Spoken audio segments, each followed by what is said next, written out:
You're listening to the Pelicans postgame report on the PRO Media Network for all things Pelicans. Perfect. Fly Pelican, fly Pelican, fly Pelican. And I tell them that. Fly down, I'm a Pelican forever. Yeah, ain't gon' lie, I feel flyer than I ever been. We stay ballin', this New Orleans, I'm a Pelican. It's going down in the nest, wild, wild west. Come in town and you best, show us some respect. 3-point threat, I better make it rain. If it's up, then don't jump stupid like your ankle sprain. Always said, never hate the player, hate the game. Jumper where the dame late, bunch of train. Post game, big Q, talking about business.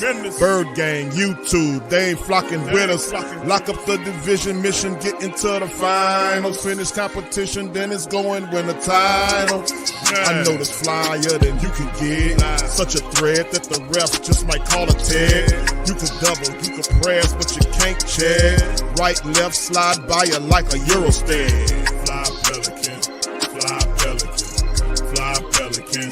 And I tell them that birds of a feather flock together. Fly down, I'm a Pelican forever, Pelican forever. And never, and never, and never, and never, and never, and never say birds of a feather flock together. Yeah, fly down, I'm a Pelican forever, Pelican forever.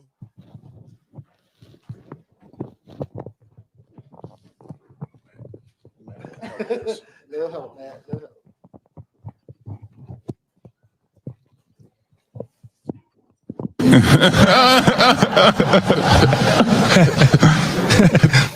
All right.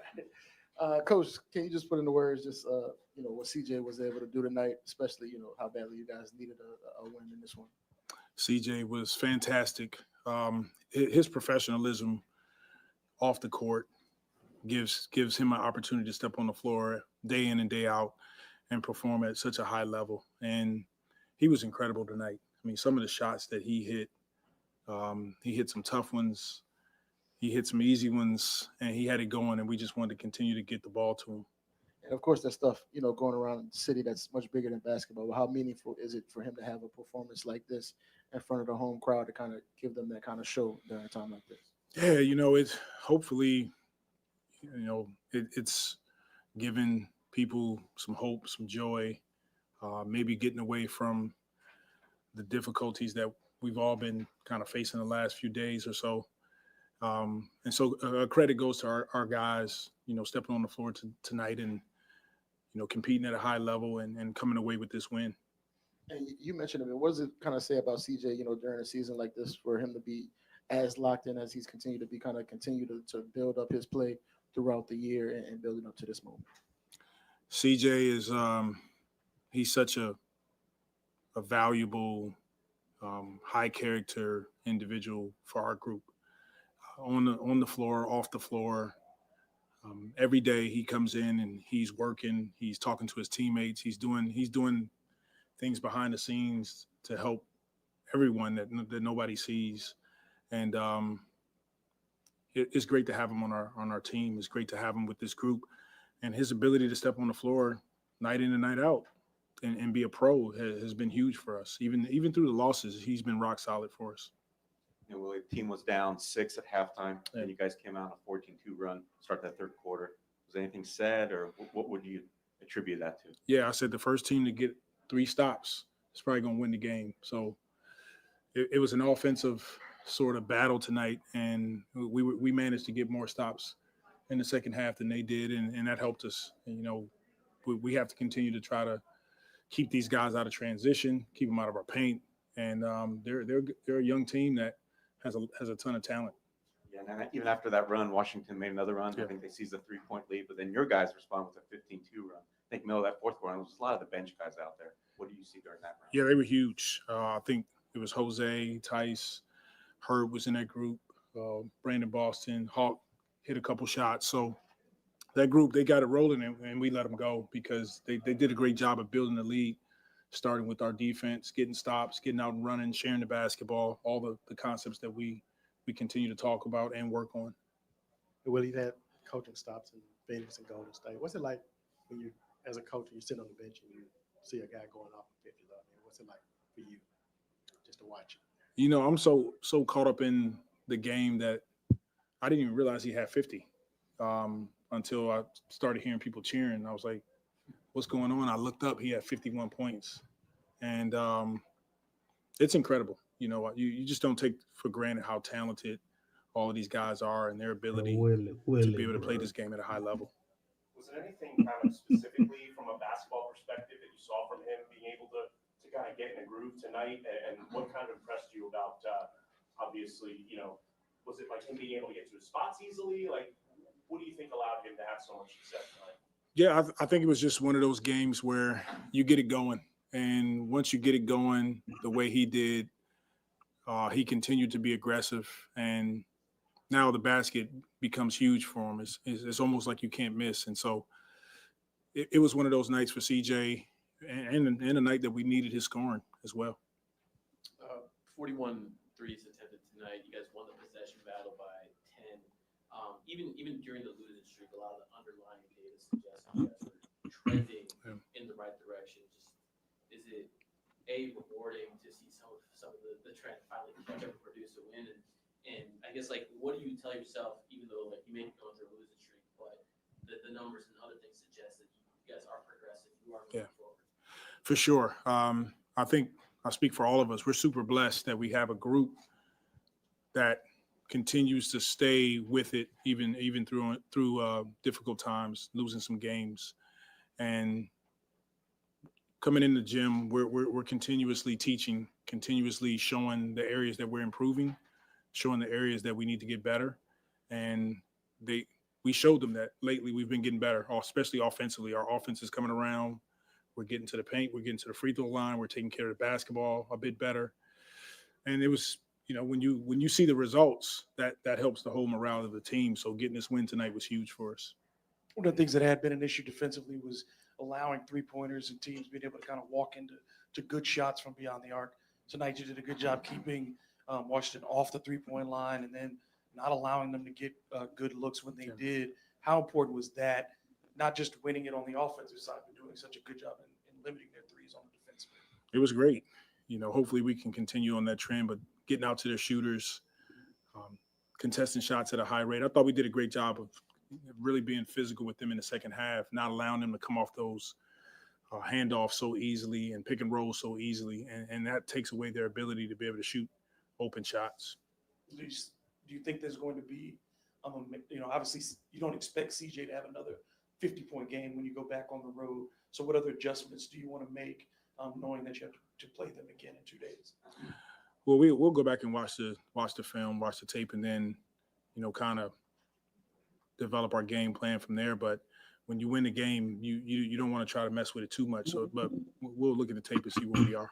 Willie, you've obviously been around for a while as a player, around, you know, great teams, great players, coaches the same way. Do you think that a performance like this, like CJ, can kind of, you know, spark something momentum-wise for a team like this based on your experience? For sure. I mean, just getting the win in general, it sparks our team. And then CJ's performance is like icing on the cake.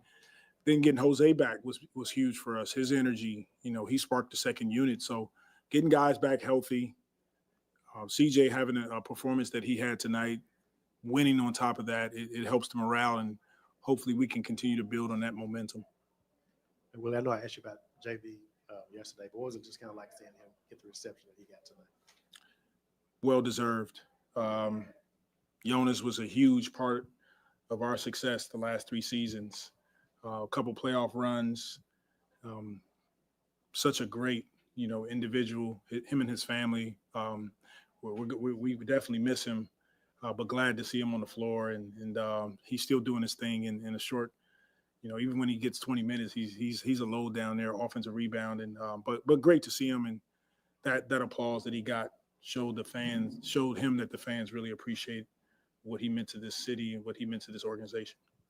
What you kind of just see from Jose tonight, first game back? He brought toughness to our team, toughness on defense, helped us get out and transition a bit better, and you know he'll continue to knock some rust off, but really good to have him on the floor. His leadership is definitely felt with our group.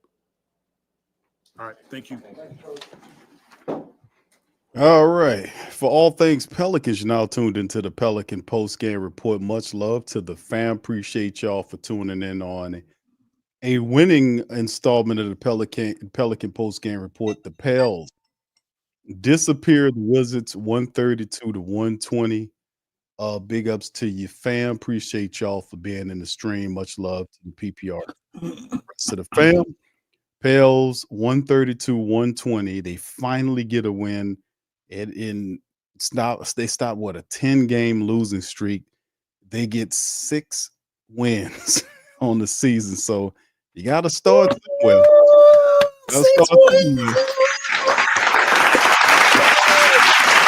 Stop the cap. You gotta treat this shit like a playoff win or something, bro. You only get one every month. Look like.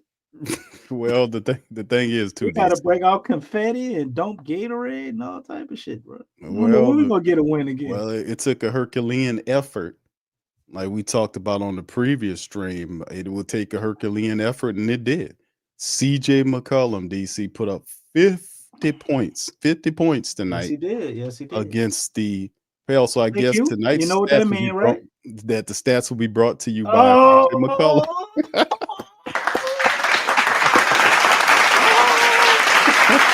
That's brought to you by an actual Pelicans player, CJ McCollum. Talk, boy. So I mean, it's the first time DC in a while. Everybody else being sponsored with the Pelicans tonight. So yeah, CJ McCollum cooked them for 50 points tonight to help the Pelicans defeat them by 12. So DC, before we hit the statistics, we'll save off on that. You know what that means, though, right? Huh? Q us getting this win, right? Are we gonna win next game? Hell no. We lost the draft bowl, but we gonna win the trade deadline. CJ got 50. Somebody gonna I hope. You know what, Q? I'm in the winning spirit. You know, maybe we might win the next one. I hope CJ get 50 again and we win the next one. So you thinking that CJ McCollum, then we can get him traded. That'll help CJ get traded? Yeah.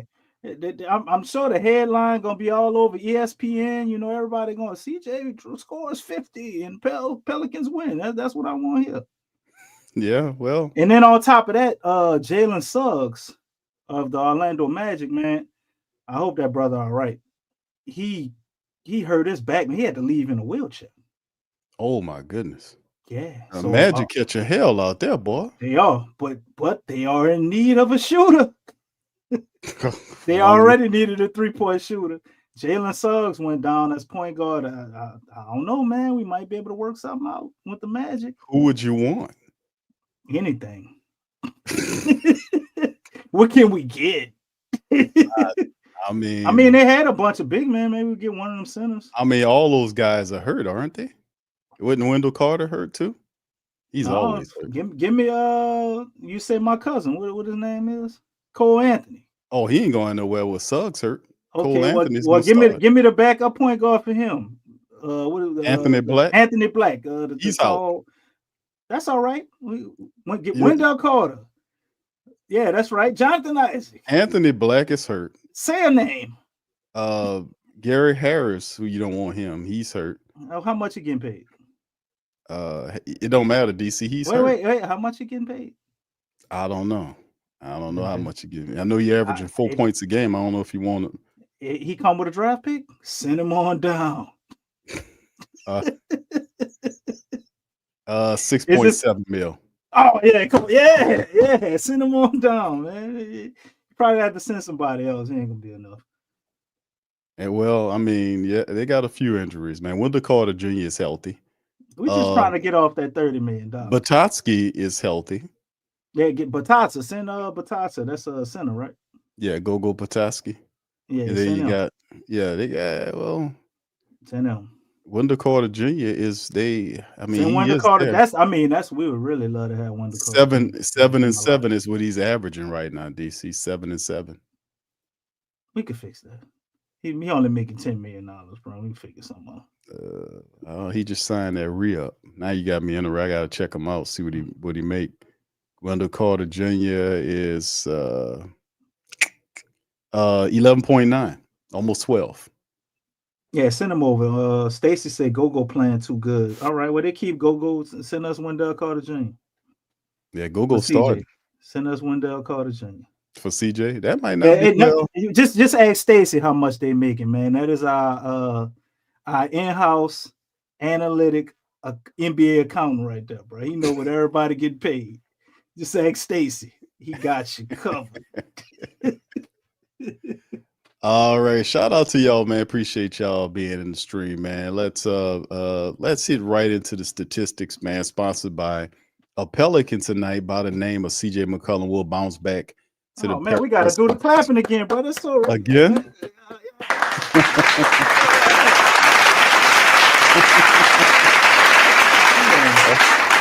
We might not get no sponsor by until Zion get back. We'll win again. We'll win again on Sunday. Shout out to Zion, man, who he donated $100,000. Yeah, to the tragedy. To the tragedy fund. The tragedy. What's the name of the fund? I don't lost the name of it, man. Might need to put that up. I know it's the Bourbon Street Tragedy Fund, I think it's called. Yeah.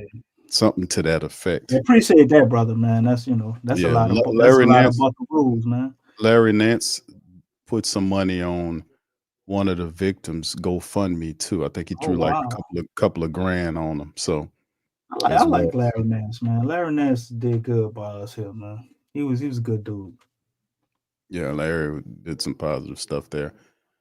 All right, so let's hit these statistics right here, man, and get it on, and we'll get into the breakdown of the game. Pelicans tonight got the dub. They stopped the losing, got 6 wins, man. 6 wins. How about that for the Pelicans? So that answers the question: who gets 6 wins first? Is it the Saints or the Pelicans? The Saints failed, and they won't get another win for the rest of the season. But it really don't make sense though for them to win. Nah, well, you help Atlanta out, right?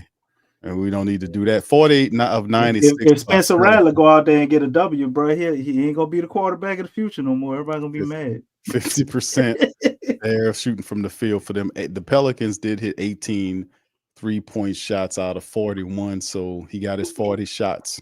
Willie Green tonight shooting the 3 ball. CJ shot like 15 of them. Yeah, he got the majority of them. 44% the Pels hit from. Wait, hold up, stop, Q. We only made 15 Then CJ made like 11, 12 3-pointers, man. So the rest of the team only hit like 3 3-pointers. I mean, he was cooking, bro. I mean, he was going the hell off, man. That's crazy, man. He was going the hell off tonight, man. Yeah, he was. Yeah, he was. What was his? I hope he go back and look at the tape and look at how everybody, was trying to get him involved and get him the ball. So when Trey Murphy, get 25 points in the half, we could have that like, the next half. Mr. Right. McCollum, right. Well, I mean, he gonna be feeling himself now. Now he gonna try to go back and try. I love it. I hope he get on the road, Q. I want to see him do like Dame and all the people that do they'll run off a bunch of 30, 40-point games and shit to do his imitation of James Harden back in 2018. I'd love to see it. As selfish as it's gonna look, I'd love to see it. Yeah, he was 18. He was 10 of 16 by himself. 10 of the 3-pointers he shot. So there you go on that. All right, and the rest of it's you had the 18 of 22 from the foul line by the Pelicans for 82%. And then of course the Wizards 45 of 84 for over 53% shooting from the field. They were 9 of 28 from downtown for 32.1. They did get to the foul line 27 times, converted 21 of those for 78%. They had almost 50 rebounds to the Pelicans 37. The assist game was Pels 36 to 28. Pels on the steals 10 to 6. Pels on the block 6 to nothing. Pels had single digits in the turnovers, 8 turnovers, 8 points given up off those versus the Wizards 21 turnovers with 32 points given up on those. Pels won the fast break game 19 to 18. They got blew out in the points in the paint by almost 20 points. That's 72 to 54 by the Pelicans tonight. And of course, we know we just talked about CJ McCollum's Herculean effort. 31 minutes, 50 points for him. He was plus 21, 18 of 27 from the field, 10 of 16 from downtown. He was perfect from the foul line tonight to go along with 3 boards and 2 assists. CJ McCollum was cooking. 17 from Murphy in 35 minutes of action, scored 5 rebounds and 5 assists. You take a look at the third team off the bench from Brandon Boston. In 26 minutes of action, he finished with 13 points. He was +9 with 3 assists and 4 boards. 12 from Yves with 11 rebounds and a block to go along with 3 assists in 32 minutes. 11 from Dejounte Murray in 28 minutes, 4 of 12 from the field, 0 of 2. But he did get a double-double day, 11 points, 12 assists. Kind of rough for Dejounte. Three steals, and 4 rebounds, 10, from Herb, and 33 minutes, 10 points, 6 assists aboard for Herb. But he was +27 with CJ's +21. Jose Alvarado comes back for the first time in a long while. 20 minutes for Jose. He gave 5 points, 3 steals, 3 assists, a couple of rebounds, and +16 from Jose Alvarado, 7 from Daniel Tice with 4 boards, +9, and Jeremiah Robinson Earl didn't really get in there. Just 3 minutes, 3 points there. He hit a 3-point basket right there to help with the Pelicans. But it was all CJ McCollum as they get a nice win there, DC. The Pels get a really good win there to help out, to keep things moving along, man. So thoughts on the game? I thought ultimately it was like you said, great performance by CJ. But without those turnovers and him doing what he did, it'll win like I said it was gonna go, Q. But they got the dub, like you said. So shout out to you for that. You got one right. But looking at this, man, 132 points ain't nothing to sneeze at for the Pels. Did come against the 6-26 Wizards. Don't matter. You got to be. You got to take what you. You'll be cooking them if they lost the game, bro. Come on with it. Oh yeah, most definitely. All right, keep it real. They get cooked either way because I mean this is pretty much in the off season at this point. No matter how you want to look at it, or not officially, DC. Some people believe we're still in the regular season. It's official to me. Okay. They just playing this game to get cardio, man. They ain't say about to turn into nothing. But I thought Messi had a real good first half. I'd have liked to see him get a little more involved, in the second half. But man, he be killing them boys in offensive rebounds, bro. He had 6 of them things tonight. CJ obviously dropping 50, the star of the show. And the most impressive thing about his 50 to me, it's a true 50. You know what I mean? Like he didn't get a bunch of free throws and stuff like that. Like he went out there, he had to work for that 50. So definitely impressive, man. It just shows you the potential that CJ has. I think on another team with a more commanding, I guess, system or a hierarchy, he could be a very productive player in terms of winning. But the way we are here is the best situation for us and for him is for him to go ahead and move on. And this puts the spotlight on that. So that's really the highlight for me. Him getting his shots up and going ahead and putting that beacon out for the rest of the league. They actually put out a report today say we're shopping CJ and trying to find a situation for him, according to all the people that leaked the trade news. I forgot exactly who put that report out, but that ain't nothing new. But Trey, real rough night.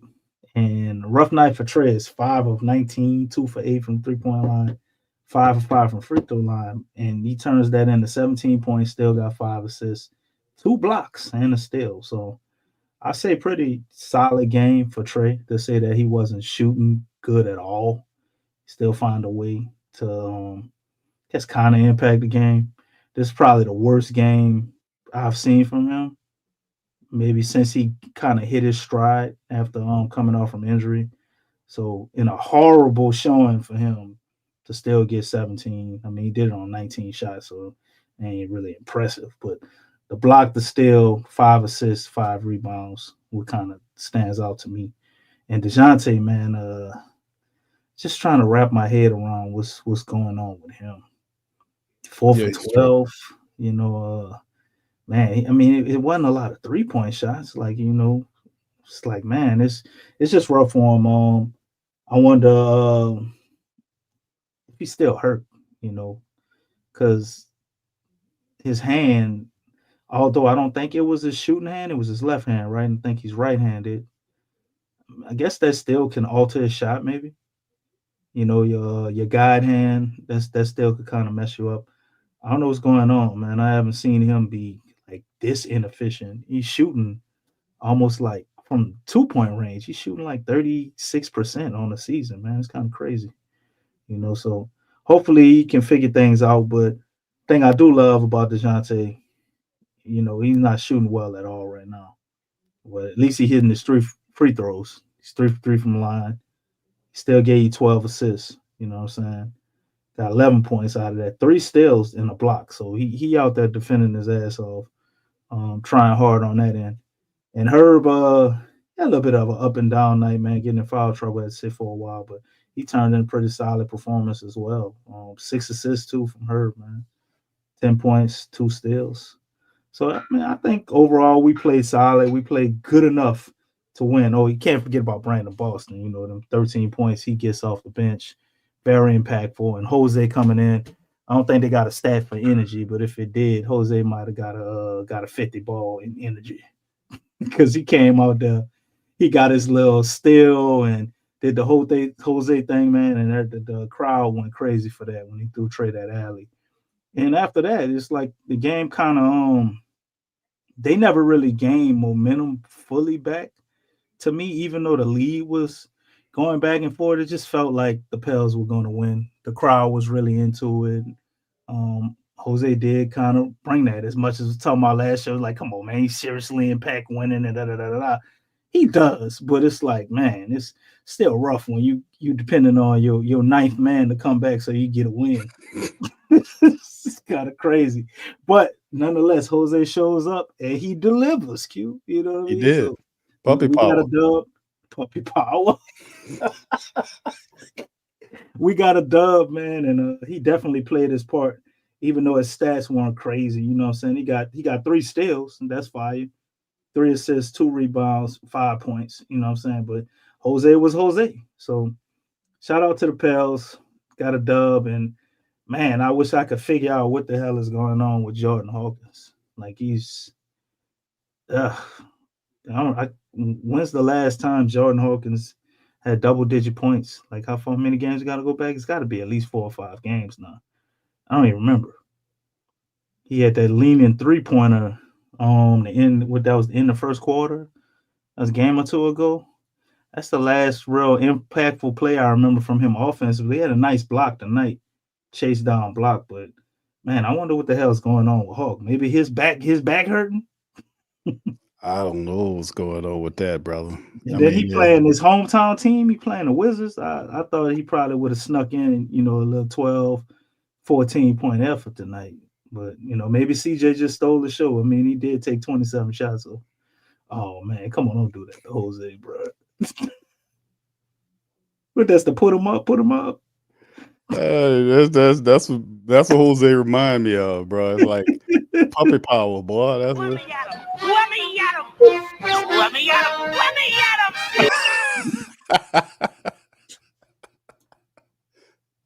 That boy bust that puppy power. He bust that puppy power on you, DC. And you know what? Jose got the heart of a lion, though, bro. The heart of a giant. You know what I'm saying? So he do. You know, even though he's short in stature, he make up for it in vibes, boy. I tell you. He does, man. He brings the energy. That's no doubt about it, man. All right, so DC, before we got a few articles to touch on after we preview. Next matchup is against Milton. We got to win tonight, bro. Be happy. Say what a bullshit team. What?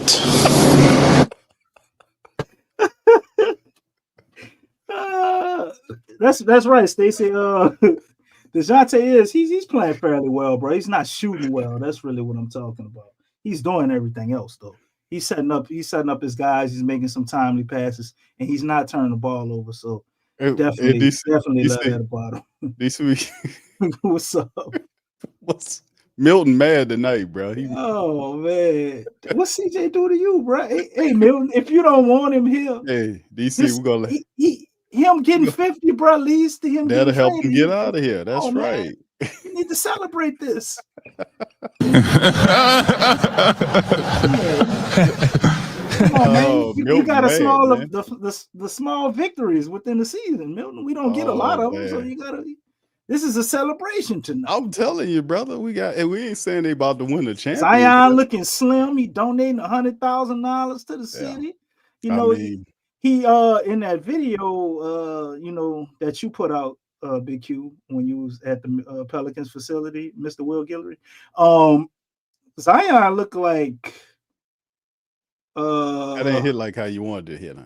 No, I'm not talking about that. Zion. That ain't hit how you wanted it to hit, huh?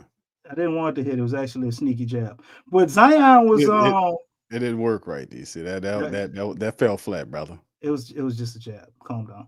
Zion actually looked like, why the hell hasn't he been playing? He doing turnaround, fadeaway shots, running hooks. You know, he dribbling, putting the ball all behind his back out of. Where's the restriction in movement? He looks to be moving laterally. I don't think he was. He wasn't never really that hurt, bro. Nah, man. That's bullshit, man. That was so all of that talking I did and told you that they were losing on purpose. Are you seeing this now? It's definitely incompetent, but the losing is definitely intentional, my brother. Well, DC, you can go ahead on and unless you want to say it's Zion and the players got together and like, we gonna lose. Now you can put on. Somebody made a decision. No, you put the tinfoil Kofi on and the tinfoil guitar, but I mean it was all good, brother. You was hitting on some stuff right there. The Kofi, bro. Tinfoil guitar. How the hell do you put on the tinfoil guitar? What the fuck? DC, please. I was making a point here. All right, so listen, Cam Reddish, 3 level score. Just trying to keep but this is the whole thing I'm saying. I never said Cam Reddish. I said Shady. Oh, you did say Cam Reddish. I said Trey Murphy because that's how I got that. You said Trey Murphy, not no 3 level score. You telling me you didn't say Cam Reddish? I never said Cam Reddish. Oh, you full of it. And then you laughed and said, haha, I was joking. You didn't say that? Well, obviously I didn't say it then. Also, did you say that you was joking when you said it? All I'm asking. No. Oh. I said that I was joking before I said it. Oh, but you just said though.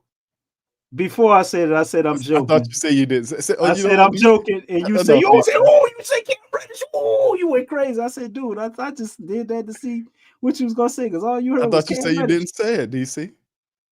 Not seriously. Oh, this guy. See how I hammed him up? But anyway, let's ham me up. I could have just did like you do it, just keep lying all the way through. Oh, that's what you do all the time. I mean, the Cam Reddish theory is built on a pack of lies. Yeah, Reddish is all you, playboy. Nah, the Cam, homie. Shady on Sharp. I want to know who DC's favorite guy is this year. Moving on. Okay. All right, so let's get to the preview stream of the next one. We got Washington, this time in Washington. So we go to the District of Columbia to take on this same team. Do the Pelicans win, even though you didn't pick them to win this tonight? Do they win the next? I'm not gonna pick them to win the next goddamn time either. Is this an ego call or is this logic? No, I'm trying to win the draft. I'm trying to win the draft bowl, man. Dog, I'm asking. I want as many shots at the ping pong numbers as I could get, bro. Dude, they're not going to lose to the Wizards again, bro. I mean, they're not going to lose to them. Why are you so sure? Q, you do know we 6-29, bro. Why are you speaking with such confidence? Because I knew they was going to win tonight. I told y'all. Did you know the Pelicans were going to be 6-29 at this point during the season? That's not the question. The question is, did I know if they was going to win? Question. I don't be rephrasing my shit. That was a yes or no question. I'm asking one question at a time. And how you asking one question at a time when I asked you a goddamn question? Ain't there some shit? I'm answering one question at a time. I don't know what you just said, but I'm answering one question at a time. Well, you asked me, I'm answering. That's what I just said, sir. You asked me a question about did I know they were going to win? And I said yes. Oh. They were going to win. You're not going to get Harper, bro. You're not going to get Harper. If Ace Bailey keep playing like that, we ain't gonna get Harper. Ace Bailey just dropped the 40 ball, man. The thing is, I knew they were gonna win tonight because I knew from a talent standpoint they were better than the Wizards. And a lot of people seen that the Pelicans, if they lost to the Wizards tonight, that would have hit a lot differently. Now it wouldn't be a drastic thing, but you losing to the Wizards, who are universally seen as the worst team in pro basketball, right? Because if you look at the Pelicans, nobody picked the Pelicans to have 5 wins. This is the answer to your second question, DC. No, nobody with good sense picked the Pelicans to be a 6-win team at this juncture of time. If you go back, nobody looked at that because you're looking at all these assets that you have in a deep bench. You're saying that the Pelicans, no way to be a single-digit win team at this time of the year, but they are. But nobody's seen that, probably except for Sean. He probably the only cat in there that said Sean. Sean probably the only one that would say that. He would say, I've seen it. It's about time for Sean to chime in, him and Tasha, to say, we seen it. But outside of Sean and Tasha. Wait, what's Sean and Tasha at? They'll pop up any minute. They'll pop up any moment. Last show. They'll pop up any moment now because they're listening. We know they're listening. Shout out to Sean and Tasha. You know, they got to be listening now because the Cowboys is not doing too good. So, you know, it's all good. It's all good. But at the end of the day, like I said, man, nobody's seen that. So, yes, the first one I knew they would win against the Wizards. The second question, answer to the question is, nobody's seen the Pelicans being a single-digit win team in the start of January, DC. So there you go. Okay. You had to say all that shit just to say that. You could have just led with that, you know. But I do got one more question, bro. Got one more question, man. Okay, what is it, brother? Serious question. Are you gonna answer it? Serious questions. What's up? What happens when the Pelicans play 4 good quarters? We get one. We get $1 green dollar.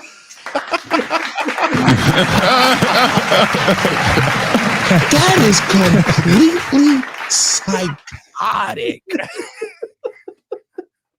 The Pelicans finally played 4 quarters, Q. Ain't that we got a green dollar. And guess what else, Q? What's up? You could have been in the Pelicans arena to witness it all for what? $1 green dollar.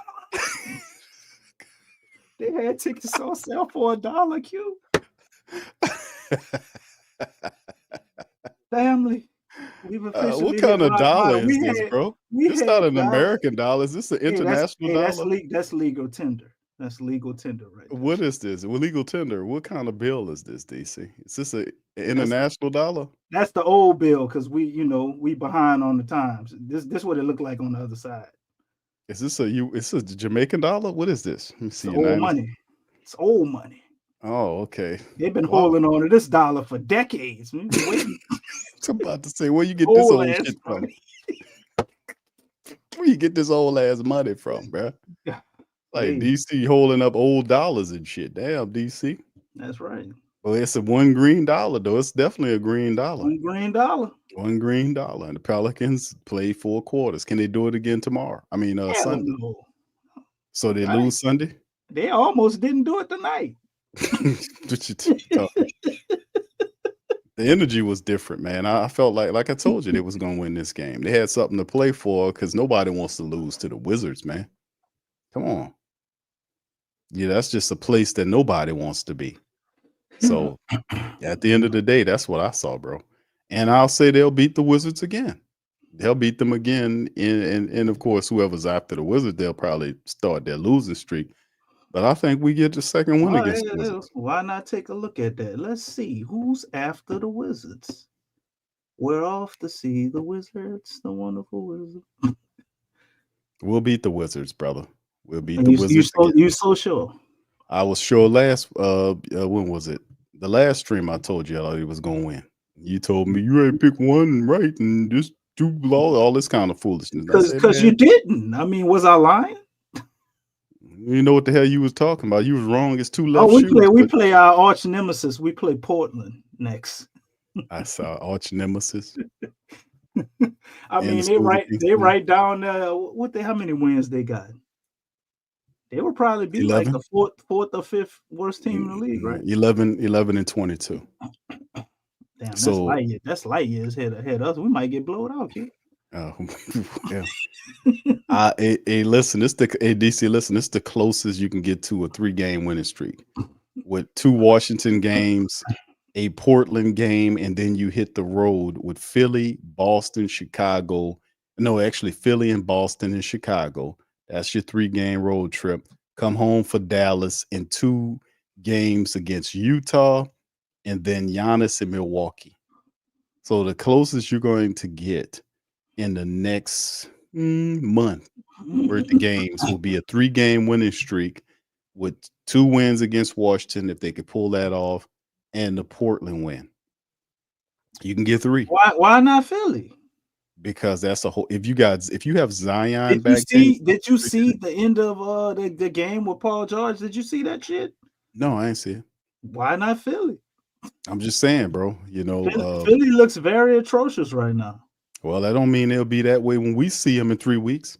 I know we might. I mean, not 3 weeks. When is it? The January the 10th? Yeah, in a couple of weeks. According to Stacy, he says ESPN has Zion coming back on the 5th and BI coming back on the 9th. I'm not sure that is, but I guess kind of take your word for it till we can look into it, Stacy. Well, the 5th is Sunday. Right. The 9th would be right after the Portland game. I can tell you how to know if Zion coming back, because obviously they just ain't telling us shit no more. Which, okay, I think I like it this way, other than he's ramping up and all of this bullshit. If Zion does an interview tomorrow, he coming back. Everybody that was injured, they do an interview the day before the game. They don't always do that, DC. They did one for Jose. They did one for Herb. They did one for Dejounte. Who else? B.I. did one when he came back after he got injured the first time. This year, maybe not every year, Q, but this year they've been pretty consistent with this little bullshit interview. They do one of them interviews at a practice facility, and then the next game they coming back. So we don't get any talk to by the general manager of the BP. You just get an interview. You just get a practice interview, and that's how you know your player's coming back. That's true. They tell you you're gonna be reevaluated in 2 weeks, and then the next thing you get after that is a practice interview. But this is the thing. Then they play the next game after they had a practice interview. You got a point on that, but this is the thing I'm talking about as far as the potentiality of the Pelicans getting a winning streak. I do think they beat Washington in Washington. They come home for the Portland game, right? Now, I don't know if they win the Portland game, but the closest they can have to a winning streak, and I don't even think we won 2 games in a row this year. No, we started the year off winning 2 games, and then after that, it was a complete fall apart. We beat Chicago and Portland, and then it was over with after that. But to get back, this is the closest that we can have in a winning streak. We can beat Washington again, and then beat Portland. That's 3 games in a row, and then after that, you got Philly, Boston, Chicago, Dallas. You know that those are probably going to be. Well, then again, I ain't gonna say they're losses because you do get some of your big guns back. So maybe something going on here or a change, perhaps. We'll see what happens here, man. But if I'm the Pelicans and I get Brandon Ingram back, I'm gonna get him back as healthy as I can. I'm gonna try to keep his minutes down as much as I can. You see what I'm saying? Because he's on the trade block, and you can't risk him getting hurt again and jeopardizing whatever trade you got, because they got him back healthy again. So you're gonna have to be restrictive in what happens with Brandon Ingram. But as far as Zion is concerned, Zion is a guy that could change things there. So like I said, if that timeline is correct, Zion at the 5th is the Sunday game against the Wizards, the BI game, according to what Stacy giving us. And I'm gonna pull that up momentarily, because I think that's your boy putting that up. What's his name? This Shams dude. Yeah, I'll look it up. I mean, lately he been kind of hitting on it, man. He got to be, brother. Lately, he did a lot of fumbling before that.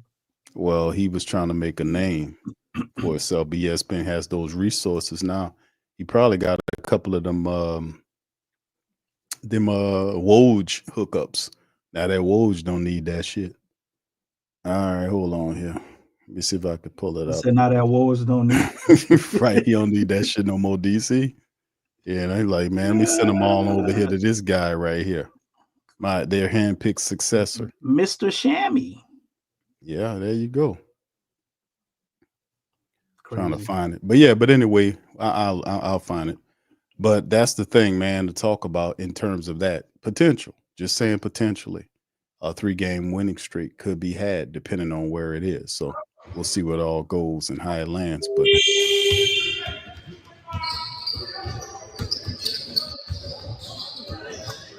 Boy, look at that. Almost looked like he could have played tonight.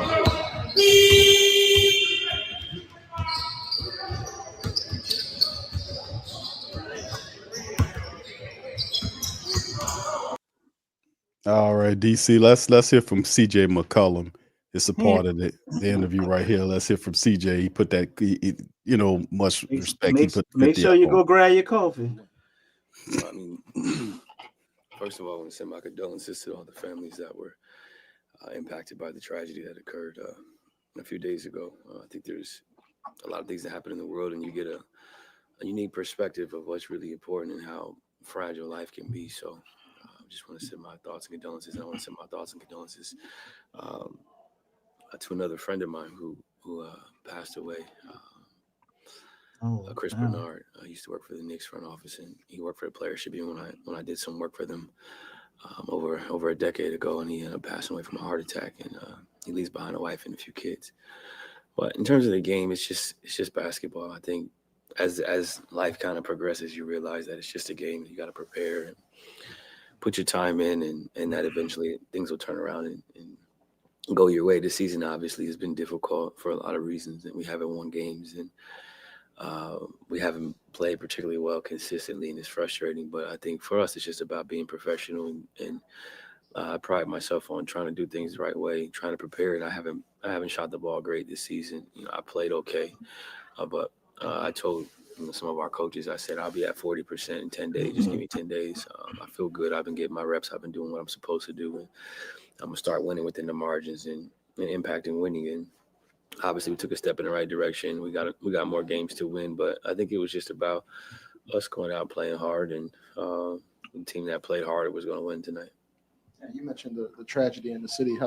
Obviously, a lot of that is bigger than basketball, but does this kind of add to that, kind of being able to put on the show and bring some joy to the fans? Yeah, I mean, it's been a rough year for sports fans, and I joke about being a Browns fan all the time and how difficult that can be, but I think it's something that we feel. We feel like we letting the fans down. We want to win games. We want them to be proud of the team that they support, proud of the team that they go out and cheer for, buy the jerseys and, the new cable packages and all that stuff. And it hasn't been great. But I think for us, they just need to understand that we are working hard behind the scenes. And, we understand that there's a lot of season left and we've not played well for a lot of the season. And hopefully we can turn it around. But it's nice for them to be able to have something to enjoy for a little bit, to kind of escape.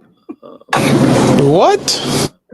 And last time we talked to you, you talked about, kind of mentally, how much this season has kind of been on you and how you kind of have to work through it. I guess, what's kind of kept you motivated, kept you, putting in the work to get to this point with all of that, going on mentally? Yeah, I mean, I've had some conversations with my brother just about what do I play for at this stage. And I think it's important you obviously leave a legacy behind. I play for my kids, my family. I want to be able to provide. Legacy and what do I play for? He prepared and left it all out there. And then, I had some conversations with Casey, just trying to figure out how I want to be remembered. You know what I mean? Obviously, on the Bucks with Dame Lillard. I want to maximize my career and get the most out of it, even on the back end. I got a lot of basketball left. I take care of my body. I work hard, and I want to make sure I get a game all I got before I'm done. And I think that's the approach that I'm taking, is just to not take any days for granted.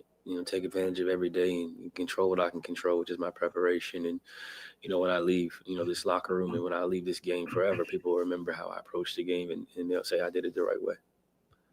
CJ, can you confirm that you're 33 years old? Because Jose left a kind of a social tweet out there saying Grandpa 50 ball. First I was Unc, now I'm Grandpa, which is crazy. They can call me whatever they want, man. I think it's a sign of respect, the way I carry myself. the way I approach the game, the way I take care of my family. I think they realize that obviously I still can hoop because they see it every day, but I'm a man of many talents and I do things the right way. And I think I've set the standard for, how to take advantage of the game, right? Like a lot of times we let the game take advantage of us, but it's about, getting all you can get out of the game, maximizing your talent. No matter how big you CJ are, rubbing no it matter in how our fast you are, face no matter that we how gave him this athletic you are, contract. Figuring out what your What skill is set this? is and then applying yourself each day to build on your skill set. And my brother turns 37 in a couple weeks, and he's still unstoppable. So I think it's just about how you approach the game, and I do things the right way. So I think it's I'll be grandpa, although 33 is young in the real world. And CJ, did you say anything to the guys before the game? Noticed you guys all huddled up before you came running out on court for warm-ups. Seemed like you said something to the whole group. I've been addressing them, before every game, but I ain't gonna speak on what I said. Yeah. And was anything said at halftime? Did you guys go on? There was a 14-2 run out of halftime in the third quarter, and then also when you guys got down by 3, you went on another big run, 15-2 run in the second half. Man, we understood what was at stake here, man. We got 5 wins, they got 6. You know what I mean? We want to be like the worst record of the NBA. Like, you got to have some pride. And I think for us, it's just about building on good habits. Obviously they're athletic, they're fast, they're young, they're going to go on runs, but you want to control, the half court. You want to not let them run in transition and get fast breaks. And we did what needed to be done, and we got to play better if we want to beat them on their home floor. And we'll get back to, the game plan and figure out how to, stack some wins, which we haven't done much throughout this season. CJ, you mentioned, the fans and then, actually getting to feel good after, the week that they've had. Once you drop 50, just to kind of hear them all get so happy, cheer so loud, and have a great atmosphere, what did that mean to you in those moments late in the game? No, it means a lot to me. And I think what I take away from the game now, like, it's great to score 50 and hit threes and do that stuff. But, I work so hard. Like, I sacrifice so much time. I go to the gym at night. I'm on the table. I miss a lot of time, away from my family, putting time into the game. So it's like when you have success, it's like, okay, like, this isn't all for naught. You know what I mean? Like, there's a reason why, I'm able to hit 10 threes. That was at 34% from 3, and I'll be at 40 in like 6 days. But there's a reason why. Like, I work hard. I take advantage of my time. I understand how to play this game at a high level. Conceited, man. I know it's a stake. I know it's January. I know it's in February. I'm aware of everything. And I think for me, it's like, I have this small amount of time to play this game, and I want to take advantage of it. And go ahead, lift yourself up, CJ. Go ahead. That the work works. I was raised. Oh, you ain't gonna pat me on my back? In life, and I told my wife I have a small window to hoop. I'm gonna take advantage of it, and then I'll go home and sit down. You can go be a dentist and do whatever you want. And I think it's about picking the right sacrifices. And if I'm gonna be away from my kids, I better be playing well. You know what I'm saying? Like, otherwise, I'm wasting my time. Hey, CJ, I know a lot of guys don't get to compare 50-point games, but how does this kind of compare to the first one you had when you scored them all in the first 3 quarters? The first 50-point game was a back-to-back. I went to sleep at 3 a.m. and I had 50 in 3 quarters. I had 28 in the first quarter or something like that. I played the whole first quarter. This one, my son and daughter both got RSV, so I didn't really get a lot of sleep. I'm sick. My wife's sick. The whole house is sick. My daughter was crying, runny nose. I tried to hold her before my nap. My nap was destroyed. I FaceTimed my brother. I laid down for an hour, my Normatec. But today the difference is I went outside. I told my guy, my movement specialist, I was like, yo, let's treat outside. I need to be outside. Like, I need an hour outside. So I treated outside before the game. We did our movement prep, my growing stuff, my lateral movement, all the stuff that I do to get ready for the game. I did it outside. He was like, maybe we should treat outside more often. And, I'm tired and my body is, I feel like I'm sick, but you just do what you got to do to get by. And these are the nights where, it's about who wants it more. Like, how bad do you want to play basketball? And then you figure it out from there. So you live Outside. I went out, like, at my house. outside? No, like, I went outside. Like, it's a nice situation out there. You know what I mean? Like, we treated outside like he comes to the house, and instead of me in the house, I went outside. Had trees, I got bamboo, some pool in the back, the water's flowing. It's therapeutic. They can't help it, can they? Yeah. Got a nice situation. It's a good setup. Bring the weights Go ahead, outside. CJ. God is good, man. God is good. God is good. God damn. It's funny. career high? I'm not even tripping because we talked about this. I worked out today in the morning like I always do. And we were like, all right, I finished my workout with like Does he help us game stop shots talking? that I know I'm going to shoot. Like, not until the clock run and I go out. through it and I'm like, stay off the line. And then me and Casey go and he's like, stay off the line, stay off the line. So like the game starts. Whenever we call certain plays, I know like how I'm getting guarded. I can get the shot off. It's just like how quick can I turn? How quick can I turn the hips, get the feet down, square it slightly into the left? It's usually cash. So I was like, all right, I'm about to get this off. This will be 51. Like then I don't have to force it. Like I'll just, let the game come naturally. It's like what did they say today in the locker room? They said it was I forget what the word is. Like I didn't force it. It was something Naturally? 50. I'll figure out the adjective and I'll tell you about it later. But it was like a natural Organic? 50. Like I didn't get free throws. I wasn't fouled. It was organic. That's what you were looking for. We talked It was about non-mechanical. Ask your VP. He knows the term on well. the line. And right when I shot it, I said, "Damn, I'm on the line." But then they went like this. And you thought you got away with I knew I was on the line. I knew they was gonna review it, and it was like, "That's my fault." But they did cost me 2 points because I got fouled on the shot. Driving left, his hand was there. That's a foul. Even if it's on the floor, I'm shooting 2 free throws, so they cost me 2 points. You mentioned, you alluded to what's coming in February. This is obviously not your first rodeo. Just where are you at mentally regarding that, and just like what's your preparation? I mean, I've been here. This is year 12, right? I've been in trade rumors since my 3rd year in the league. After my 3rd year in the league, Bill Simmons had me getting traded every week somewhere. So I understand what comes with that. I think for me, it's just I play the game the right way. I do things the right way. I play hard. And, obviously this team values me. And I'm sure there's some other teams that value me as well. And obviously I like the city. My wife likes the city. My kids are happy here and came here for a reason. But at the same time, some things aren't in your control. You just play the game and do what you do and hope for the best. But I'm going to do my job. I'm going to prepare. And my value is going to be exactly where it needs to be, if you know what that means. There have been veterans who have come in and out of this locker room. You're one of those guys, all those guys. Bro, this dude is so full of shit, dog. He did all I like the city. My family likes the city. My value's going to be right where it's supposed to be. Which obviously you know what that means. In your NBA career, probably in your basketball life, this kind of struggle. The maturity that you've talked about, the consistency that you're talking about, being a professional day to day, no matter when it is that you do leave this organization, whether it's at the end of your contract, whatever. Is that something that you've taken a lot of pride in and bringing that to the younger players on this roster and displaying to them what it means to take this career seriously? And do you think that in this adversity that guys have been more receptive to understanding what your perspective is on being professional is? Yeah, no, I think adversity builds character, and these are moments where you get tested. Your love, your joy, your motivation, your why gets tested, and you got to figure out how to motivate yourself internally each night. Maybe we're playing for the playoffs, maybe we're not. Maybe we're playing for the play, maybe we're not. But are you going to compete? Are you going to give it your best? Are you going to give it your all? Some people that may not ever be able to go to our game again, they came tonight. Now that may be their only game they ever see in person. It's like, what type of impression are you leaving for them? And I think, for me, it's like this. Like, I got friends that's out the league, retired. I got friends that's working different jobs. I played against Willie. I played against Corey Brewer. I played against Greg Monroe. I played against Wes Johnson. I played against all these guys who don't play anymore. So you want to take advantage of your window, whatever that is, and make the best of it. I think my sense of urgency is different. I'm 33. Like, my window of winning is now, and then it's over. Like, obviously, I can shoot so I can play until I'm 40 and adjust to the game. But like, do I want to do that? You know what I'm saying? So I think it's just about taking advantage of the window and approaching the game the right way. And they see it. Like, I don't take it for granted because I know how fast it goes. Like, a lot of my OGs is retired. And they're like, yo, just take advantage because it's fun being retired, but it's a different life.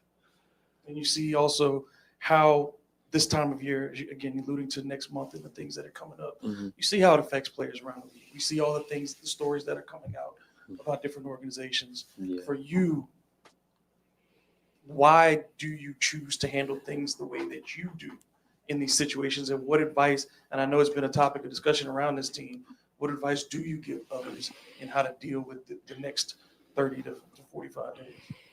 Yeah, I mean, I was raised a certain type of way. My demeanor, my poise, my faith. It's like a. I don't hold grudges, and I understand. It's like a press conference. Most guys now at this pre-trade point, or so it's just about something. maximizing the game, maximize your talents. You want people to speak well of you. When they speak of you, teams are going to be calling, inquiring. They're going to be Like calling I'm listening to an ball audio boys. book or They're going to something. be calling all different types of people to kind of gauge what you're like. How do you treat people? How do you handle adversity? How do you handle things when they're going well, when they're not going well? How does he show up for practice? How does he work hard in the pregame? There's guys that are not playing on our team that are being evaluated on pregame warmups. I've seen teams trade for guys based on how they approach the pregame warmups at 4:15. So it's like you have to take advantage of every moment. Do you stand up and clap? When teammates come out of the game, like, do you snap everybody's hand? Like, how do you treat the ball boys? Like, CJ all that stuff trying is his best to important. get the hell out It of builds here, character man. for life Shit. after sports. And I think it's important that you treat people the right way and you value yourself, and we all value ourselves, obviously. But He the definitely last doing factor that, is that you Don. can't control any of this. You don't control where you're drafted. You don't control how much money you get offered. You don't control when you're traded. You can ask out, but they don't mean they're going to trade you. We're seeing that right now, right? So it's just more about What? doing things the right way and putting yourself in position to have value, so that it doesn't work out. What? You'll be valued and utilized somewhere else. CJ saying he won't get traded without saying he won't get traded so many goddamn times. It's a lot of mixed messages in there. That's for certain. I love the city. My value's gonna be where it I needs love to be, if JB, you know what man. that He's means. one of my favorite teammates. Great dude. Talk about a professional. He got blamed for a lot consistently. Oh, they're too slow. They don't have a rim protector. Oh, he's messing up the pace. He's starting, not starting. Start the first half, not start the second half. Man, as a walking double-double and a professional, and never complained about anything. Always showed up, even when other guys was injured or banged up.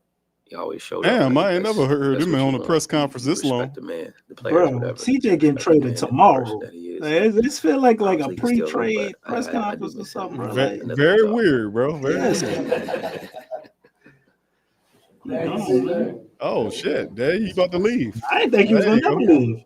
Oh man, he really didn't want to leave. He took his time getting up. He's about to sit back down and talk for another 10 minutes. But CJ McCollum did a really good job tonight. 50 points, that's a good achievement, man. Without that, Oh, most definitely. Good achievement tonight Most from definitely. CJ McCollum, man. So big ups to that brother. We doing a little clowning on him, but it's all love for CJ. I mean, come on, man. CJ's so like it's hard to even give him credit or compliments, man. He just because he doesn't with him. DC, he don't need you to give him no goddamn credit. He got all the credit in the world, man. Here's puppy power. Here's puppy power. Oh, this man fucking puppy power, bro. You gonna stop this shit.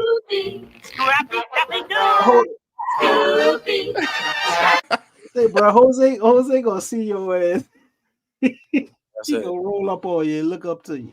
And seeing the performance CJ put on out there. Oh, amazing. I tweeted out Grandpa 50 ball, man. It's amazing what he does at, he's not old, but just how long he been in the league, and just to go out there and keep on being a professional scorer. And that's what he do since he been in the league. And, like I make fun of him, like I say Grandpa, but like just doing what he's doing at this age is amazing. He's very skilled and he's a true professional. Like I tell everybody, one thing I learned about him, he's a professional.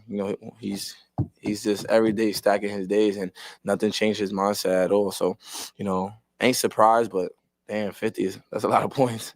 And how does that affect everybody else in the locker room, seeing the example he sets with the way he puts in his work every day, the thought he puts into his game?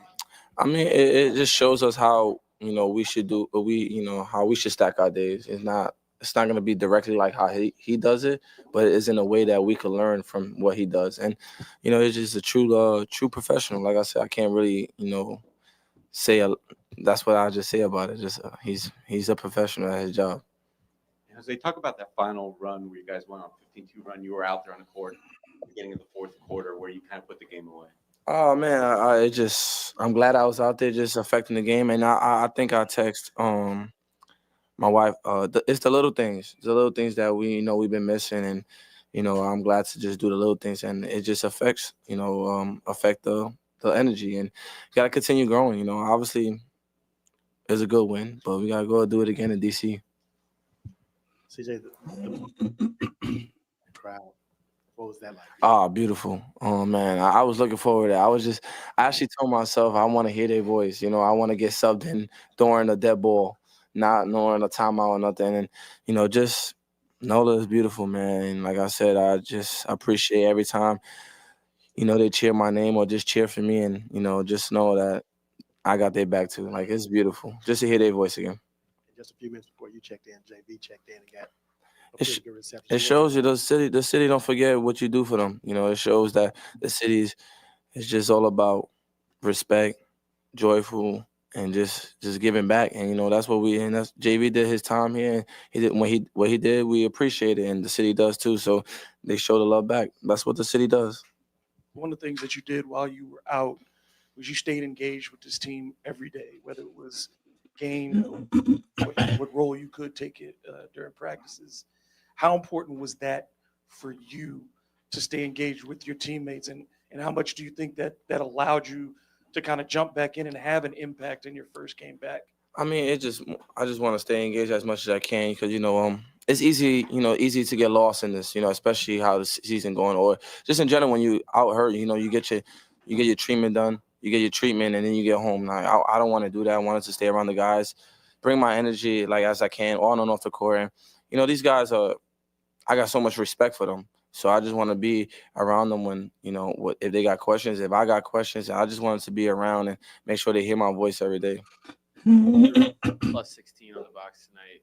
Over your career here for 3-4 years, you've consistently won the minutes when you're out there on the court. Just one, are you like aware of that? But two, like, I guess what makes it so you're able to just impact the game regardless of if you're scoring or not, or if the ball is going in or anything like that?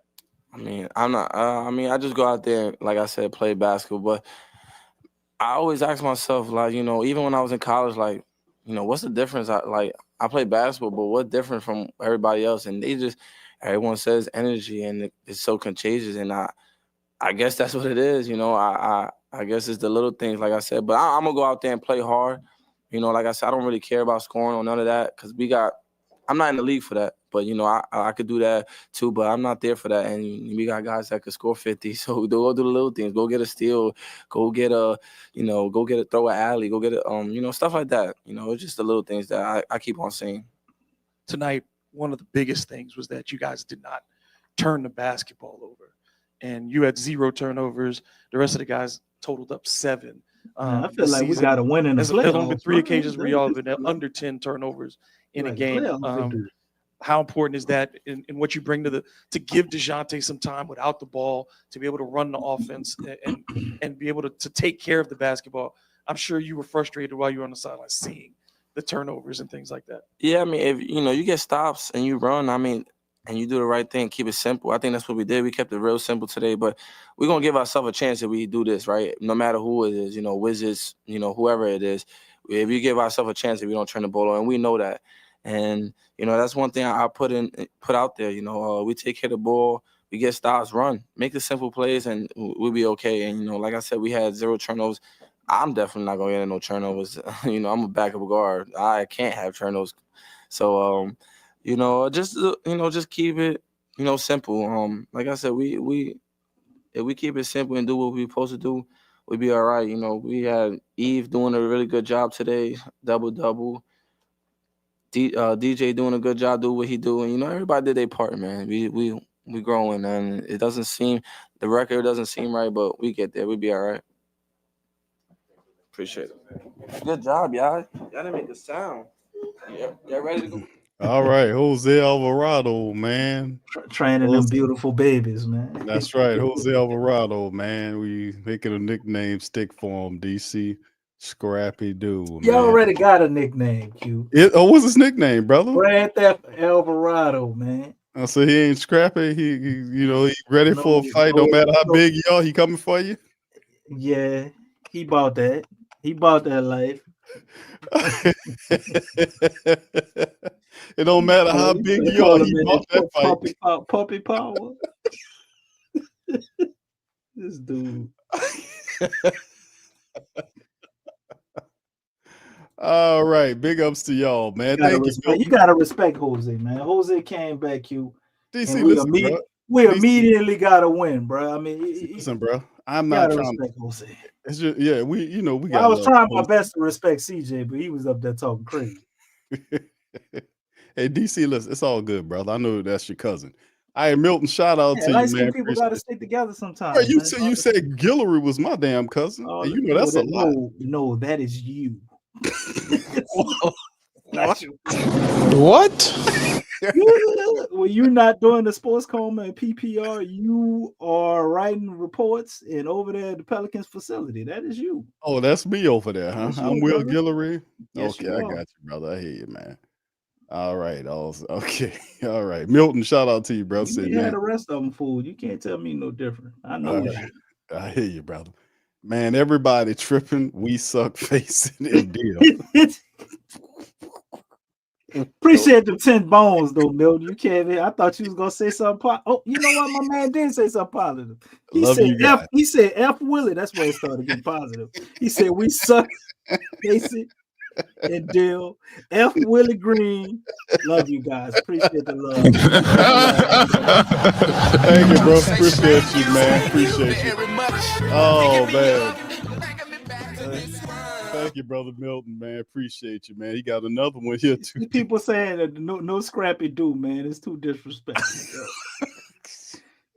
Jose ride with us, man. We can't do Jose like that, bro. Hold on, brother. It's a funny joke. We can't do Jose like No, that. you're missing the spirit of the comment.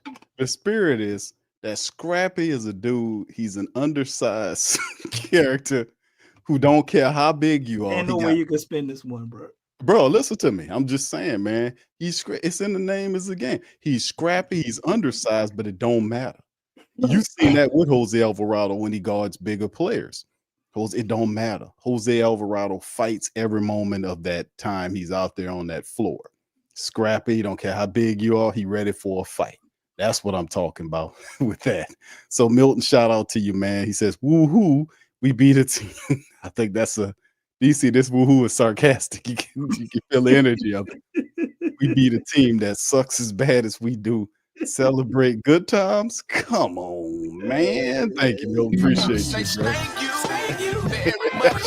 Picking me up, taking me back to this world. Man, he doubled down on it, boy. Appreciate the 5 bones, brother. Oh man, but Milton, bro, listen, bro, I get you. But Milton Milton will be the number 1 guy in here killing the Pelicans if they lost to the Wizards tonight. I promise you that. You'd be flambeing them, bro. I actually would have been happy. I mean, we'd have been leading in the See, I know draft you're the board, only bro. person. You probably 2 or 3 people in America that would wanted them to lose to the Wizards. I get that, brother. I I understand. think it's more than 2 or 3 at this point. All right. Okay. All right. So let's hit these things. Then hey, family, shout out to y'all. Appreciate y'all being in the live. Do us a service. Hit the like button. Hit the subscribe button. Shout out to the faithful, man. And also, listen, we're going to open up the phone lines a little later for the family members to chime in. So we'll drop the link in a few minutes. We're going to cover a few news, notes, and items first. And I think this is one that we were dealing with here that we'll talk about here. We'll cover this and then we'll open up the phone lines for the family members to chime in. But hey, man, listen, the last episode, DC, was very animated. Man, I never seen Brother Mose that animated. You ever seen Mose that animated, bro? Hey, desperate times call for desperate measures, man.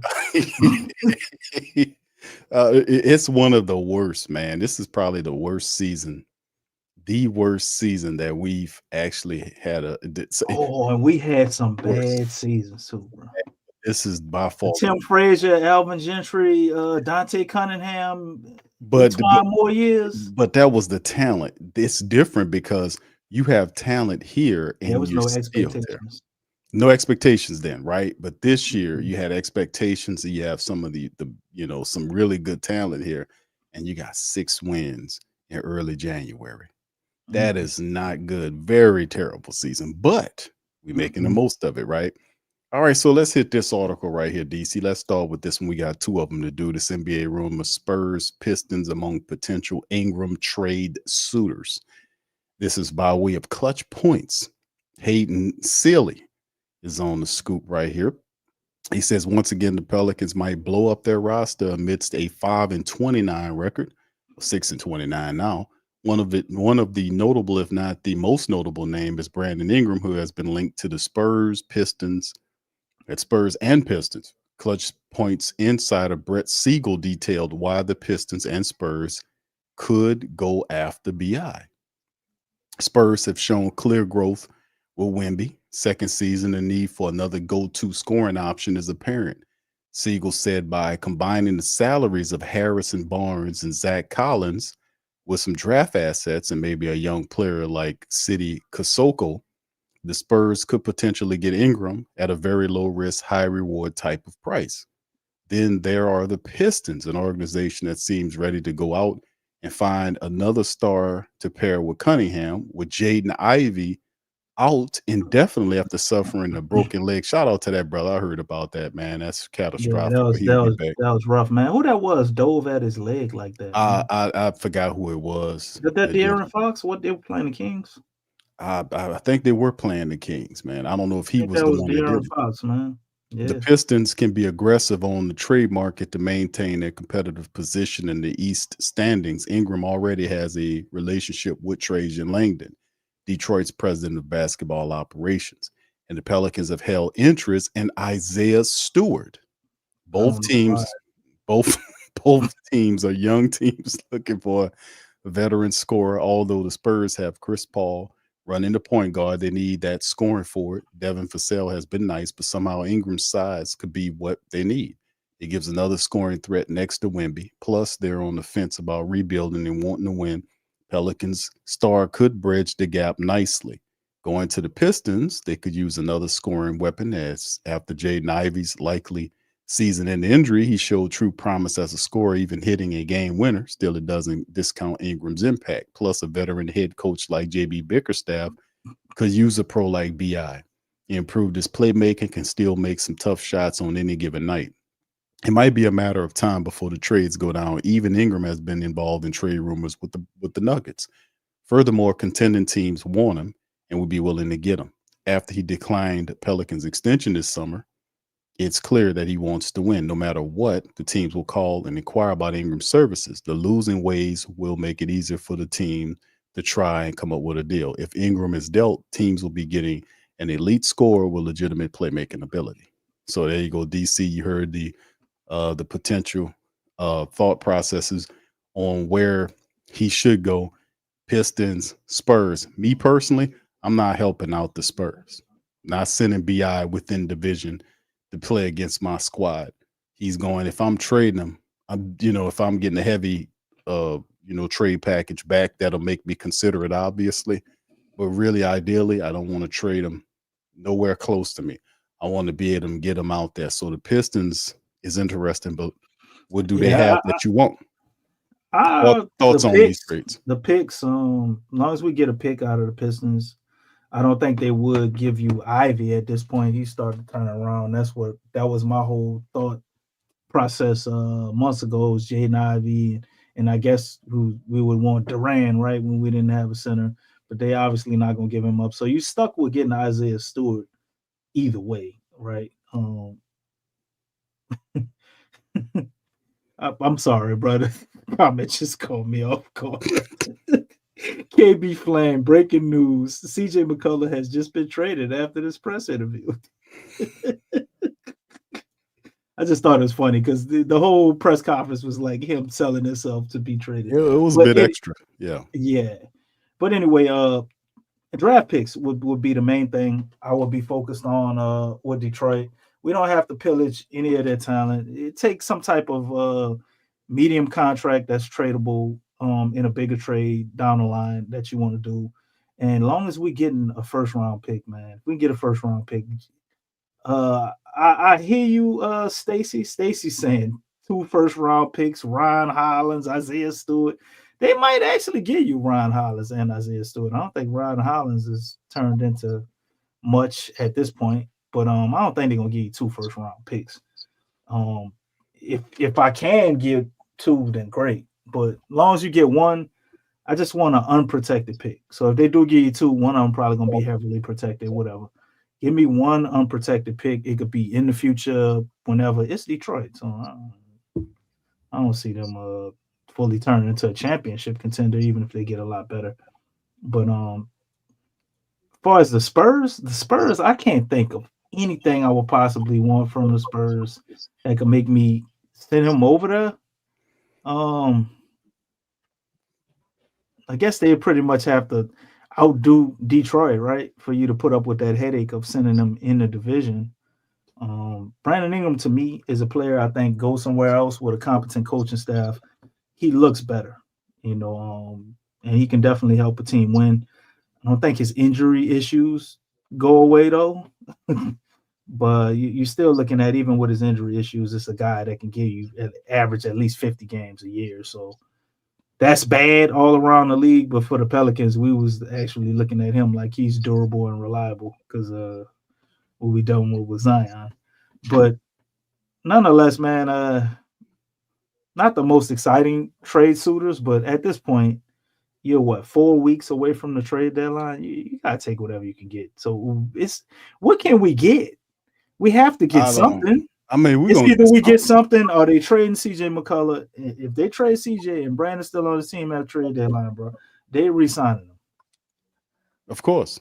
Yeah, I'll give you that much. Yeah, because you free up his money. Yeah, that could be an option. And I think that would be a mistake. As much as I like BI, I just can't see it with him, Zion, Trey, and Murphy. I don't see how you make all 4 of those guys work. Like I don't. You got to get rid of one plus CJ. Like you have to blow that whole big 3 shit up and put other people around Zion if we're gonna move forward with him. Dejounte, I think, fits well because he's kind of more of a pass first point guard, or he can be a pass first point guard. A lot better than what you was looking for out of CJ. And I think from there, you're looking for another 3-level scorer. Or at least somebody, if they don't score on 3 levels, they're lethal from the 3rd level. I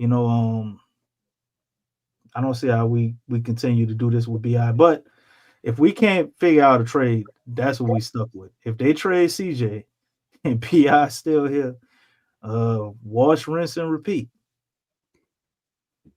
That wasn't the plan, but then again, they don't have one, obviously.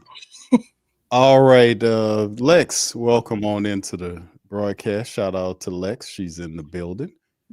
Lex, before we move on to our next commentary here, Pelicans entering full tank mode, ? Before we get there, let's hear your thoughts on tonight's affair. The Pelicans won. Back in the W column. Congrats to CJ. I was saying in the comments that he should have just said, "I'm so great."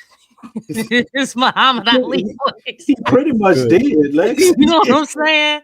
Look, no, but that would have been a shorter version. You know how they say keep it short and sweet? Just a little conceited, isn't it? Just a little. I'm so great. Life is good. Yeah, he had a great game. Kudos to him. Still don't want him. You know what I'm saying? Shoot, I mean, like, nah, look.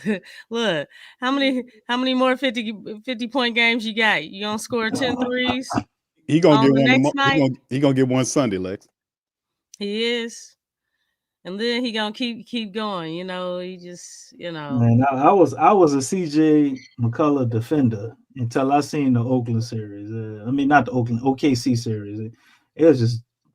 It was done for me, man. You can't go on prime time and show up like that and just disappear. So 50 tonight is great, but if we ever want to be in championship contention at some point, CJ and his $33 million ain't getting us nowhere near that. So he's still a good player though. Like everybody acting like for $33 million. I think in the right situation, CJ can actually put a team over the top to possibly win a championship. It would have to already be a structured situation. You know what I'm saying? You put him on. Let me see. Who could? I think they could scare some people with Milwaukee. I think they could. If Doc don't get in the way. think coaching would be their downfall. Sometimes I think Doc is a pretty solid coach, and then other times Oh, it seemed I'm like he done scratching my figured head. out something. Yeah, they playing good now. I think the players more or less figured it out too. He's kind of like a guy that he gonna let them do their thing, and he gonna empower them, and he Yeah. gonna hold them accountable too. So I think Milwaukee, him over there, they could take it. And wouldn't that be great? Every time we trade somebody of stature, they go on and win a championship. Wouldn't that be awesome? Well, I mean, that's the trend, it appears. Mhm. It's just not players. They got execs that go there and get noticeably better. But go ahead, Lex, finish your thought. I don't know. I agree. You know, look, I've said it many a times. It seems like when people, whether they're in the front office or players, when they go somewhere else, they get better. So, and that was, you know, before Griff and anybody else who's here now, you know, that's something that's embedded in the system. You know what I'm saying? But yeah, I mean, everybody's you know, just goes to a whole nother level. They're in a better system. They're coached better, just better all the way around. So I just think that's kind of interesting how that, you know, the cycle continues to be perpetuated. Yeah. My man Don Guillory, he seems to not be familiar with David Griffin's game by his comment. He said BI will not be re-signed under any circumstances, fam. You know what? Is Don related to Will Guillory? Can you let us know? That's your cousin? I mean, I know, because I mean, you got it going on there. Is that your cousin? But anyway, though, my man Don, bro, like I would agree with you with a functional, you know, organization. But you got to realize, man, we are the only team that was breaking our neck to throw all types of bags at BI that he turned out because he wanted to get even more money from us. And now with the fact that he can't probably get what he was looking for, we probably would be the team that are willing to pay him the most because of David Griffin. He's not just gonna let BI walk for nothing. If BI would have to turn down more money than he can get somewhere else, and that's only if we can't trade him and get something of value for him. Because David Griffin, I don't think he's going to trade BI for a bag of peanuts, man. He's still thinking he could get a KD offer or some shit for BI, man. He too late. He's too late, and he's looking for the offers he probably could have got last year. Now, but you know those offers aren't the same right now. So I don't think he could swallow his pride, man, and just let that ride die. I said some weeks ago, look, like whatever trade does, you know, transpire, it's not going to be this trade. Like you have to look at this trade as like you're getting something, and whatever you get for that trade, it's the next trade that's going to mean something after that. Because I feel like they've delayed this for so long. You have to look at the next move after this move. And I think that's the biggest thing, because it's like if your thought process is still, oh, we're still trying to get a boatload for Brandon, that's not going to happen. And then as it gets closer to the deadline, like time is ticking. Like, dude, that means the leverage is going more and more away from you. You know what I'm saying? Like you don't have any. They're gonna wait until you really, really get desperate. And then you'll just take, you know, hey, you take this, or your boy probably gonna walk.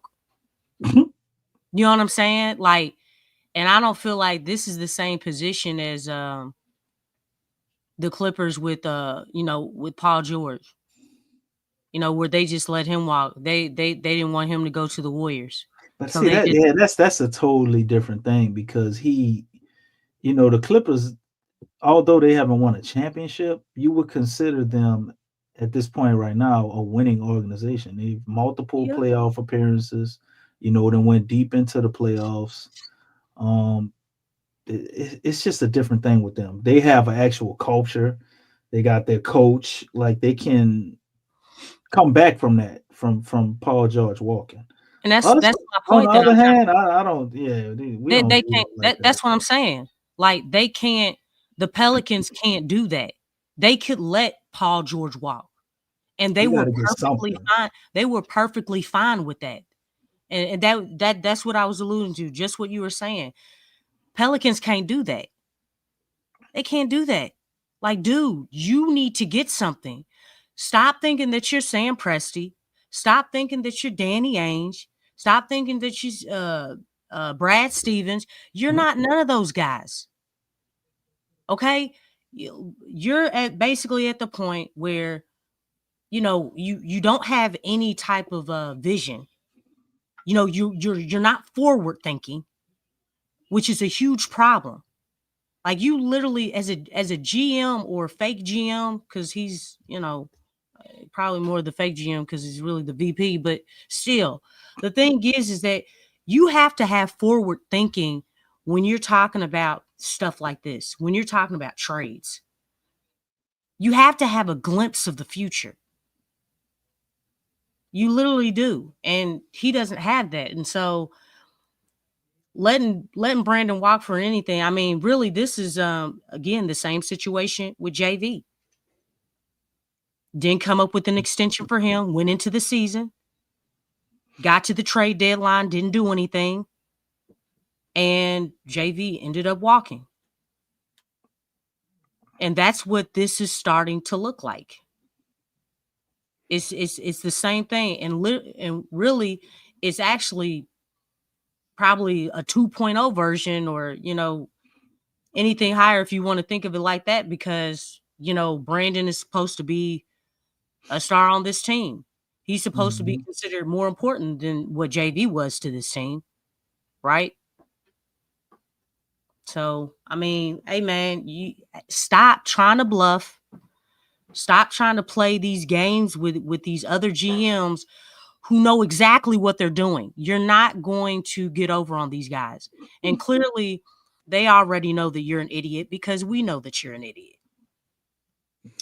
Got some strong points there. All righty then. Yeah, but I do have a question. Alrighty I have a then, question for you Lex. guys, though. While we're talking about Brandon Ingram, do you think that there is any possibility that we could go out and get Jimmy Butler? He was in his press conference talking about he lost his joy for the game. Now we got a whole bunch of joy over here. We got a lot of joy over here. He said he can't get his joy back on the court in Miami. You know what? He can talk about joy because that dude plays with violence. He can talk about joy because he plays with violence. Okay? His joy, hey man, look, I love Jimmy's joy because it's violent. You know what I'm saying? Look, when he gets his joy back, a lot of people are in trouble. You know what I'm saying? I didn't say I wanted him. Like everybody said, oh hell no, no, hell no. No, I'm saying hey, Brandon Ingram, you got a lot of Zach grit. LaVine, Jimmy Butler, those dudes, all of those dudes are in, I guess, similar situations. B.I. the only one on expiring though. But I think a trade that you pull off, if Jimmy wants to go somewhere, could Brandon Ingram be mixed in a 3-team deal? I think Miami would love to have a guy like Brandon Ingram. So what if we're involved in a 3-team deal? I was joking about him coming here. Well, what if we're involved in a 3-team deal with Jimmy going somewhere else, B.I. coming here, and we getting like, I guess maybe draft compensation for our troubles and probably some matching salaries? I would definitely be interested in that, DC. That sounds 3-team trade. like Jimmy to Miami. No. That sounds Brandon better. Ingram to Miami. Jimmy to what he's rumored to go to the Warriors. Warriors and Houston have the highest chances of getting him. Would Miami really want Kuminga over Brandon Ingram? I mean, I don't know. Kuminga's he's playing well right now. What's he playing like? He stays healthy. He's averaging like 24 points a game. He's been Kuminga averaging 24. God damn. He averaging 24 points a game. You What? serious? Over the last maybe 10 games or something like that? I don't On know. the season. I just saw his stats. Hold on. That dude doing that type of shit out there, man. Hey, I mean, he's been balling. He's been balling. I mean, he's closed a couple of games because Steph's performance has been really like up and down, like drastic. Against Memphis, he only had 2 points. I mean, that's his worst, like in his NBA career. Over the last 10. Yeah, I get you, Lex. Over the last 10 games, he's averaging 21 a game. Oh man, that's coaching. Okay. They pumping up his stats just like we was rooting CJ on to get that 50 tonight. They trying to trade him. I mean, They hey, trying to make him. They're trying to make him look good, but Kuminga is actually he's solid. I know. I mean, and plus he usually guards the best player on the other team. So we got another. He's the most athletic. We got a supercharged Herb. So he's yes. I mean, so he's doing it on both ends of the floor. I mean, I've been watching the games. He's very active, plays with a lot of energy. He hustles. He's got a lot of fight up in him, man. I mean, he's really determined to. He's playing like he has a chip on his shoulder. Okay, that's how he's playing, and that's a good trait to have. He feels like, hey, if you're saying that you're that type of dude, he's going out there and he's proving it. He's hustling, getting steals, blocking shots. He was guarding KD when they played him. They ended up going toe to toe with Phoenix, and they ended up beating them. I mean, and it was because of Phoenix sucked this shit, Lex. Well, that game was actually a good game, and they were really going at it. So, I mean, I know they better than the Pelicans. You know what I'm saying? Everybody better than the Pelicans. Okay, so I mean, we'll see about that Sunday, buddy. Not the Wizards. Well, you don't have to see it about it. I mean, I'm just saying, tonight. They beat them tonight. We're still the worst record in the league, even though we beat them. If the Suns suck, okay, we got more losses than them. Can the Pelicans have their record then? More games. Can we agree on that?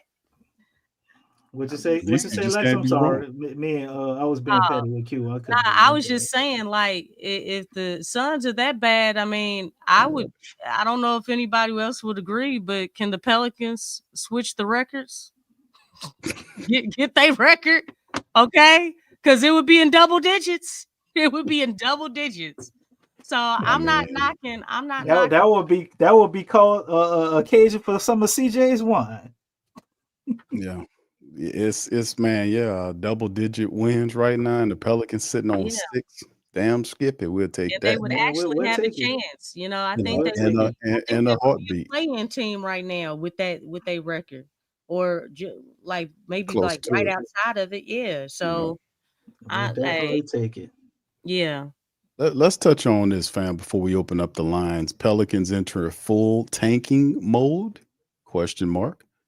Pelicans added Dejounte Murray to the core of Zion Williamson, BI, and CJ this offseason. It appeared as if this organization finally had a group they could potentially contend at the top of the Western Conference. Although injuries have severely limited the Pelicans' potential, the team is nowhere near the top of the West. In fact, New Orleans is at the bottom of the NBA standings with a league worst.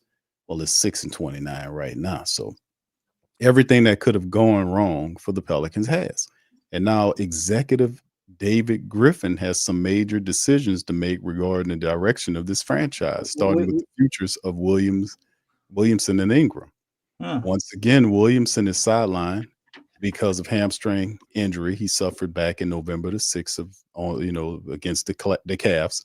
The good news is that Zion is back on the court doing individual work and practice, and he should be able to make his return at some point in the coming weeks, conveniently right before the trade deadline. Amid rapid speculation that the Pelicans may finally put an end to their constant struggle with Zion Williamson, that doesn't appear to be the case, inching closer to February. Zion remains one of the faces of the organization. The Pelicans still believe that he is one of the best chances, of finding success on the court as long as he can remain healthy. That has been the problem through the years, which is why Zion Williamson's contract is structured the way it is with certain team out clauses. Unless they're blowing away by a trade package that comes their way for him, which is highly unlikely at this juncture, Williamson will remain in New Orleans through the conclusion of the 24-25 season. Sources said Pelicans are not going to be looking to dump Williamson for a low price, and they haven't given any indication to rival teams they would seriously entertain the idea of moving Zion before the deadline. However, the Pelicans are serious about fielding trade offers for Ingram, who is set to become an unrestricted free agent in the summer. Compared to the player like Butler on the trade market, Ingram's salary is roughly $12 million less, and there's more upside for a team pursuing him since he's still only 27 years of age. When healthy, Ingram averages over 22 points a game, 5.6 rebounds this season, while shooting 46.5% from the floor and 37.4% from downtown. In the Western Conference, teams like the Warriors, the Lakers, the Kings have all been linked to him dating back to the offseason. None of these three teams appear to have serious interest in Pelicans forward at this time. Sources say the Nuggets have also been mentioned as a possible destination. Remember, we covered this. If they were to move Porter Jr. in a trade, something that also looks unlikely at the moment. This leaves Spurs, Pistons, Raptors as three interested teams to consider for the former All-Star. San Antonio also showing growth in Wembanyama's second season, and the need for another go-to scoring option is apparent. But combining the salaries of Harrison and Collins with some draft assets, maybe a young player like Kasoko, the Spurs could potentially get Ingram at a very low risk, high reward price. The Raptors are also in the midst of a rebuild, a retooling process, whatever you want to call it. The general manager is never afraid to pull off a big move. Or I think he's for the team.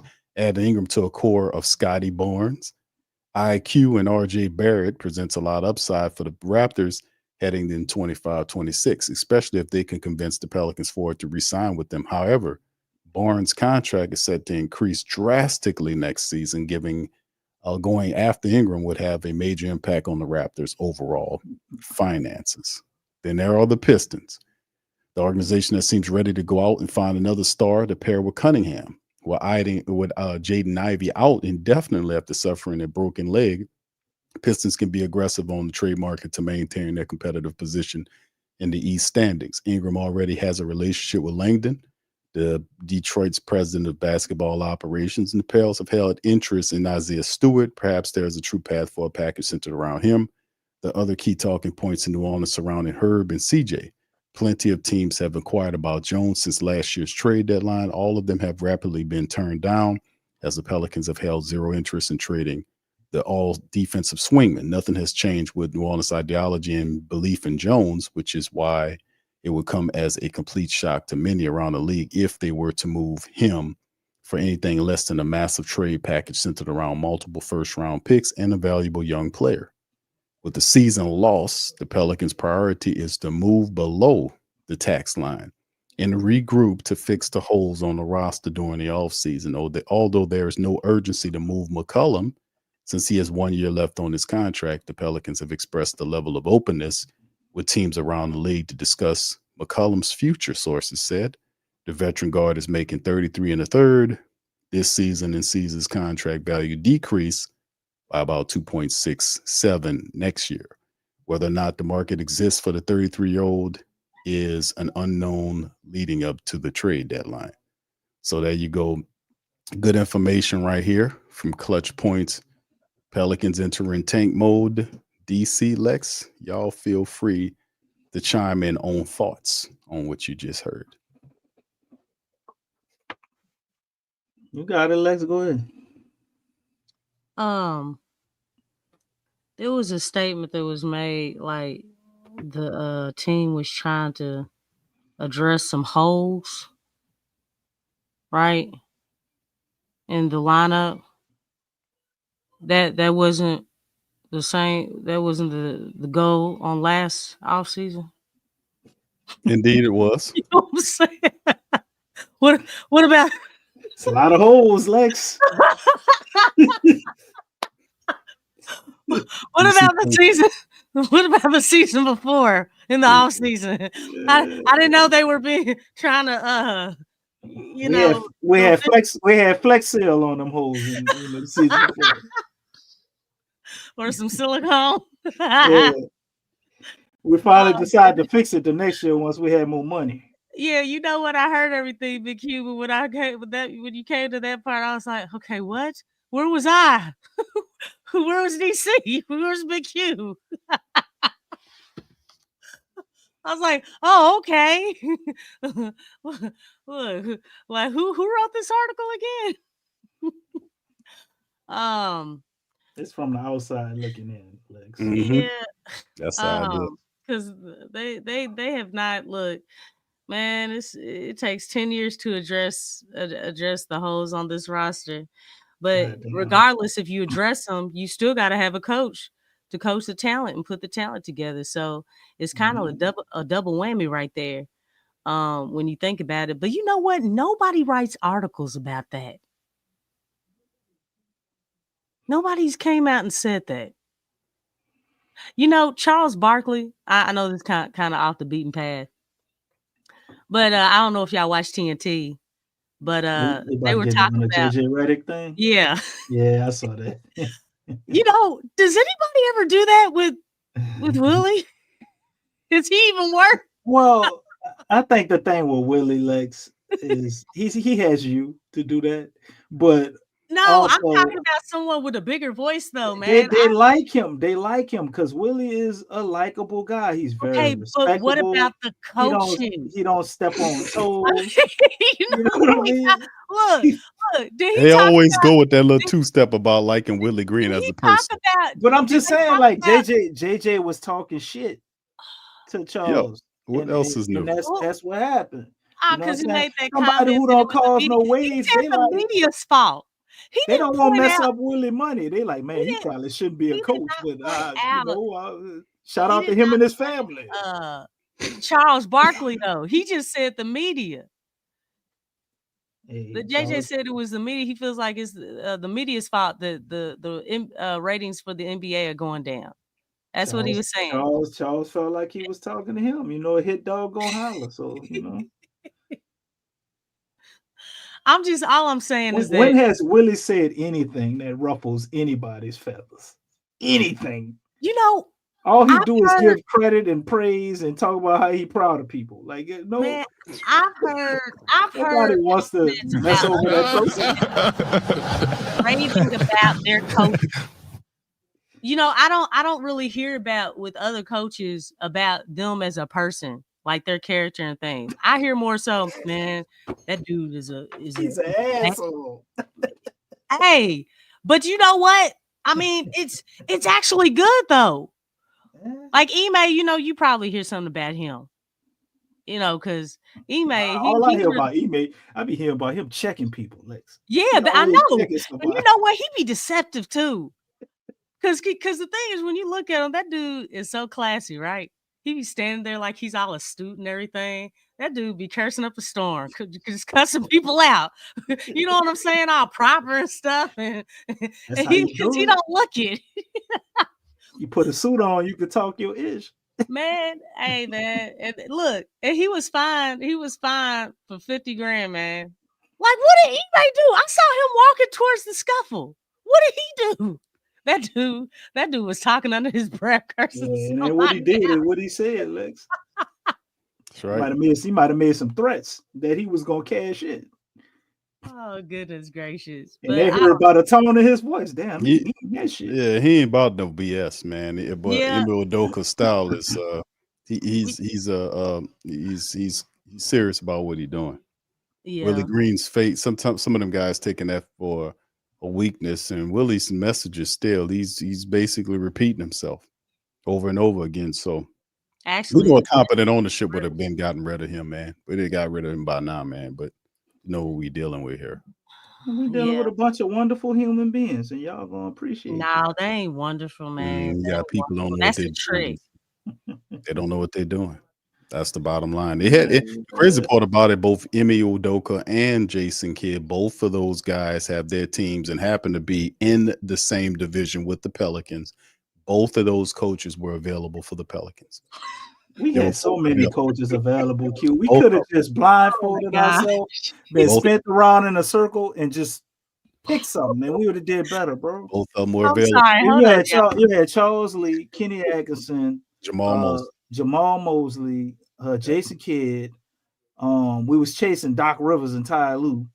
Who else? Am I missing somebody? It was another coach available bunch that, of 'em. that was good as well. There's Nate a bunch of McMillan. guys. Nate McMillan was available. He would have been better than Willie. Coach who Bud else? was available. Coach Bud was available. No, You know Coach Bud what? wasn't available. Yes, he wasn't was available. out there. Yeah, Coach because he Bud- got fired. That's what I'm He saying. got He No, was out I'm talking about. I'm talking at about the time. before they picked Willie. Well, I would have fired Oh, Willie for okay. Coach Bud. I would have said, "Hey, Willie," But he we wasn't appreciate you. available then. He was still doing his thing, in No. Milwaukee then. But who else, man? I'm probably missing another Kenny one or Atkinson. two names, right? I Yeah, said Kenny Atkinson. Atkinson. Oh, I the said, dude from Charlotte, that's coaching in I Charlotte said right now. Charles Lee. Oh, Charles okay. Lee. You And all can't that we say was Jock Vaughn linked. because We Vaughn was didn't want the linked. job.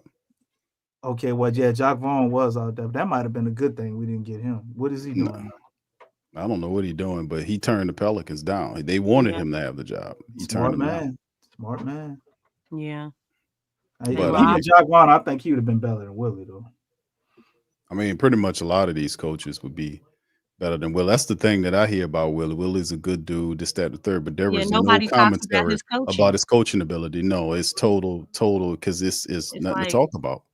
He don't even fit the job description. Nobody's It's talking nothing- about the job description. And I ain't even shitting on Willie. I'm just saying there's nothing to talk about, man. Willie's It really defense is not isn't. even, it's not consistent, man. That's supposed to be So a stick. y'all just gonna act like Marley ain't said this shit? Like what? Willie Yeah, used to that's sing why I Yolanda posted. Adams That's why I before put up. game. I know. And Yeah. look, hey, And Jamal, man, why you gotta bring Yolanda Adams up there? Yolanda Adams, that boy listening to Oh goodness. Shirley Stop it. Caesar. They say players look at Willie Sippy, Kurt Franklin. That boy listening to Shirley Caesar before the game, boy. What you talking about? That boy like all the old school hits. What's That your boy boy? listen- We That boy fall listen to down, but we Mississippi get Mass up. Choir, DC. Oh, Donnie okay. McClurkin. Donnie McClurkin. He listen to Oh, Donnie okay. McClurkin. That boy listening Listen to to Don. He listen Mississippi to Mass Don. Choir, boy. That what that boy listening to. Oh man, Marley. Like boy. old school, yeah. That boy like old school gospel, Mississippi Mass, boy. Yeah. But yeah, and man, listen, man, this is like we saying the Pelicans, they got a lot going on, man, and this is gonna be a very interesting month, man. DC Lex, that damn trade deadline is gonna be here before you know it. To be honest with you, it's gonna be here Shoot, before it's you here know it. now, man. Look, just blink, just blink and it's here. That's how Right. fast it's gonna be moving. And look, Yeah. all the while, Griff is like, okay, we have time. We have time. That's what you said a month ago. He ain't saying nothing. He hiding. No, he's thinking it. We had a Griff sighting. Man, that boy staying away. You know, it got to be tearing him up on the inside because he know he like to pop up in between games and talk for 5-minute segments. yeah. Hold up. We had I was a about Griff to mention sighting this up right there. here. You know? And he kept it short and I sweet would like too. everybody to meet Eve Missy, the rookie of the month. Hey, let's go run back in my hole before y'all. Yeah, he did. He did run back in his office. Oh my god. We got 30 more seconds and I don't think we see Griff no more. What am I gonna do? Oh my gosh, I have so much work to do. Sooner or later, you're gonna have to stand before us and tell us what's going on. here. Sooner or later. Yes. Look, you tell he Appreciate y'all for being here with me and then just let me to grow as a player and as a person. All right, shout out Eves. Shout him out. Big ups to me. Look here at him. Get on 3, 1, 2, 3. Nah, DC, hit the mute button, bro. Just meet Eve Missy, the rookie of the month. DC don't Billy know how back there in the back. to hit the damn mute button on his ass. Only much wanted to hear his damn voice. Shout out to Yeeves, man. The hell with that rotten VP, man. All right, so big ups to y'all, man. We about to get to the segment of the call-in stream is pinned to the chat. Why he only come out for good news? This man will never be nowhere around. For DC, bad you know news. the answer to that question, brother. Stop asking questions. You got the answer for, man. I You mean, know. no, hey, I tell him. You know why, DC?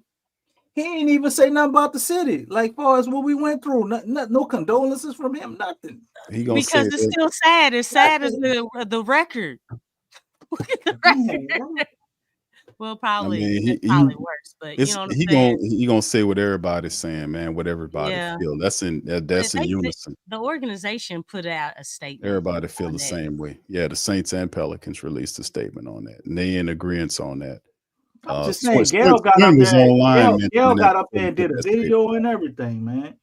Showed us how she was feeling, you know. Yeah, that's a messed up situation that went on there, and that's a lot of people that need to pay for that, for what happened, man. Oh yeah, they definitely gonna pay. Yeah, they got to pay for that. You got the police chief saying, "I didn't even know we had those things," and I'm like, you know what I'm trying to figure out? They got the barricades on Bourbon Street, bro. Why the barricades wasn't up? DC, that's a whole nother show, bro. Who was in charge of that? They were in charge of that. They should have put the concrete barricades up, the ones you use the cranes to put. You don't have the concrete barricades up on New Year's, bro. What and then the Sugar Bowl coming out here and all that too, like that weekend, like for real. Bro, they had the concrete barricades crazy, that they used for construction. Nah, they got some I think hydraulic ones on one side of Bourbon Street, and then they got them little fold up ones where they fold up like that those they put on the other end. Yeah, that's not on that end. The end they talk about the ones that come up out of the ground. You got them, you got them, and then you got the fold up ones too. Yeah, but anyway, like you said, that's a whole nother show. Man. So that's a show. That's the show within itself, right? That's the on cue with Big Q, man. That's what that's what that for. But yeah. Shout out to y'all, man, for being the stream. Y'all won't get man. Knoxville and he wants us to do a show talking about this. Talking about what? I'm guessing he was talking about what we just said. Yeah, they burned it. Oh yeah. That's on cue with Big Q. Burned down right after this. Bro, it's just, man, like I told people, the best way you can see something stink is pay attention. If they announce it's a lone guy before they finish the investigation, investigate. That's a key. Then it was hiding that damn flag, man. You seen that shit, huh? All kind of stuff, bro. Mm-hmm. The group they named, that's a part of it. That's some murky something that has. You gotta know the history of how this stuff works, man. People don't need to get tripped up on it, but. Yeah, Knoxville on cue with Big Q, man. That's on cue with Big Q, boy. That and the dude that with the CEO, all that junk and that garbage, all that crap, all that we cover all that, man. I mean, it's a pattern to what happens, man. It's a pattern. If you recognize, like Dick Gregory told y'all that it's a pattern, and when you see the pattern, then you can know what time it is. So yeah, it's a pattern. But anyway. The peace and condolences to the family, man. It was horrible. You know, people were sending me stuff. I seen a lot of terrible stuff that they seen with that asshole did that to them people, man. I had to stop looking at videos, man. It was kind of bothering me. Yeah, it was terrible. The videos and footage that's out there about that, man, it's really disturbing. You know, one of the girl's family, the mom was asking people to stop sharing the video. Yeah, I seen the little girl. They showing, her daughter like dead right there, man. It's crazy, man. Yeah, but shout out to y'all, man. Appreciate y'all for being in the stream tonight. Y'all do me a service, hit the like button. Feel free to hit the subscribe button and the share button too, man. We're gonna get to the favorite part of the stream is when we open up the phone lines and hear from you guys. So if you want to get in, we got Stacy. Shout out to brother Stacy. He's chilling there. Slim South, Jay Black up in the building. Jay Black, yeah. Jay Black. It's gonna be exciting tonight, brother. We got Moles in here too. Moles at Hey, Jay Black. Did you hear Moles? Moles and Jay Black show up, bro. You know you gonna have some followers, bro. Might as well clear the panel when Jay Black and Moles show up together. They going at each other right out the bat. But anyway, man, we're gonna open up the lines, man, for them brothers to come on in, man. Y'all welcome on in the stream. How y'all doing this afternoon? What's up, y'all? What's up? What's that? Can y'all hear me well? How y'all doing? Yes, sir. Let Slim go first. It's his birthday this weekend. Happy birthday, bro. Happy birthday, Slim. Shout out to I you, brother. appreciate y'all, man. How old you making, bro? I'm 41 tomorrow, bro. 41. Man, you look Yeah, like you about 41. 14, man. 41. Well, damn. Well, thank you, DC. Give me a I green said the dollar. same thing. I said the same thing. You don't look like no 41. Black Yeah, I'll don't be crack, 41 dog. tomorrow, y'all. Yeah, man. Appreciate y'all, man. Thank y'all for for all the content y'all do for us, man. Cause I'm tired of the national, the media with the bull crap. I'm gonna keep it clean. You know what I'm saying? So, go Pels, I guess at 6-29. Maybe it's 7-29. I don't know. Just what it is, You're brother. gonna get a dub for your birthday, They just dog. alluded 30. Yeah, man. All right. Like good win though. Good win for the Pels. Matter of fact, not a good win. You had to keep You it got working with it. there's some static going on with your mic, brother. It's messing up your sound. We can't hear you good, bro. Can you hear me Yeah, now? I think your mic moving on your shirt, and it might be making noise. Your mic is kind of cutting you out. So.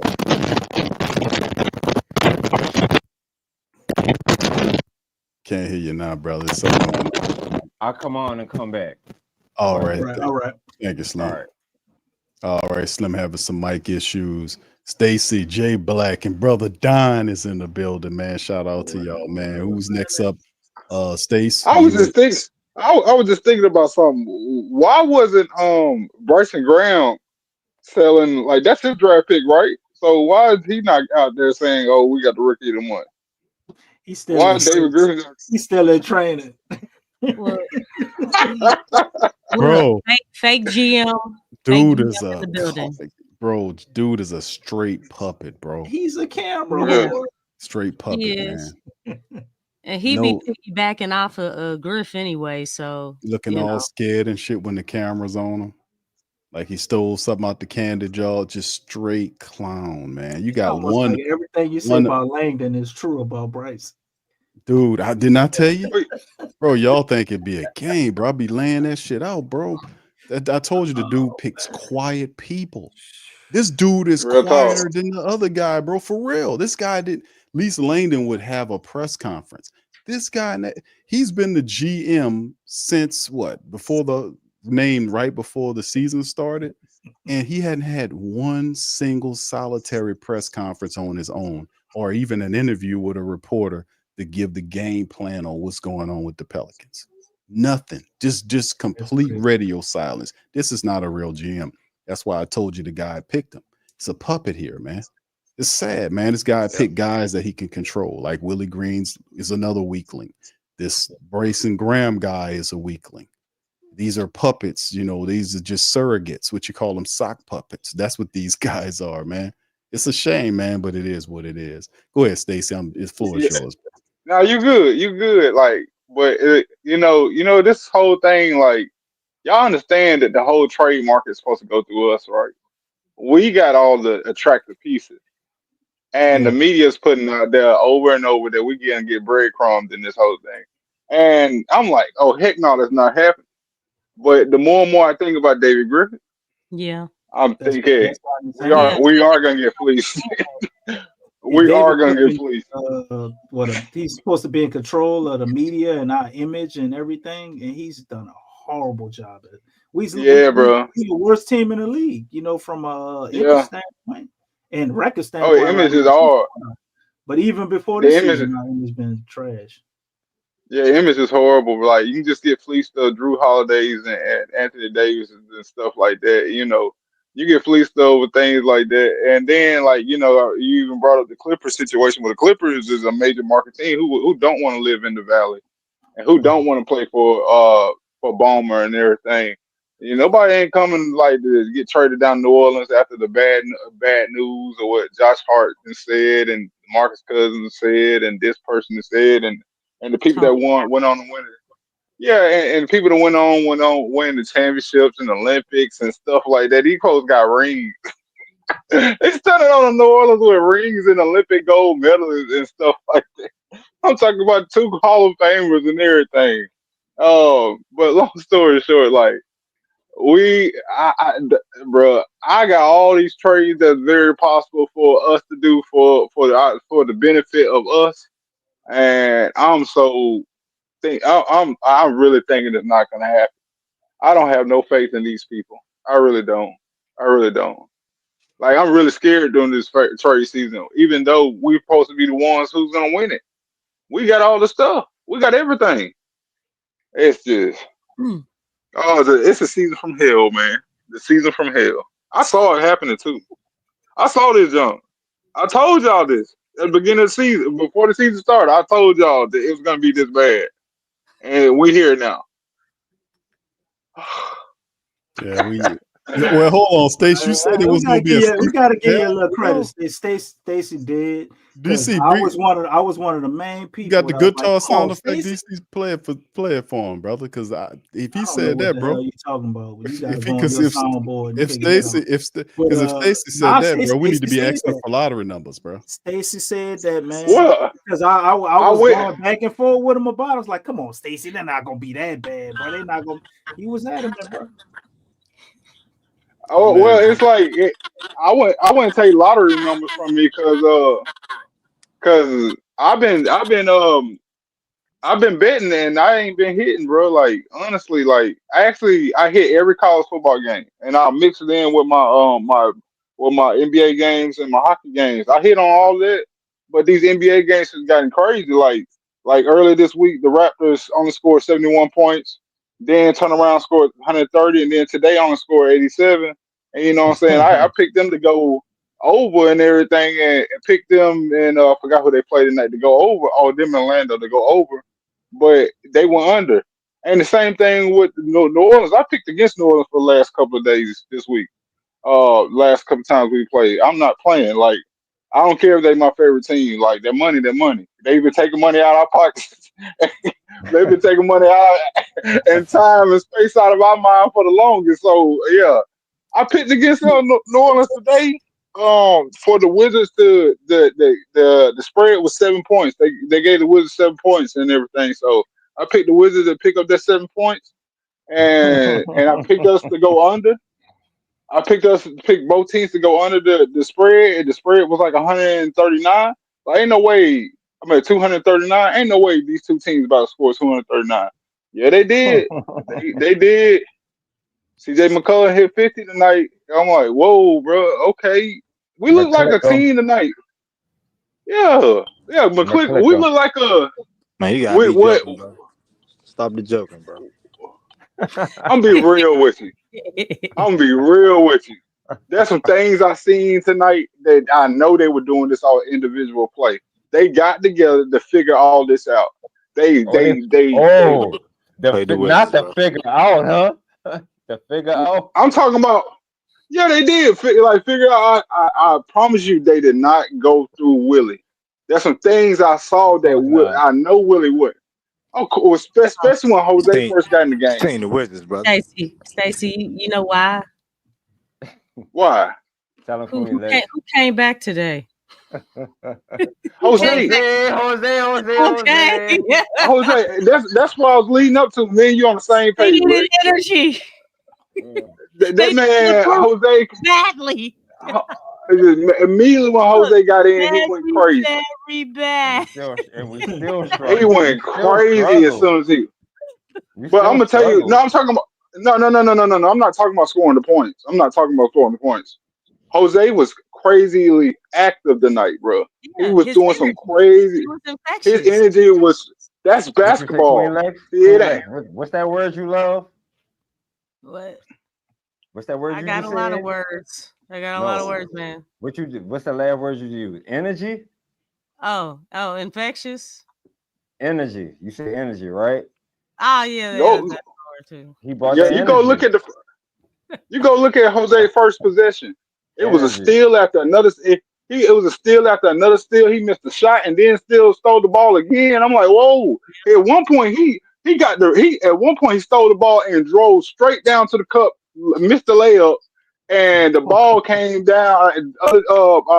What's his name? Sorry, rebounded it, and he stole the ball from Sorry and shot it up again, and missed it. I was like, oh man!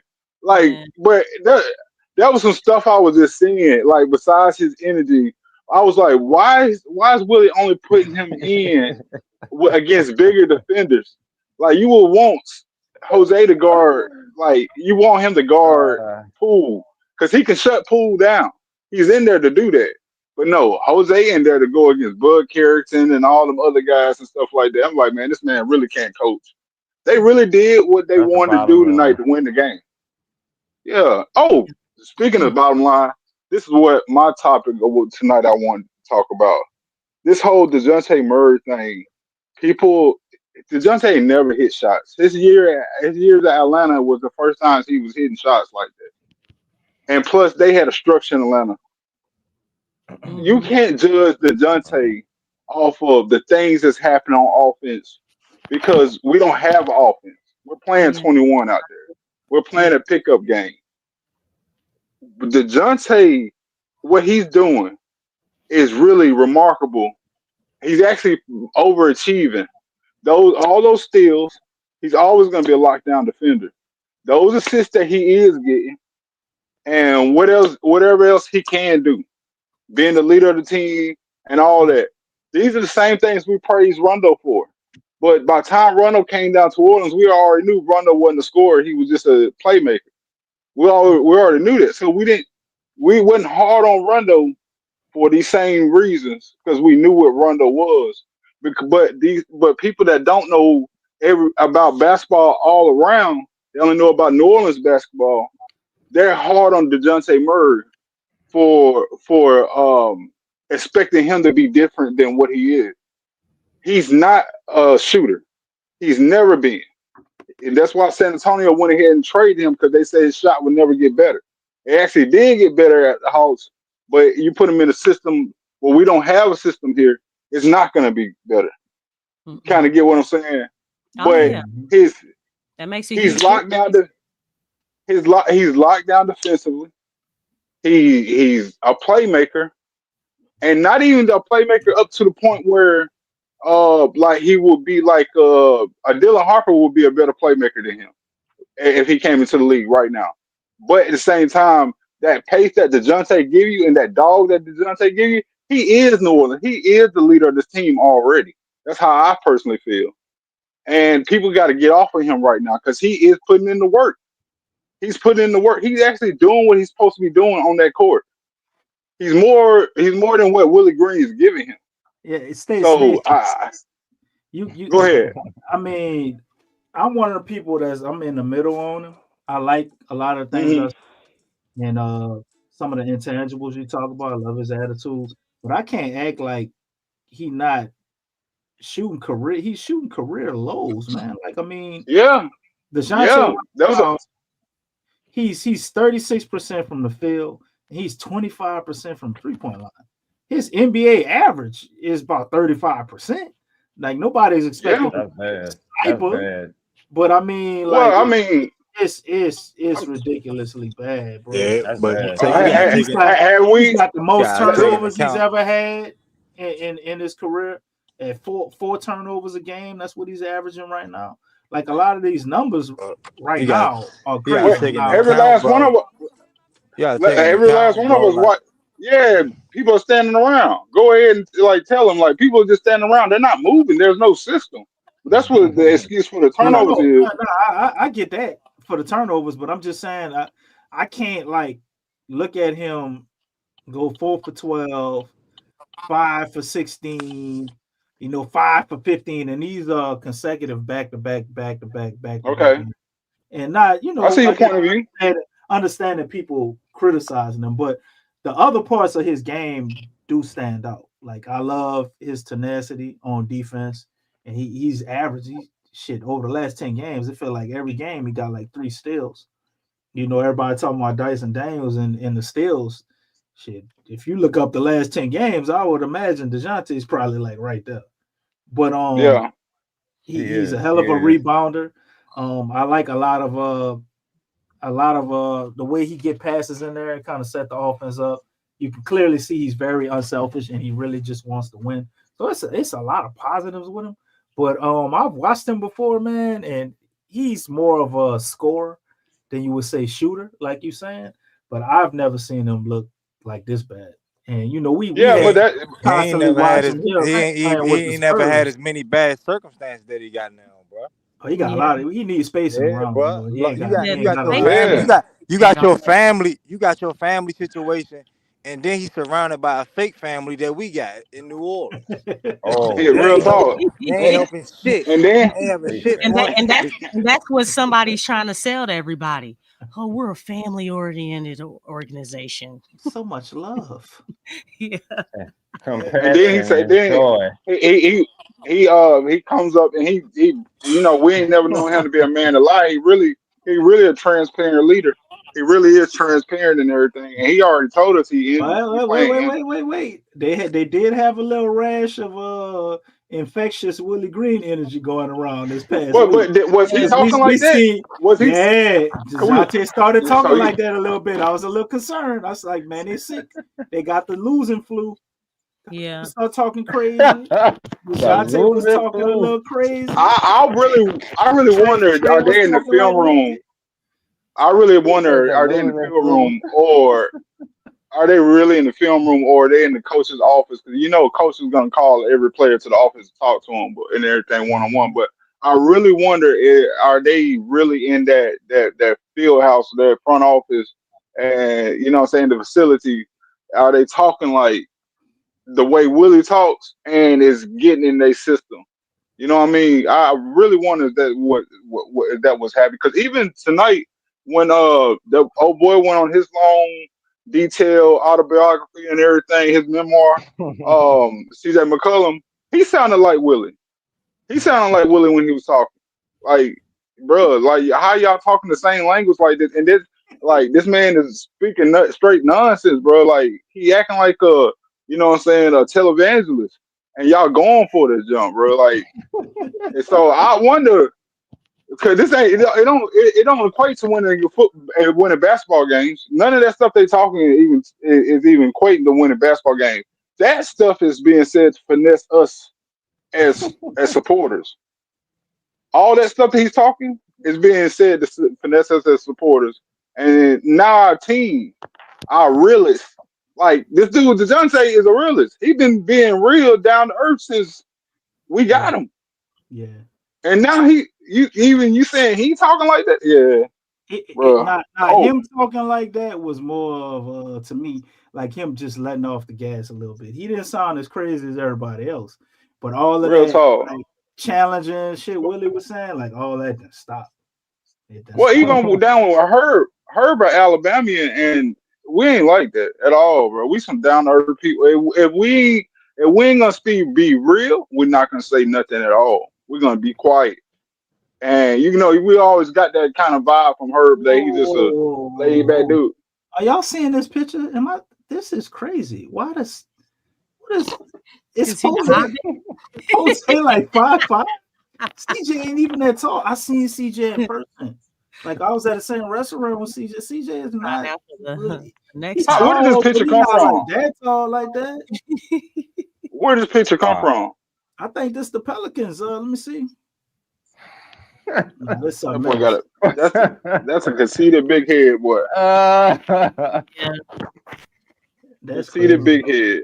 I mean, they look like real pictures. The Jose one look crazy though. That look crazy. Jose look like about 5'5" or something, man. No way. He not standing all the way up. Maybe he bent his leg or something. Maybe that's what it is. He took off his shoes. He took off. Oh, damn! He got lifters in his shoes. I mean, probably those power step insoles or something. Oh, Lex, he was just up here calling a power puppy. Like, power step insole. Jose did great tonight, man. I can't deal with the Jose disrespect, man. Y'all got the spotlight. Y'all got the spot. Oh, one last thing before I go.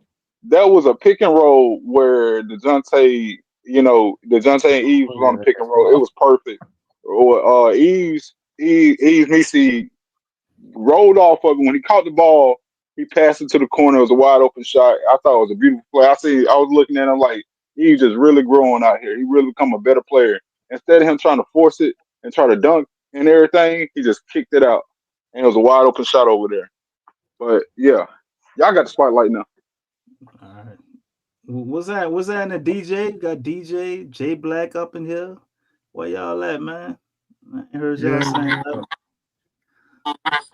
Pat Williams. Yo, what up? Good.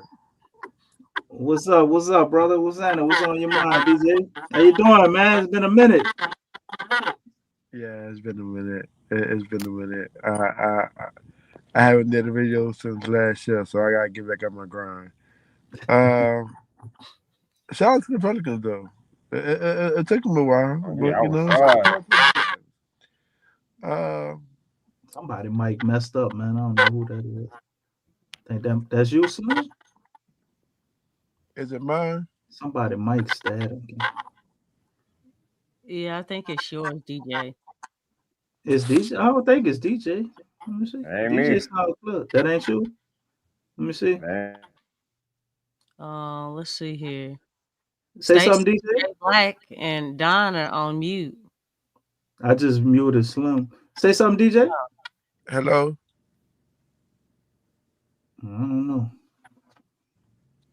You can hear me? Yeah, I can hear you. I think it is your mic. I think it might be your mic. Yeah, it is your mic, DJ. Yep. All right, hold on. You can hear me now? Yeah, we can hear you, but it's just like a background noise or feed or whatever you call it, distortion. You got the show playing in the background? No. That's almost how it sounds, like somebody listening to the show and it's creeping in through the audio. You got Mike. You got Mike. No, I'm doing it off the phone. Yeah, it probably ain't yours then. Probably somebody else shit. All right, so shout out to Jose. Apparently, that's what we needed to actually win a game. Now we needed the Wizards, bro. Yeah, to that. I mean, I gotta go see the highlights, but you know how the Jonas Valanciunas play, our former center.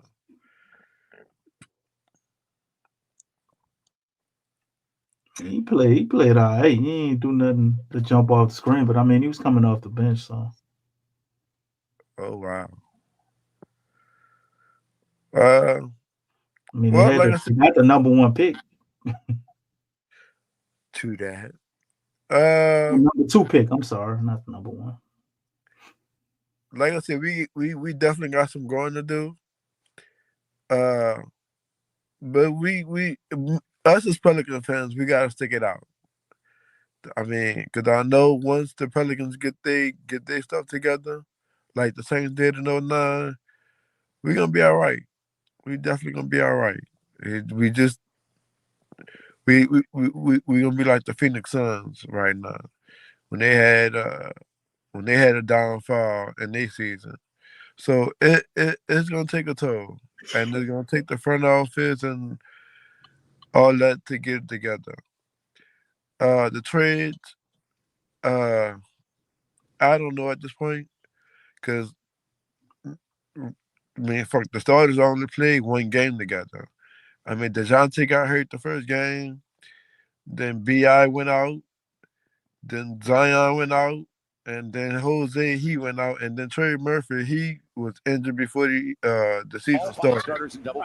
So at that point, I mean, we just gotta see how everybody played together. Whereas you got Trey Murphy coming off the bench, you got Brandon Boston, I like him. He's like a stretch 4, stretch 5 if you play him right. Stretch ass. He shouldn't be in the G League, bro. He shouldn't be in the G League. He's supposed to be in the G League. He shouldn't be in the G League. He has no excuses for being in the G League right now. I don't get what Y'all they're doing. think we should have kept JV? Y'all think we should have kept JV? Yeah. They go all our rebounds. Even down to the night to the Washington. I don't think so. Washington. Why not? I'm gonna say it like this. I don't think so. It I mean, I'm gonna tell you what. I mean, what That don't was matter. it? What was his contract? Was his contract ending? Was it expiring? Yeah. Okay, Yep. so Yep. what was going to resign him to? Because I About don't know. less than 12 How many million. years?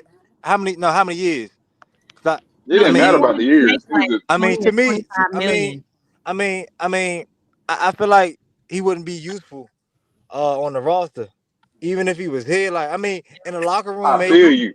but if you look at No, I feel what you're saying. I think he even would. how shit Misi did a good job with him. So you see the night shit, we won the matchup. You know Well, what I'm at saying? Like, one point, no, hold on. You said Misi did a good job. He did do a decent job with him, but there was We at didn't points win the where match. JV was beasting him at times too, I mean, using his weight on him. he's still a rookie though. He's still figuring it out. But at the Yeah, end of the day, but you We were center still see shots. the overall for overall game how Misi is the ideal. You know what I'm okay, saying? yeah, that's true. That's true. Mhm. That is true. But But at the same time too, we're not getting rebounds. You know, well, he yeah, had he had a lot of Misi had a lot of offensive rebounds tonight. But on defense, the defensive rebounds, we're not getting them. We're still getting beat there, and that's the Wizards, by the way. But looking at that, playing the Wizards was we don't get rebounds all season, but our best rebounder is on the other team. And if we don't hit our shots tonight, we would have been in trouble because we were losing rebounds again tonight. Because the Wizards are a But we hit horrible. our shots tonight. yeah, now I agree about the rebounder, but I mean that's where you don't keep JV. You go out and get another guy like Wendell or somebody to do that. That's more I, versatile and that can I, move. I You think know you what I'm all are saying? looking at it the wrong way, though. The JV situation, I just think it was time to move on. In my opinion, but we it's good to didn't. We see. didn't move on. Yeah, We didn't he move on. walked. Oh He oh he walked. did. He walked for real. Yeah, he did walk. Yeah, they didn't Yeah. do nothing.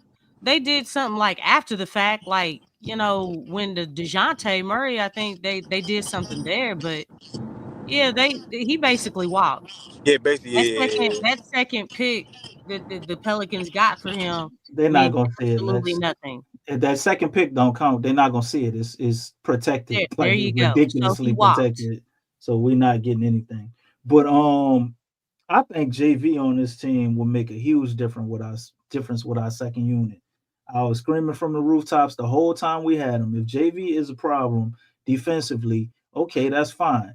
Put him with the second unit and still give him damn near starter minutes or 25 something minutes, and you let him cook with the second unit and run the offense through him. We already know what to do with JV.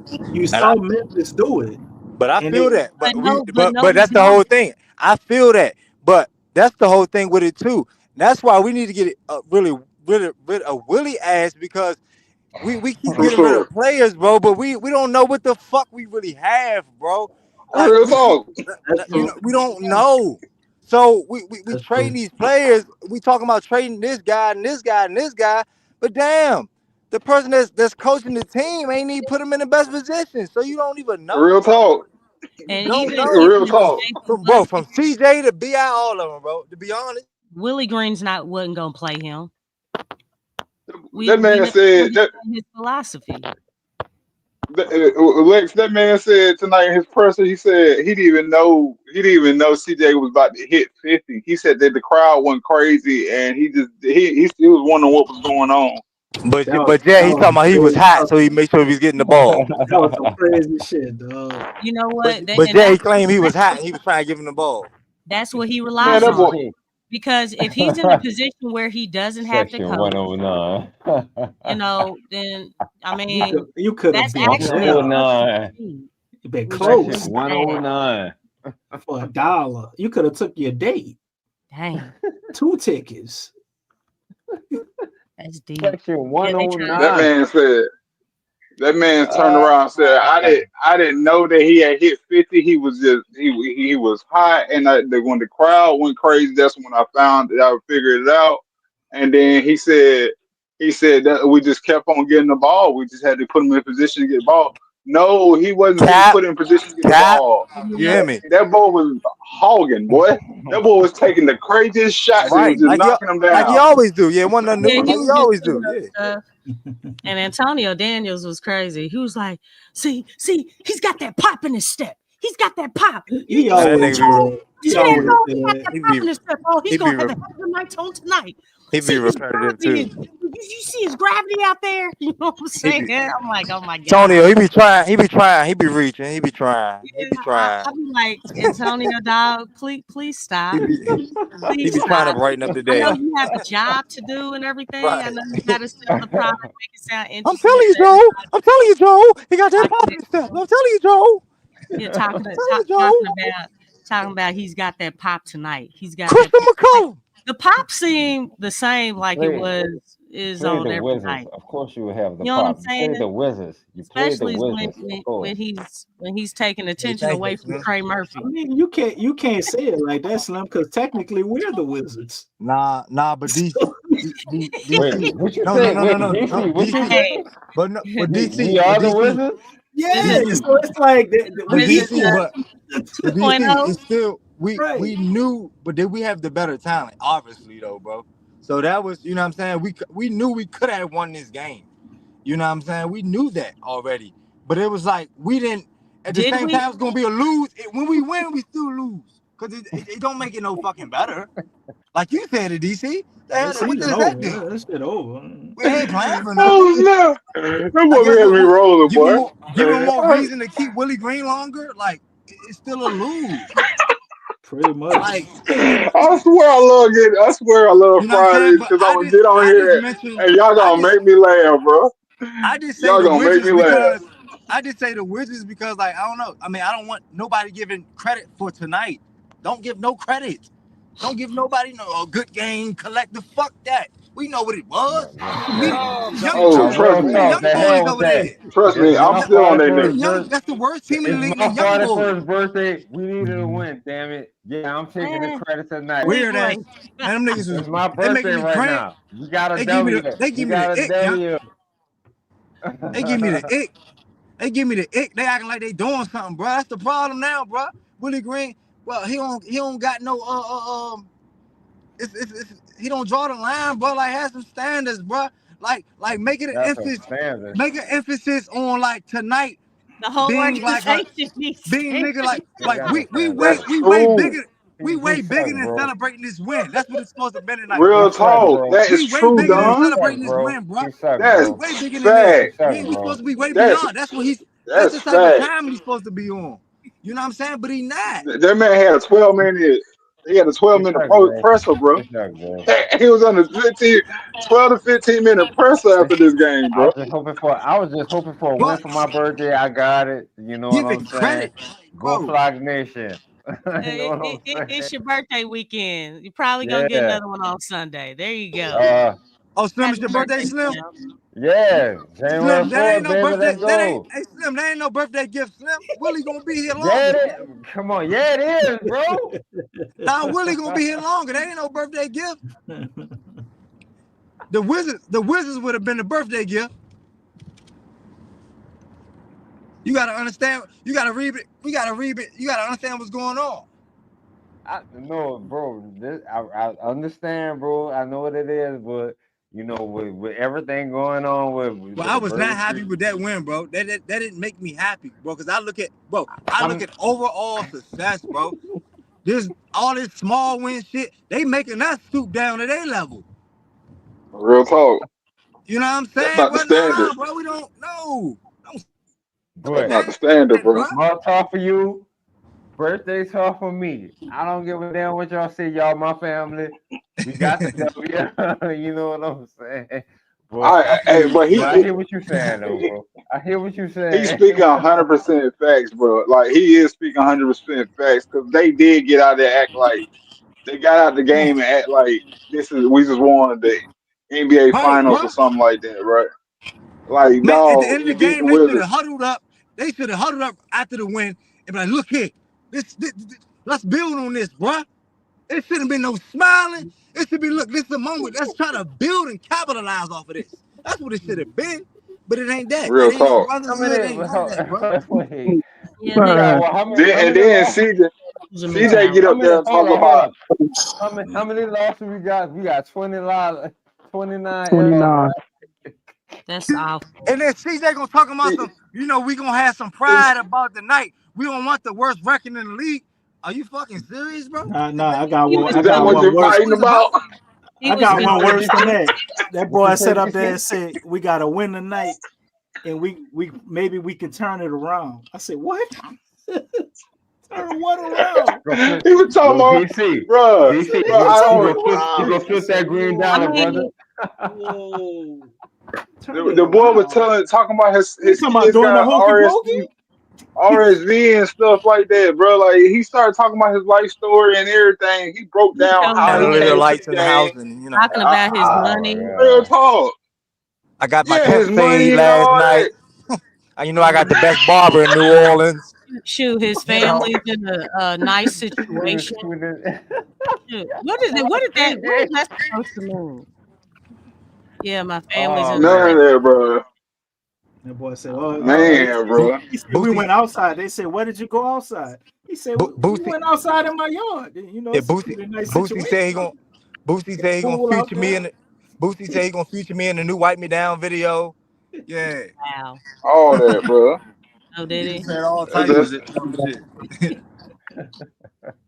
he really was trying to get up out of there, bro. Like that was the conversation. Yeah, The yeah. He was doing conversation, an get interview me for up his. out of here. Oh my god. The conversation was trade for me. Somebody trade for me. Please trade for me. That What was the about this conversation was. man, Knox Villain's comment? He said we could have had two of the best rookies in the draft and kept Dyson. Like that alone should have Griff working at a temp agency. Nah, I don't agree with that. Wow. Because Wow. Wow. that's revisionist history. Everybody got revisionist history. Yeah, they wouldn't have did that. There you go, Jay Black They finally wouldn't showed have up. did Jay Black in the building. that. Yeah, man. Jay Black. Yeah, Let's go. man. Jay Black been stressing, man. What's up, Jay Black? I'm good, man. I'm good. This is probably one of the first games I watched in a minute, man. I ain't watched games in a minute. Yeah, that's that But depression. Damn, they got Jay Black not watching. nah, man. Shit. Eyebrows doing the lean. You know. Man, I got shit to do. I ain't got to waste no time watching. Yeah, I don't gotta waste time. I got shit to do. But I really don't care about the win or loss. Don't really matter to me right now. But I'm kind of like thinking more next year. I'm thinking more next year, or thinking forward. Jay Black, I want to think it's more only January forward. the 2nd, Jay Black. Forward thinking. Yo, I'm We got a forward long thinking. time, bro. Hey, Jay Black, I We got think a we long all time know that. before that, bro. The only problem is the organization is not. They thinking about, well, I don't know what they thinking about, but they're not doing that forward thinking, man. Well, you don't know what they think about, Lex, because they ain't thinking about shit. Yeah. $20 nachos, baby. Let's go. Now, Put fans in them seats. So somebody said something about Dejounte Murray earlier. I don't know, but Dejounte Murray he ain't been playing good at all to me. I think this is kind of the worst season I've seen him. I don't know. Yeah. In a minute. Matter of fact, I can't say this the worst season because probably his first or second season probably was his worst seasons. But since he been like Dejounte Murray, he never shot like this, man. He never shot like this. I don't know if it's the hand injury, but shooting, that's one thing. But 4 turnovers? Nah, man. I don't. Trash organization, I don't know. A trash organization, bro. I'm telling you. I don't want to. So who that fall on? That fall on Willie? That fall on Griff? Or we just made a bad trade? Like, what is this? Willie, Griff. Are you really asking that? Everything. I'm really asking that. You really asking that? Okay, I'm let me really get an asking answer that. to it then. I'm All right, let telling me get an you, answer. If you organization playing, is trash. if you playing first of all, wait, DC, what you like, say, bro? It is Well, very, very bad. it's very, very, very so bad. the last time we That's where we saw, at. the last time, not it wasn't even the last time. It was the game before the last one. We played the Warriors. We played back to back against the Warrior, whatever. The main ball handler in that game was Zion, and Zion had 8 to 9 turnovers in back to back games. Like, I bring that up for the fact that anybody carrying the ball is going to turn the ball over in this system because there's no system. No, everybody's standing around and watching. There's no rolling. There's I no. disagree. And I'll let you finish. okay, you good? Figure it out. You got it. Gotta figure it out. You got it. You got it. That's it. So then we just have a point. Oh, wait. So then you will say Jose Alvarado, Alfred Payton. What wasn't? Yeah, Then we you said cut he him. had 20. Then he had Yeah, we 21 cut him. assists. He's not on the Yeah, team. that. Wait. Yeah, we cut him.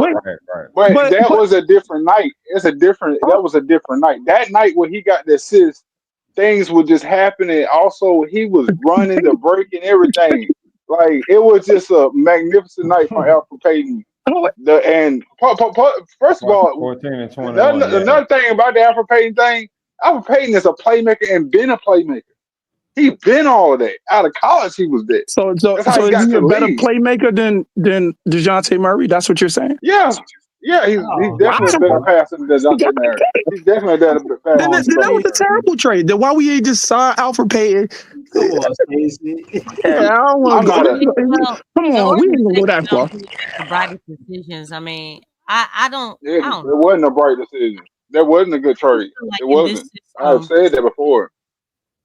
players I said respond it. differently in I different wanted Trey Young, man. I was Trey Young. I don't think it was a great trade. I still said think it before. Dejounte can work and it can be something Yes, worthwhile, but we he's have a leader. we have He fits the to city. put the right coach with him. Him and Willie and what we got. This shit don't work. But Yeah, it wasn't a great trade, bro. And me and DC talked about this before on this panel before. I said giving up those first rounders when that you shouldn't have did. They shouldn't have did that. The Hawks were actually out of it. The Hawks had gave up a lot of first rounds to get Dejounte Murray. They were actually out of making moves. Like this last first pick of the draft was their last move for a long time. We actually bailed them out of having draft picks. Like they wasn't gonna have it down the road. So giving up, we ain't giving no, we him a gave lot of up draft two. picks. We gave up We gave two up draft two. picks. Bro. look, I think we gave him Yeah, a we pick gave up swap. two. Let me see. Yeah, I yeah. think we gave him a pick swap. Oh, I seriously doubt that we gave up two. I wouldn't say it, but we didn't. But we gave up way too much for DeJounte being 28 and Dyson being 20. Is what 21 now? That's right. Yeah, that's the thing. We gave up two. Yep. Oh, that's crazy. Oh, nah. DeJounte making 29 million and Dyson only making 4 million or something like that. All of it just lopsided. But what we did get was a leader. Dyson wouldn't have been the player that he is for Atlanta at the Pelican. He wasn't going to do that. The 20 we gave the 27 the 2027 pick will be top 4 protected selection that will be least favorable picks attached to the Pelicans and Milwaukee. So whatever and see they didn't have that out of the Pelicans and Milwaukee in 2027, they're gonna get that. Oh, in 2027? Oh, yeah, 2027. So Atlanta didn't have that at all because they had gave that up for DeJounte in the first place. When they traded for him for San Antonio, they gave up all of that. They didn't have that. We really bailed them out. So what we got in return was a 28-year-old and somebody who makes 29 million that's going to make 30 million next year and stuff like that. Like we took all of that. I guess it was your standpoint though, Stace. Like you saying, on one side, you saying, DeJounte is great. We got a leader. We got the I love DeJounte. I really do. I think he's the best. He's the leader of the team and everything. No, you're not understanding what I'm saying. And I'm about to break this down. And I broke it down before. We gave up too much for him. It wasn't a good trade for us. We got him. He's a great leader for us. But at the same time, they won the trade. And they're benefiting from the trade down in the future. I can't really say they won the trade yet in the first year. Yeah. They go in there win the championship, or they go Yeah, to the playoffs. they're not doing that. This is Dejounte But first year, it's so like you can't really judge on Dejounte that. got all of these crazy circumstances around him. The man broke his hand. His mom had a stroke. Willie Green is his goddamn coach. We got everything else we dealing with. The city got a terrorist attack. You got Right. You know what I'm saying? It's just a lot of shit going on. But I think y'all still not getting it. No, I personally think the Hawks should have gave us stuff for Dejounte. No, come on, man. Come on, stop. He was a former artist. He was averaging. We bailed him out financially. We bailed him out of $29 million, right? We bailed him out off of 7 years of a player. He's 7 years older than he's 6 years older than he's 6 years older than Dyson Daniels, and we gave up 2 first-round draft picks that they did not have. They won. It was Dyson. It was Larry Nance. Larry Nance was like 12. But Larry Nance contract is over with next year. So next offseason, hold on now. In the offseason, they got cap space. In the Hawks, in the offseason, they got cap space. We bailed them out. Then they got Larry Nance cap falls off at the end of the year. This is going way too far left. I was you're saying no, he was averaging 20 points. We was expecting him to average 20 here. No, he's not. We were expecting him to average 20 and like 8 or 20 and 10. That's what our level of expectation for him was high, very high, because we wanted a second starter here. Like if Zion get injured like he normally does, no shade at that Zion, he normally does, or BI get hurt like he normally does. We wanted somebody that could come in and score and facilitate at a high level. You know what would have happened? Wait. I let you get your joint off. Dyson Daniels couldn't score at that high clip and assist at that high clip. And Dyson, my man. But score at a high clip and assist at a high clip and be the Floyd general. We wanted a lot from him. And that's what was the expectation of a former All-Star. Dyson ain't going to be an All-Star this year. He ain't a former All-Star. So I think going that far was way too. Now you went way too. If Dyson didn't get hurt, he's the defensive player of the year. He's about to break the steals record. Oh man, he's about. If Dyson don't get hurt, he was the defensive player of the year this year. They ain't giving it to. He got hurt. When he got hurt, They'll probably give that to Wemby, but Wemby is automatically. Wemby, they gonna get at the Wemby regardless. Dyson ain't playing the same amount of games.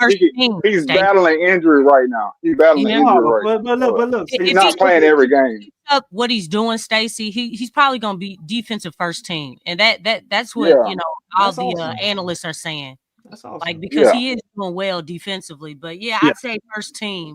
At one point, he was averaging 5 steals a game, 7 deflections a game. Yeah, he's not gonna keep it all year, man. Yeah, it's not gonna stay up. It's not gonna stay up because Jordan was doing the same thing and he didn't keep it up all the way. He ended up with like 3.5 or something like that. That's still big, that's amazing. especially for a 20-year-old. And this always been injury prone, though, bro. Like this is not nothing new. Dice always got hurt with us. The fact that he hurt right now. It ain't nothing new. And then I'm looking at Atlanta, man. I'm listening to you, and I'm trying to figure out. Dyson's hurt. Yeah, I'm trying to figure it out. He in and out of the lineup. He in and out of the lineup. What he said he in and out. All of them. Like if you look at the injury report, right now, Atlanta got a lot of people that's just day to day. They got a lot of people. They probably got the most people in the league right now. But also looking at Atlanta, bro. Atlanta is 18-17 right now. And I can almost bet looking at them looking at them last year, they were probably like right around the same thing. Like, I'm not sold that Atlanta is just, oh, we gave them Dyson and like they contenders now. And I don't see that. I see a team that They in the suit. They gonna win the division. They gonna win that division. Well, we gonna see. Oh, Orlando's gonna win. Orlando's gonna win that division. I don't know. Yeah, Orlando's gonna win that division. Orlando's gonna win that division. Yeah. Okay, so you're looking at Atlanta, man. And you know what? Atlanta's You know what? If it wasn't for if you think about it, if you think about if Orlando don't like they won tonight, but if Orlando is really overachieving without them not having Pablo and Franz and everything with those injuries they have, I'm low. Yeah, we hear you. Paolo, Franz, and Mo. Yeah, all of that, and with the great coaching they have and how deep their roster is, if Atlanta just really wanted to turn it on, and I could see them winning that division over Orlando. But that's a lot of great coaching. That's a lot of splits. The Knicks not in that division. I don't know. I think so. No, the Knicks. No. Who the Knicks in the division? Who the Knicks in the division? Atlanta's in the South Division. Oh, they're in the division with Brooklyn, Atlanta, Philadelphia, Boston. Okay. The Raptors. Okay, you're right. Yeah, you're right. Yeah, that whole division. They in Boston division. You said talking about the Knicks. Talking about the Knicks. Boston? Oh Lord. Wizards. All right, Atlanta's in Wizards. Wizards. Orlando is the Wizards. Orlando, Charlotte. Yeah, Charlotte. Atlanta, Miami. Oh, you're not Atlanta to win it. Orlando got a seal. The same division. Okay, yeah. Orlando got a seal. He said. Orlando Magic got a seal. They great coaching. No, bro. There's a whole new season after the All-Star break, bro. There's a whole new season. We actually going the Pelicans got a whole lot of. Yeah, the Pelicans, man. A whole lot of. I can't even finish it. Yeah, the Pelicans really wouldn't be. If the Pelicans was in the East, if the Pelicans was in that division, they could get back in it. They could get back into the play-in. I don't want to do hypothetical. We're in the West, man. But look. The thing is, the Pelicans is in the worst. I mean, in the best division in the whole NBA right now. The very best. The rest of the teams are like what? Three of in those the playoffs are in the playoff picture, and one of those teams is in the play-in. Yeah. And we just looked at that on the other day. Right, we asked about what it's like. If we sit here, was CJ McCollum going to be able to get the assists that Dejounte Murray? Dejounte is getting. Was he going to be able to guard? Was he going to be able to guard the guards in this one division, let alone the West? He killing us right now. We're trying to the people he got. Right. So we needed that. No. We needed that. Wait, Dyson was going down. Wait, nah. So Dyson would have been actually a better defender than Dejounte Murray, in my opinion. That's it. But offense, we needed a lot more. We need a lot more because we don't know. It's the injuries is a big factor here, though. That's a major factor here. So we don't know. Atlanta don't depend on Dyson to be a playmaker over there. They don't depend on him to do that. But that's great for Atlanta, but that's not our team. So we do depend on a playmaker here. We do. We need one. That's major here. And because our stars don't play a lot, or they inconsistent. They don't play enough together. They don't. That's simple. That's kind of where we at. But let's get to the question. Talk about the trades, the question man. would be this, and let's put an end of it, and we go to the trades. Yeah, go to the trades. Would the Pelicans be a better team if we didn't trade for Dejounte Murray? We had Dyson Daniels, Larry Nance, and whoever we Valanciunas with the 17th pick. No, we would be shit regardless. And Valanciunas, yes, we would. We'd be a much better team. We would be bad. No, we'd be a much better team.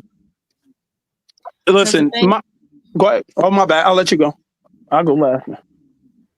No, I was just saying, like, I'm still looking at, the coaching hasn't gotten better. Right. Exactly, Queer Legs. With Zion and Bi getting hurt, I don't Exactly. think we would have been better. Willie would not have put it, Would be the same would thing. not have used Front JB. office. The thing is, you still have a problem with the shooting. Now obviously we didn't know about the injuries, like all that stuff, but I feel like the way that other teams are growing and trying to get better, trying to find ways to win, they're more aggressive than the Pelicans. They're more aggressive. They Wow. have more of an identity. They have more discipline. They're coached better. So if Wow. you're looking at the Pelicans, they're not growing. I've always felt like they've been stagnant, because the thing is, everybody around the league is constantly getting better. They're getting better. The competition is getting stiffer. And if you're not growing with the changes, if you're not changing with the trends of, the NBA, then you're behind. You're delayed. That's why it was so imperative to move, like to really make those moves during the off season. A lot of the moves that we've talked about in the past, we said, hey, you needed to move this guy like 2 years ago. You're 2 years behind. You can't stay still and be stagnant and not move and not make changes to get better. And they have not been doing that. They've been moving slow as molasses. They really have. And that's really the biggest thing with this team, is that you're not forward thinking. You don't have vision. There's still no identity. Even with Zion and Brandon, I still feel like, there's still problems with the hierarchy. Like, it's just, everything's just a mess right now. There's no stability. And when you have a foundation of that with your team, you're not going anywhere. It doesn't matter who you have on this team. If the foundation is still like this, nothing is going to change. Wow. Because you're swimming in mud. That's all you're doing. And Willie, he doesn't really position guys. He doesn't put them in a position where their strengths can be maximized. He's more focused on fulfilling his system instead of adjusting his system to the players. Like if Right, because he don't know how to do all that stuff. That makes no, sense. he That's doesn't. perfect. That's That's why he perfect. didn't want to use JV. He didn't Well know how said, to Lex. use him. JV did not fit Willie Green's system. So Yeah. therefore, you know what his answer was? Sit him down on the bench. Because he don't know how to adjust. Don't But put him in the second crazy unit thing, like Lex, you said, Right, DC. right? He would have dominated with the second unit. You could still use him. But did Willie Green Yep. do that? No. And to No. be All he had to honest, do was watch Memphis tape. That's all he had to do. Willie It bring was right CJ there. off the bench so CJ can do all the dancing and run with that second Right, unit. Will he right. do that? Is he gonna Right. get creative and break protocol? Do you CJ have not having that. imagination? Can you write up plays and different things? Like, these things, they haven't changed. That's why the thing is, if you're stagnant, the only place you can go is down, because stagnant is not growth. Staying the same for a long period of time is not growth. You're going to eventually drop. So, I mean, the thing is, that's like, you're either going up or down, or there is no middle here. If you're staying in the middle, dude, the league is just passing you by. And as you can see, like, even if guys were healthy, I still feel like, again, because just the whole system, I still feel like teams would still be ahead of the Pelicans. That's why this team has been a borderline playing team, like, for all the years that Willie's been here. Is that not stagnant? No, that's not. I totally disagree with all that, because last year, last year, I disagree. I disagree with that. Hey, Jay Black, man, you just waking up, Jay Black. No, I'm not just waking up. I disagree with that, because because with in the same breath, you can't say, when I was saying it last year, a win is a win. A win is a win.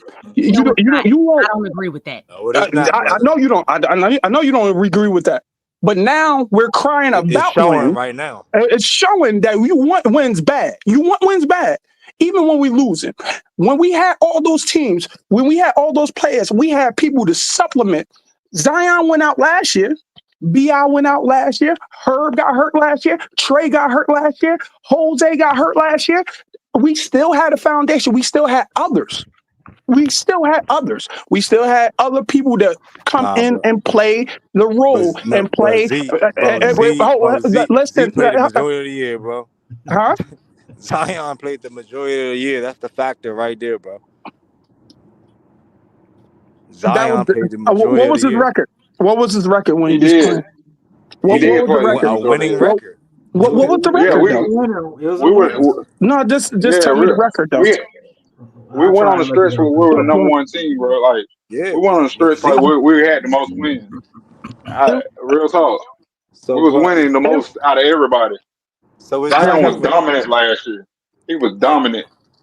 so it's too relying on Dominant. Z. It's too relying on Z in the foundation It is the part. wasn't What? relying on No, Z every only. winning It season, was every winning season we had Jay Black. Every winning season man. we had Jay Black. Hold on, Jay Black. Listen to this. This is a But fact. it was Every 42 winning and season we 28 had, was Zion in the lineup.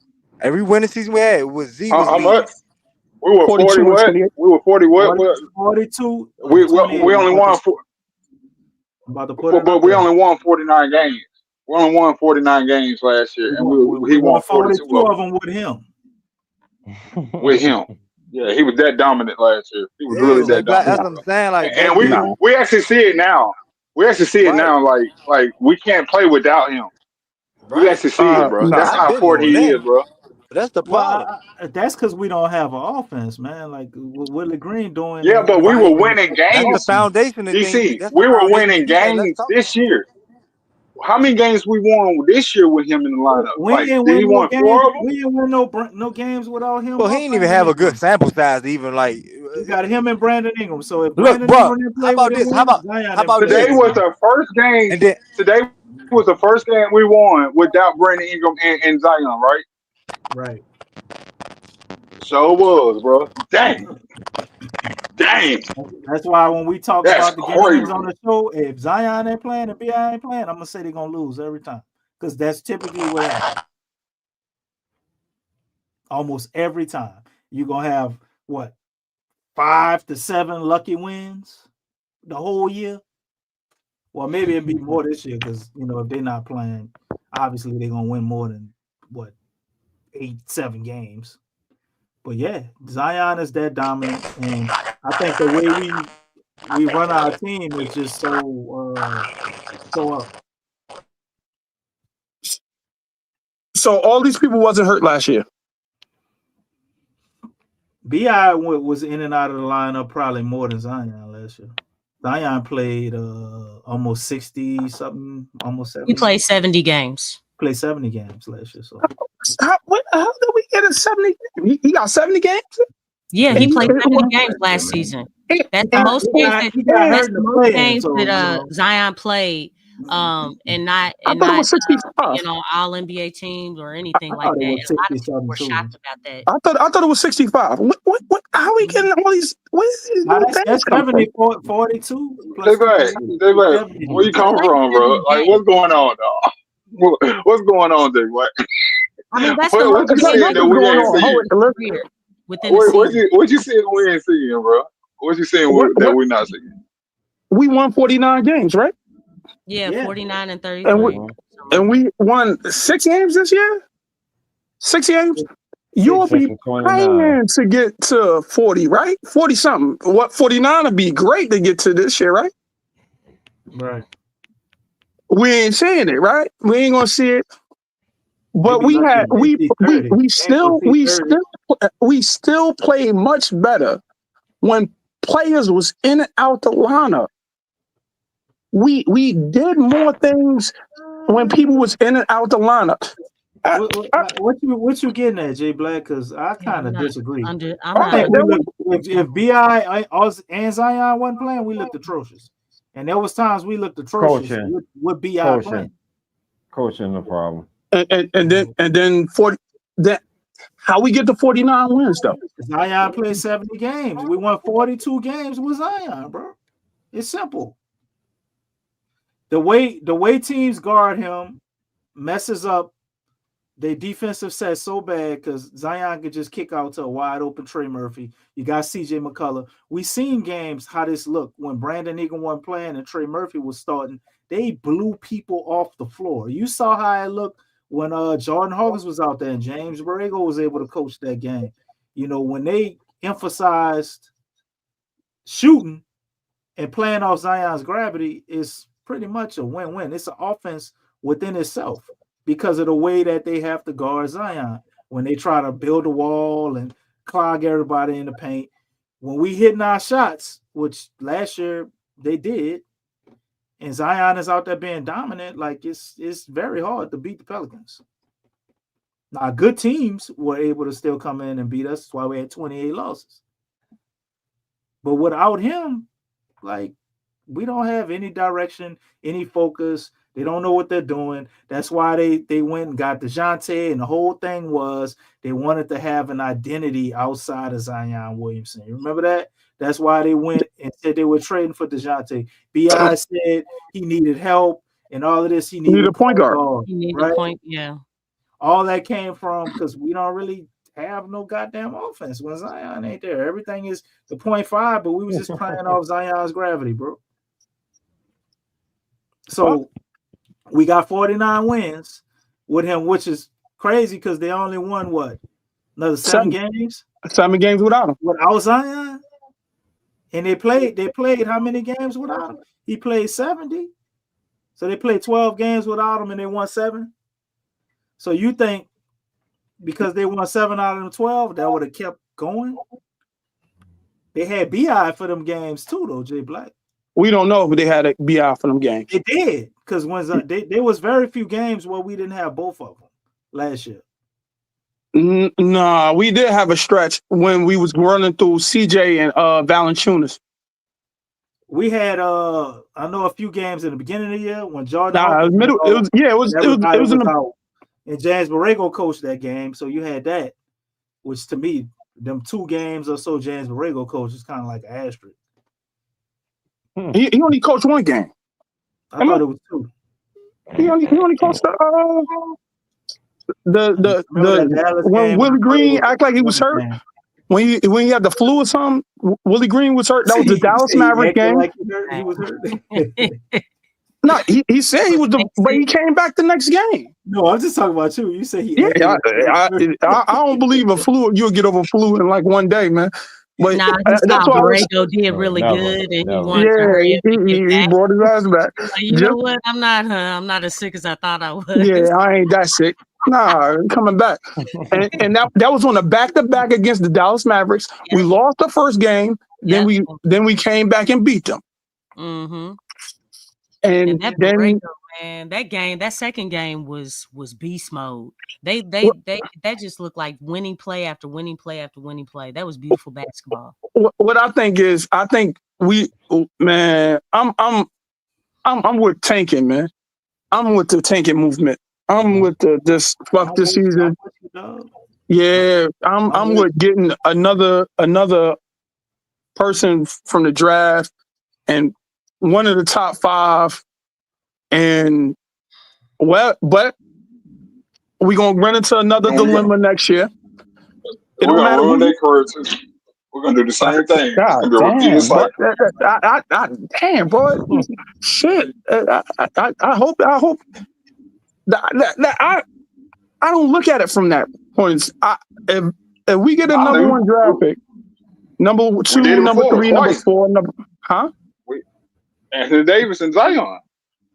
Yeah, bro, but I mean, at what point does the shit change, bro? The shit change. Like, what's fucking up forever? I think you want to even the Sacramento Kings had a winning era, bro. Like, I mean, come on. But I think if we get in the top 3, top 4, I think top 3.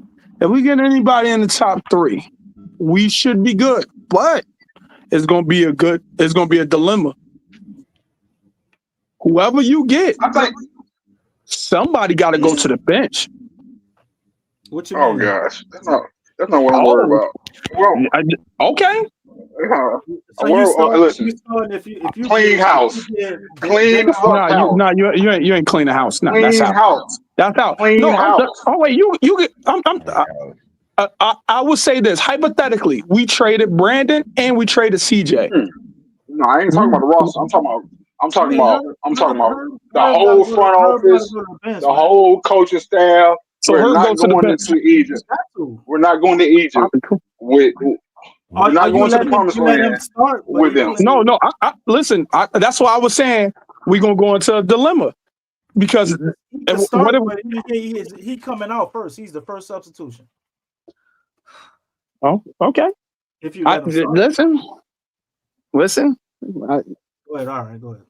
No. I agree. The way he's playing right now, he should be the first one coming out. But I think we gonna see something though. Herb is the kind of guy you might want in the game with if you want to go with a small lineup. So, if you get it like a Dylan Harper or a Cooper Flag or something, you have to send Herb to the bench. Oh wait, where Cooper playing at? Cooper to me can play. He could play the 4, but like, what you gonna do with Zion? I've been waiting for to hear this shit. Because that's what I'm thinking right now. Huh? We gonna play small. I look at it like kind of like how Orlando does, man. You just play a big lineup, bro. Oh man, they never do that. We was screaming that last year. I was screaming that you could years ago. With Zion some type of way, man. You know, they want to be in the positionless shit anyway. They ain't gonna do that shit. I wish they do, but hey y'all, Don said add him back. But you have to start Herb with Cooper Flag though. The more I think about it, if you're gonna do a tall man lineup with no center, you got to play Herb. So Eve Meecy go to the bench. I mean, you can have a lineup where he don't, but him and Herb is interchangeable. I don't see how you play him, Herb, and Cooper Flag. I'm scrapping everything. Hey y'all, Don said add him back. Oh, what does scrapping everything means? Yeah.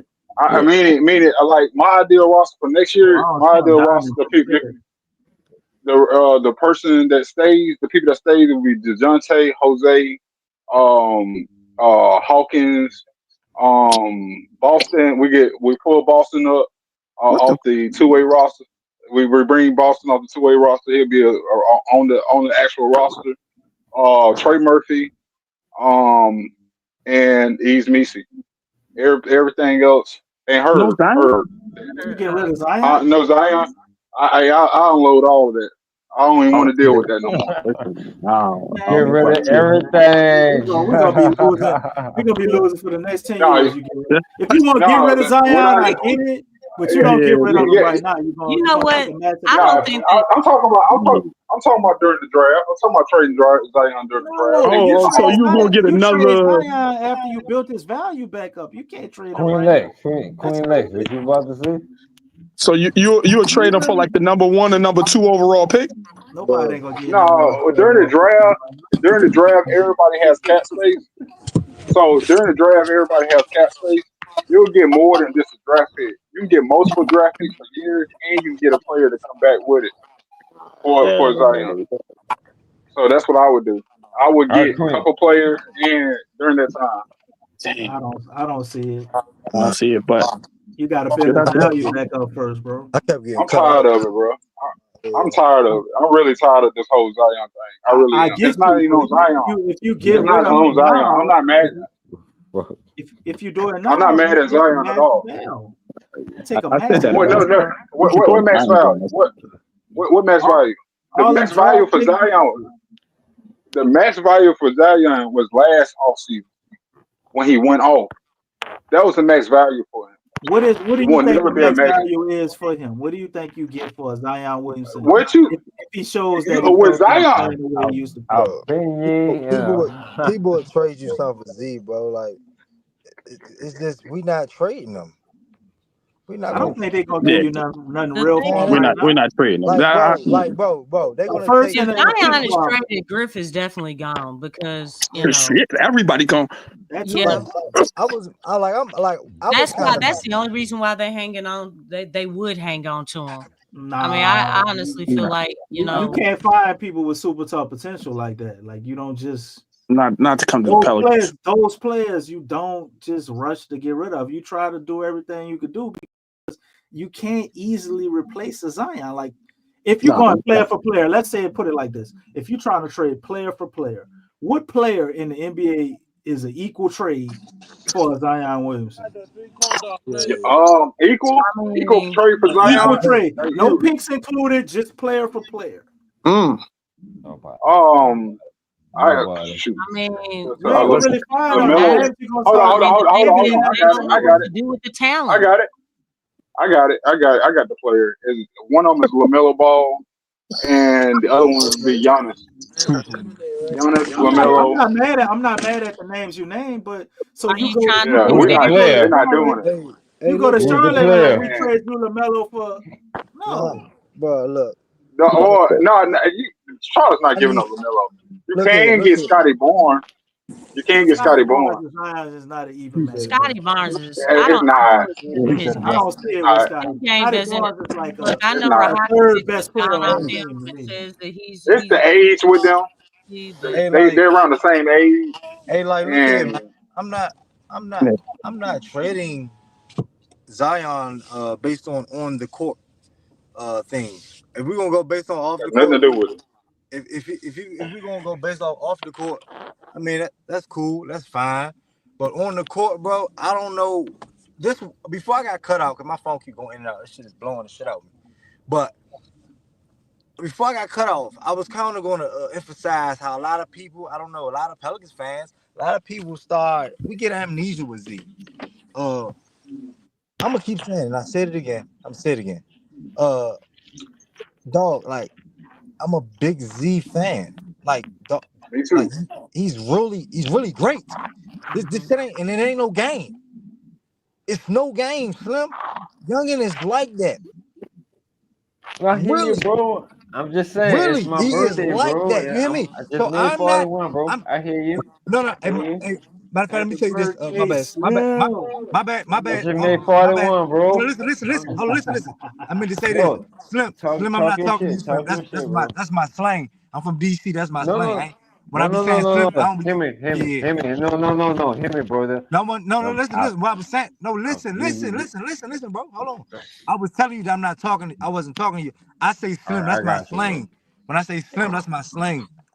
I got you, bro. Yeah. I got So you. look. I just made 41, bro. I got you. So Come on.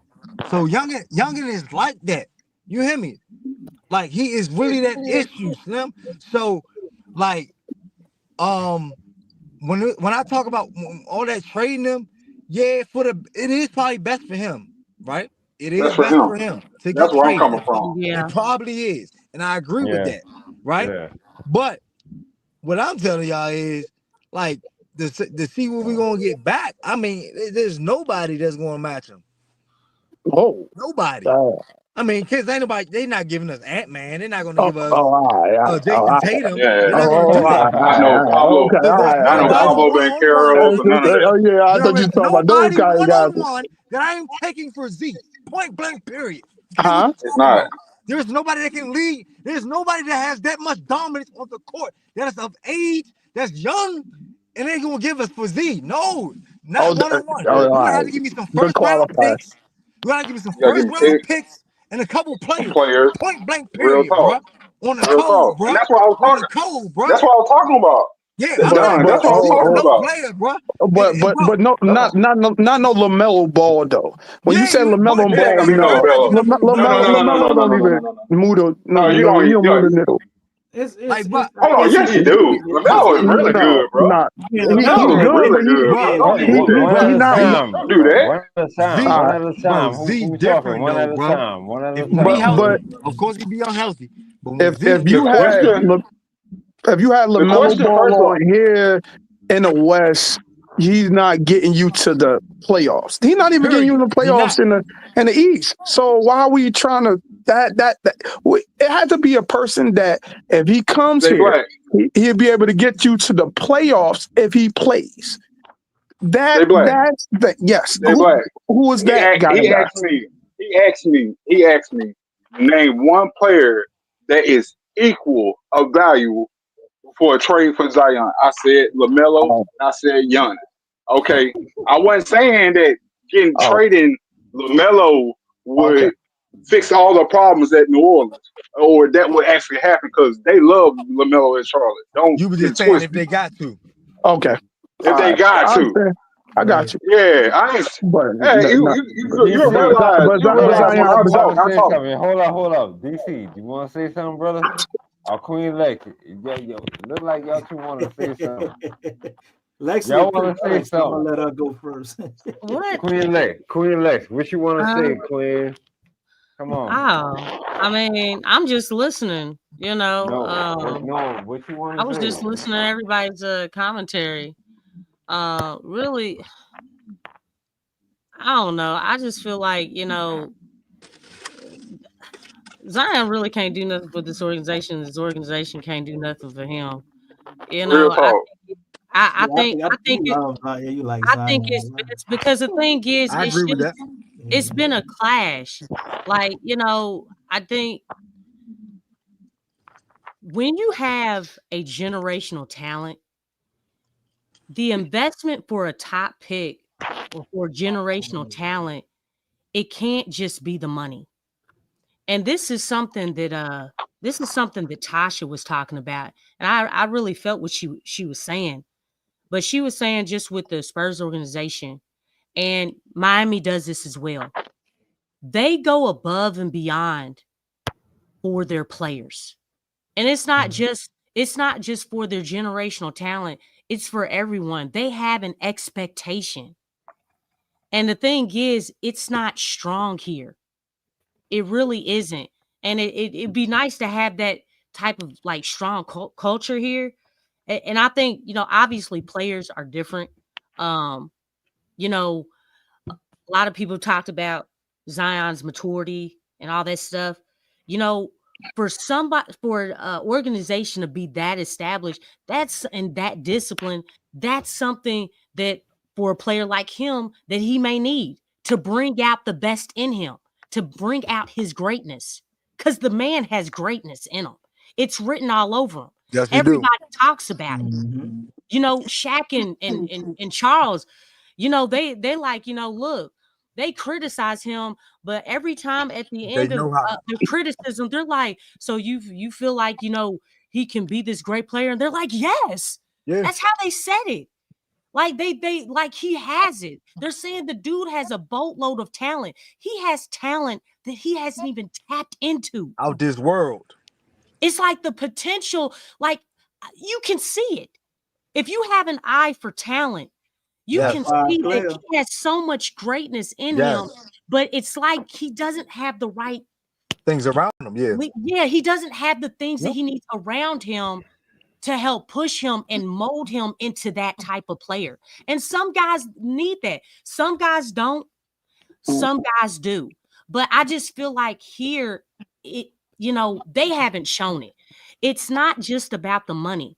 An investment means, look, what are you doing to help your generational talent? Like, I don't even feel like when the situation that you come into, I say this all the time, really does matter. If you're coming into a situation where the organization really wasn't ready for you, especially when you're coming out saying, hey, this is Drew Holiday's team, I'm sorry, I cannot let that go. That was the most laughable thing. And I don't they didn't want to put too much pressure on him, Lex. No pressure. Thing when you're saying that this is Drew Holiday's team, and you got like this dude had so much pressure, was making so much noise, took the whole nation. Didn't they trade him that same year? Huh? Yeah, they traded him that same year. No, that might have been the next. It might have been the next year. But yeah, it might have been. I want to say the same year. But I thought that was crazy to say that. So their mentality, really, because what they were doing, and Griff said this came from his mouth. We don't want to look at Zion as the savior of the team. Oh, I was like, oh my goodness, dude. He's the #1 draft pick and a generational talent. That means you took pressure off of him.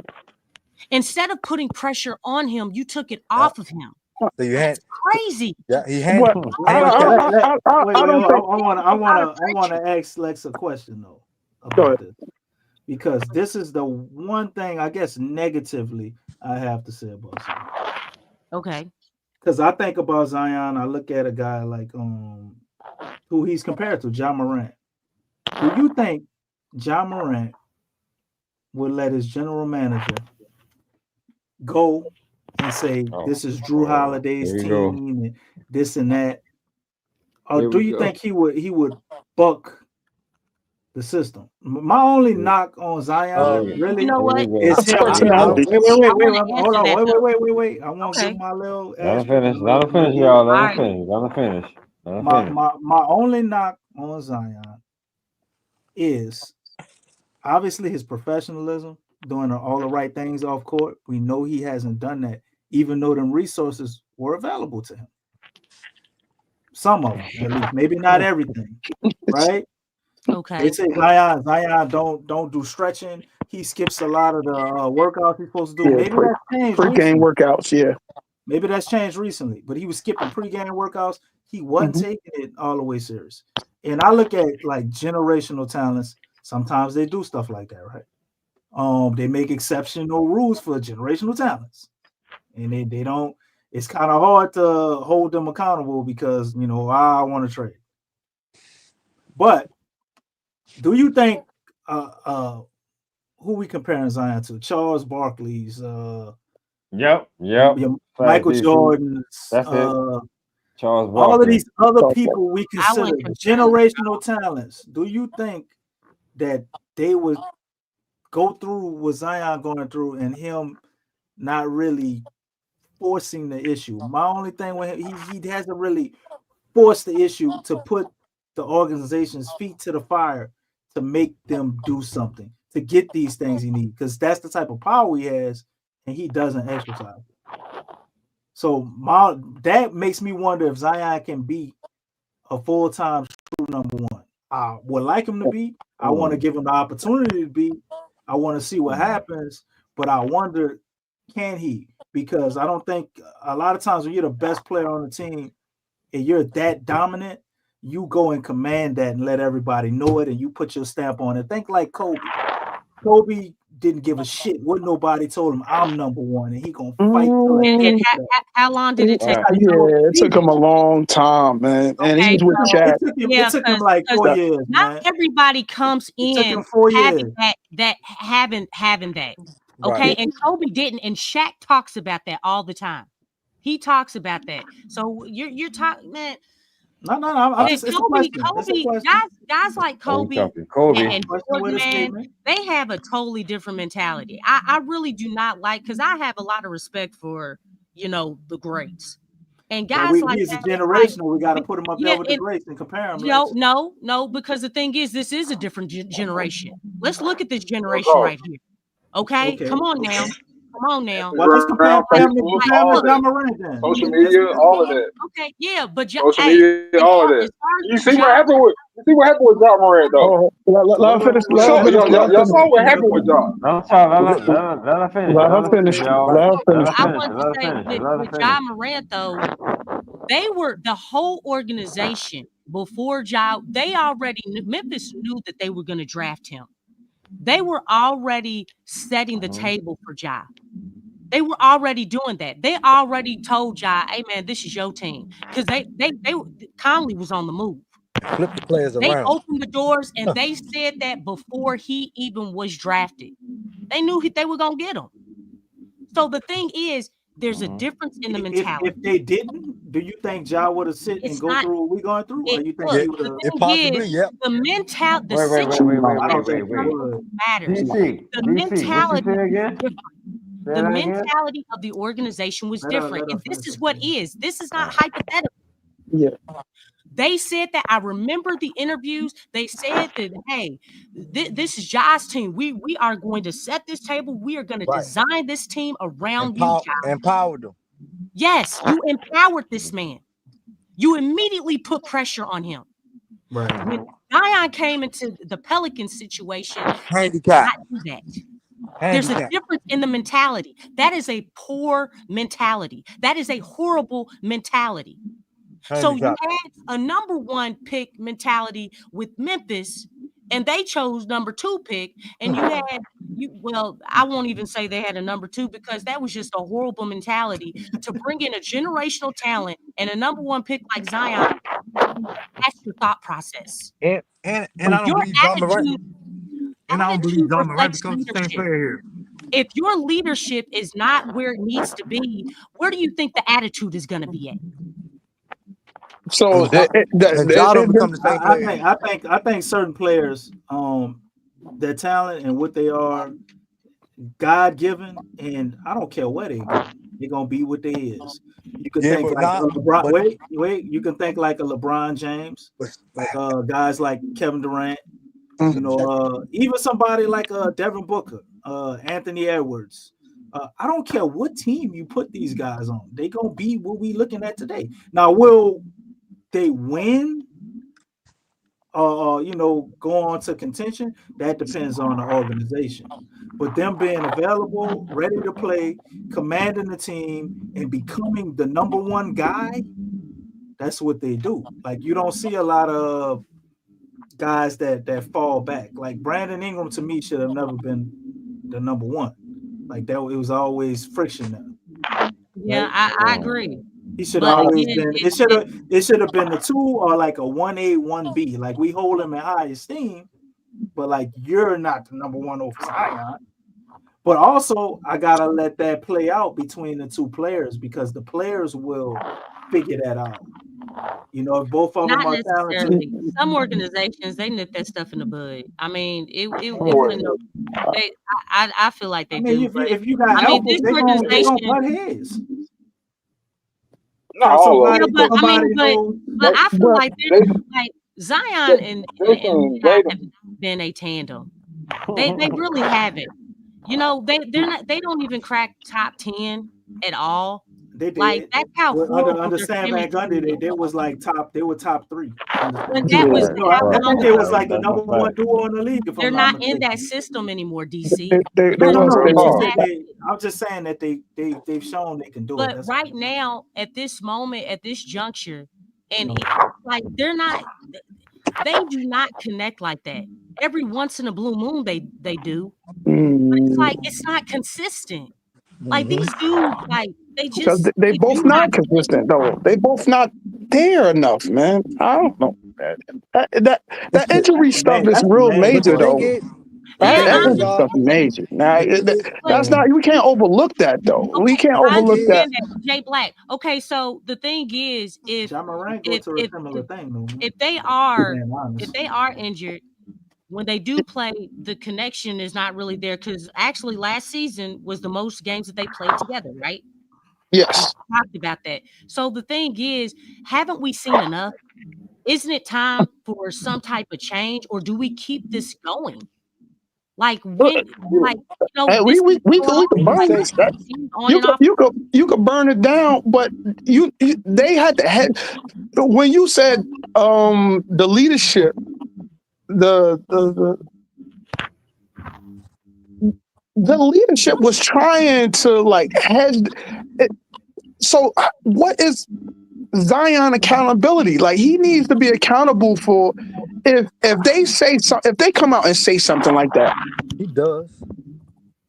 When did he say something? When did he say something when they came out and said, "Oh, Drew Holiday is the leader of the team"? Did he say something about that? No, he ain't say nothing about that. How many rookies are just gonna come out? I mean, you're trying to get acclimated, right? Right. Like, you're 18, right? I mean, so 18-year-olds just come in and start taking over organizations immediately. Did Kobe do that? Right, because no, Kobe had Eddie Jones behind him, but it's some players that came in like that. If somebody says that about, Kobe had Eddie Jones in front of him. In front of him. Yeah, he was his mentor. Yeah. I tell you, behind him. My bad. But LeBron James came in. Oh wait, we could say Carmelo Anthony came in. We could say a lot of we could say some people came in. Nobody ain't say that about Carmelo, and Carmelo had And the Denver Nuggets, he ain't say, yo, Chauncey Billups gonna be in front of me. You ain't saying these guys gonna be ahead of them. Like he gotta be accountable for something. You ain't gonna just. So if John Morant would have came here, everything is subjective to your environment, though, bro. Cleveland's worse. But look, and this is why I can even go. This is why I can go deeper with the environment. Go ahead. So Carmelo, you say, you know what I'm saying, he spoke up, Nugget, right? He spoke up and he was a leader, right? Yes. So if you go through his background and his environment, he come from Baltimore. You gonna speak up. So he was already empowered to be a stand on his 10 toes type dude anyway. You know what I'm saying? So he was gonna do that regardless. So everything's subjective to your environment. Okay, what about LeBron? LeBron from Akron. That's why Zion and these guys, but LeBron from Akron. Yeah, but Zion, look. But Zion from South Carolina. Quiet dude. He was more independent. He was more independent. But look, Zion and these dudes, they different. Their environment was a little different. So now you got that environment that don't even breathe you. I don't That know, environment man. already don't even breathe you. That I think environment sometimes we that baby environment Zion a little bit because we love him and we that like environment his talent and we don't hold him accountable for stuff, man. Because when I look at the era of basketball, was leadership doing that though? That's what I'm trying to when tell I y'all. look at the era of basketball, that's what I'm trying to tell y'all, man. All Like, the time. when I look at the era of basketball that I love, when them guys was playing, players made the change. The front office, like the whole player empowerment thing came from these guys. I keep telling y'all, it's the put everything on their back and carry the environment, bro. There has been a change. Look, I feel you, DC. I'm with you with that, but it's not the same. Bro, that's what I'm saying. Just by looking across the league, it's not the same mentality. Thank you. It's because the environmental background of things. But I'm with you. I promise you, because I love the fact that man, guys were winners back then. There was winners across the league, man. You still have them here. No, not like it was before. Come on, man. Come on. The physicality. Wasn't nobody crying, man. These dudes was going at it. They wanted to win. Bro, they didn't miss games in Mike had a clause. Mike had a clause in his contract, man, for the love of the game, bro. Meaning that he could, anytime he wanted to, if he wanted to go out to the park and play basketball, he could do that. He would do stuff like that. He would go anywhere and just play the game. That was in his contract. Like guys ain't doing stuff like they're not passionate about the game. Look, they're making way more money than they did back then. See, the winning was the environment and the money was not. Now the money and you know, winning is like, you know, it's like, well, okay, shoot, like De'Aaron Fox said. What'd he say? The good thing about having a contract is that, you know, even though we get fired, we move, we still get paid, right? Look at CJ. I like what CJ said tonight. He did it on tonight. Is that not enough proof for you? He always talking about his money. Yeah, but you still got guys like Giannis. Yeah, Giannis to me is in this generation. He don't hard. Come off like that. His work ethic. He don't come off like what? Like he loved the game. He loved the game. What is he? How was it? Giannis was poor though.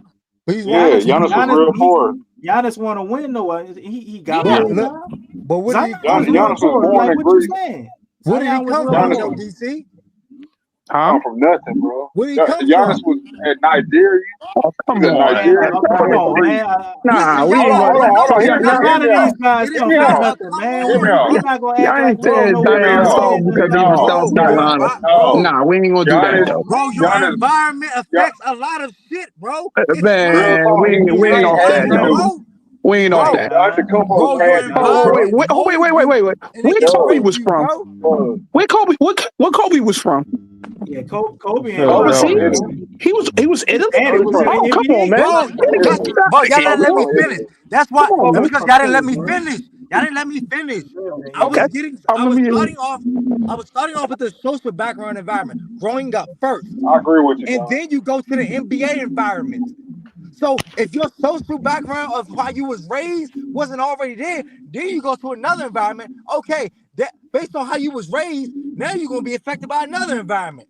So those dudes that was already born in a certain environment that was molded, like Carmelo and all of them they was solid. And then maybe if you wasn't from the hood back in the day, it was different. The social environment was different. It was more hungry. It wasn't all this social media stuff getting all this attention and your attention span short. It wasn't all that. That's a part of your social environment. So you molded different going into another environment. These guys ain't built like that. So now you go into another environment that's like us and it's toxic and you ain't empowering nothing. No, you're in another environment where you already not used to being a certain way, and now you're in another toxic environment. You want to always be as a product of that poor environment, bro. That's what it's going to be. No, I then agree with you, Don, but I social disagree. environment. Then we gonna say if we born in a certain situation, we can't elevate. We can't get out of it. No, nah, we ain't going with that. That's damn near like white supremacy talk. Like yo, if you born in a bad environment, you ain't gonna get out. Nah, I ain't with that. Come on, man. But this is the reason you call these players generational. Yeah, man, you can grow out of this environment. You can be better than the bad coach. I mean, you can. You could be better than a bad coach. We ain't gonna do that with that. Or you could get the bad coach fired. You got the power. If you got the power as the top player, the number one overall player, to say, I don't want him here. I don't want him here. I want a better coach. He could have said, I want Coach K. They wouldn't have when they got him. They'd have went and got Coach K if he said, I want Coach K here. That is not who he was, and they didn't even empower him to feel like he could say that. That's not who he was. That's not who he was, bro. I mean, well, they went and got Van Gundy. And guess what? No, Van Gundy is not no Coach K though. Nah, we ain't gonna. Say, Don, you can fix your mic, but I think your mic popping, man. I think that's you. I hated to mute you while you was trying to talk, but man, it's the reason you. I'm gonna leave out and come back again. Okay. You call them generational, man, because these are supposed to be players that only come along so many times a generation. And players like that, they usually come with changing rules of the game and the whole nine. They overcome everything. They so dominant that you have to change the fucking game. Now, Zion, I think he possesses that type of skill, right? But the only problem with him, and like I said, maybe that's changed. Maybe we'll be watching this year. We might be tanking this shit because Zion might be trying to get David Griffin out. We don't know what's going on. Hope so. But the only thing with him, while I looked at, is like you have to have that shift in mentality and grow up. And there's no excuses. You can't, okay, I don't have all the right stuff. So what? Make it happen. You didn't have all the right stuff on your way to the NBA. You made it happen with what you had. And that's the difference. It's just a shift in mentality. And any generational player or player that wants to win, they all go through that. Like we look at Boston, we don't have this conversation, but I think that's what separates Jason Tatum from a Brandon Ingram. Because I sat up here for the longest saying, God damn, I'm looking at him, and talent-wise, Brandon Ingram is not that far off from Jason Tatum, talent-wise. But it's a different mentality. And one of them prioritizes winning and adaptability to do what they need to do to win, and the other one doesn't. That's he want to win his way. Yeah, he got to be the perfect. Stubborn. Yeah, stubborn. Yeah, okay, I got right. it. So, but he has the talent to possibly be a top 15 player, because I could see Brandon Ingram in Jason Tatum's shoes. Matter of fact, if you put Brandon Ingram on the Boston Celtics, I done said this multiple times, you put him on the Boston Celtics and you remove Jaylen Brown, I think they still would have been able to win. Would it have looked different? Yeah. But I think they still would have been able to win. You put him in that environment and force him to change his mentality if he really wants to win, I think it could happen. Because for a long time, Brandon Ingram was way better than Jaylen Brown. but Jaylen Brown then passed him up because of mentality. Jaylen Brown Kept kept working, getting better. kept grinding, kept getting better. He kept going. He kept showing up. He was dedicated. He was focused. He kept playing. He took care of his body. You know what I'm saying? Some of those things come with the organization, Lex. You're right. But some of those things, you can look at other players around the league and you can see no matter what organization they was doing that because they were serious about what they doing. And it's about becoming a professional. Once these guys with that immersed talent become professionals, it don't matter where they at. They'll change the whole shit around at that shitty organization and turn it to a top tier organization. We watched it with Stephen Curry and the Warriors, although we're gonna say that's a different generation. Steph kept getting hurt, but he kept trying all type of shit, went on all type of specialists till he figured out how to deal with his weak knees and the type of braces he need and everything. And he went through that for 4 years. And he figured it out and he never looked back. Zion has the possibility to be the same type of player. So when people start talking about trading him, and it's like, okay, well, what do you want to get? We at least getting 4 first-round picks, right? You're like, nah, 2 or picking a pick swap, man. I'd rather go down on the sinking but ship. look who's doing the business dealings though. It's Griff. You know, don't nobody. Nah, Griff ain't doing that. I know Griff is. That dude. He fired if he do it. So Nah, there's no way. That's ridiculous. Like those type of trades that don't even sound sensible. You got to get at least 4 first-round picks with him, and then you got to get some players. I understand that, but you know, when you're dealing with a knucklehead who drafted Anthony Bennett, you know what I'm saying? Oh yeah, goddamn. You know what I'm saying? I mean, it's like, dog. That was like a trade of a century right there. That ain't nobody can get that stuff. I mean, this is where I'm coming from with the whole Zion thing. I want Zion away from all this. I really want him away from all this. I love the game of basketball way more than I love the Pelican. And I feel okay. Now I understand. You're not full-time Pelicans. It's basketball. That make more sense. Yeah, that makes more sense now. Yeah. Breathe the Pelicans. Hold on. I'm still with the game. Hold on. I do love the game. I played the game. I got the championships out of the game. I got a real good mentor, my head coach, who's a McDonald's. But are you a diehard Pelicans fan? Yeah. Do you want to see the Pelicans win? Yeah. Then the best chance of us winning. Jay Black. Jay Black. We ain't gonna confuse this whole thing with what I just said. We're not gonna do that right now. What I was just saying was, I love the game of basketball way more than I love the Pelicans. And I got a real good, confident reason and strong reason to love the game of basketball more than I love the Pelicans, because the Pelicans don't love me for what the game they putting on the court every night. They really don't. What they've been putting on the court for the last 10 years. They don't love me. They don't care for me. Last 10 years, we went to the last 10 years. We gotta, that's a little. Just say 5 years. Yeah. Say 5 years. Say 4 years. 10 years is. We did some good things. In 10 years. Hold on. What year did DeMarcus Cousins come? Well, that was 2017, 18? 2018, bro. Because I came over with DeMarcus Cousins. Y'all already know that. I came to the come on. Yeah, you ain't a diehard Pelican. You ain't go through the heartaches, man. You ain't go through the heartaches, man. I don't care how you feel about this. I have said that. When have y'all ever heard me lie about how I stand about the Pelican? No. I have never lied. The first time I came on this, I told y'all that I was originally a Kings fan, and when Cuz came over, I came with him. I told y'all that, and I ain't back down from that. I got you. I tell y'all that I got a come up team that I want to rebuild in the Charlotte Hornets.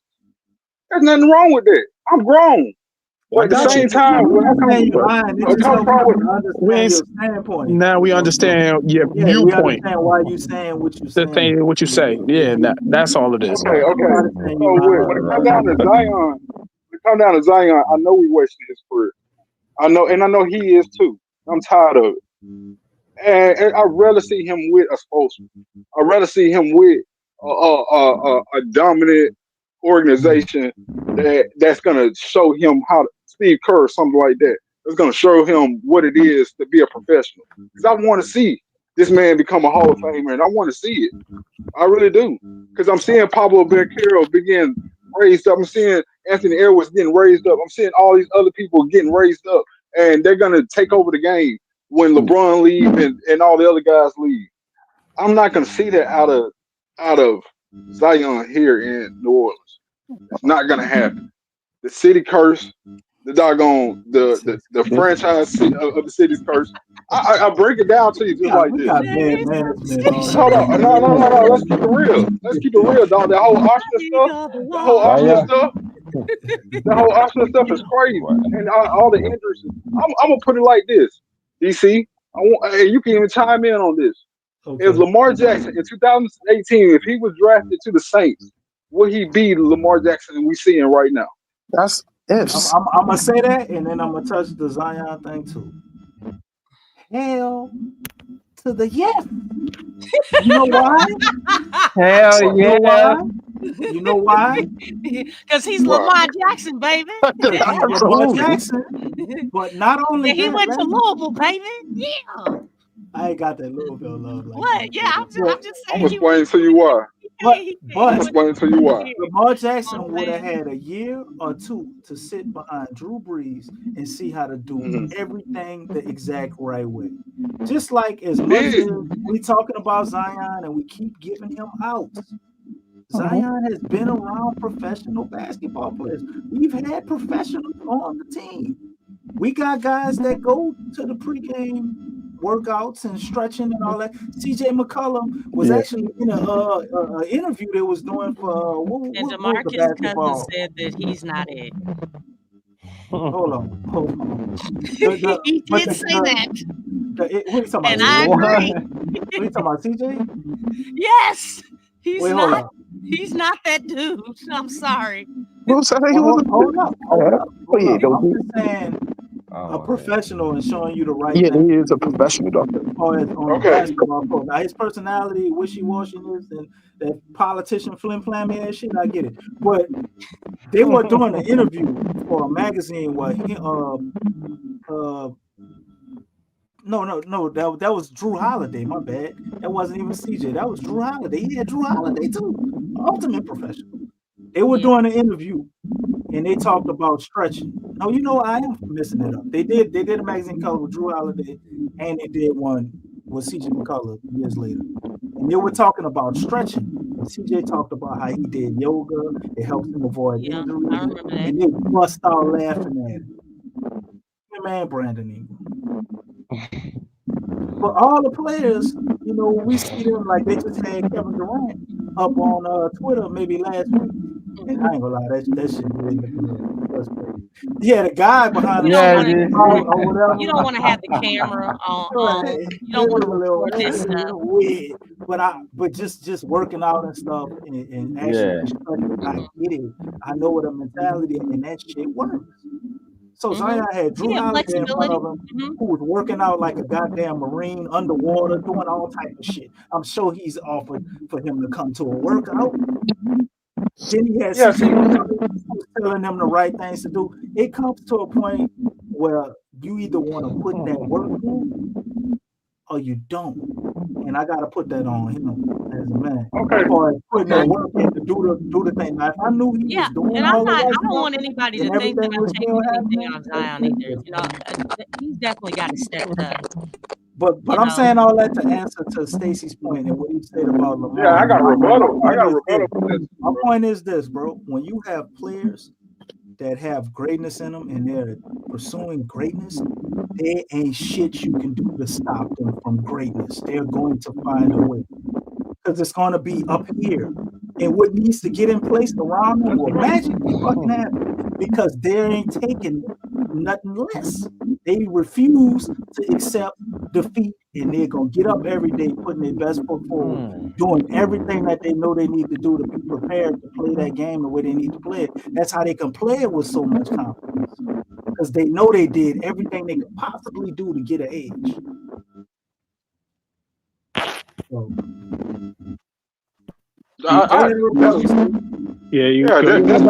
that's true. My point about the whole Ravens and Saints comparison thing was, They do have Drew Brees. I wasn't even thinking about that. You're right with that though. We had and the Ravens had Joe Flacco when we first got Lamar Jackson. We still had Sean Payton. Oh, no, hold on. What like we the thing where I was coming from was they had already had the offensive line built. They already had the defense built for them, and John Harbaugh stands up for Lamar Jackson. They go to bat for Lamar, and every single thing, the whole thing is designed around Lamar. Lamar's the greatest quarterback. Well, he said this junk, and people like Lamar being the greatest quarterback. Well, I want to see him become the greatest. I want him to be the MVP. And people are talking about Lamar being the MVP. This man is crazy. I don't see none of that going on for Zion. Them people don't know shit. Whoever was saying that, because it was obvious as hell to people who got eyes, man. You can see what that boy was doing. I know, but you know what it is. You know what that was though. Lamar Jackson is he wears hair. Black. That's what it was. He's black, and exactly. He's black. You know, that's what it was. But that's all it was. Queen. But you got a Super Bowl winning coach standing up for him. You got a Super Bowl winning royalty of football coach standing up for him like that. Compared to New Orleans don't have that for Zion. That's where I'm coming from. I think we just when I went back and looked back at this Zion. Nah, man. I think I fell into this shit because I was absolutely wrong then. Looking back at Zion, I just looked back at that motherfucking that Lakers game. We was down 20 at third quarter or 18, and he brought us back to 95 before he got hurt. Come on, that's different, man. And the Lakers was playing their heart out last year. Jay Black. We gotta go back and look at the goddamn games.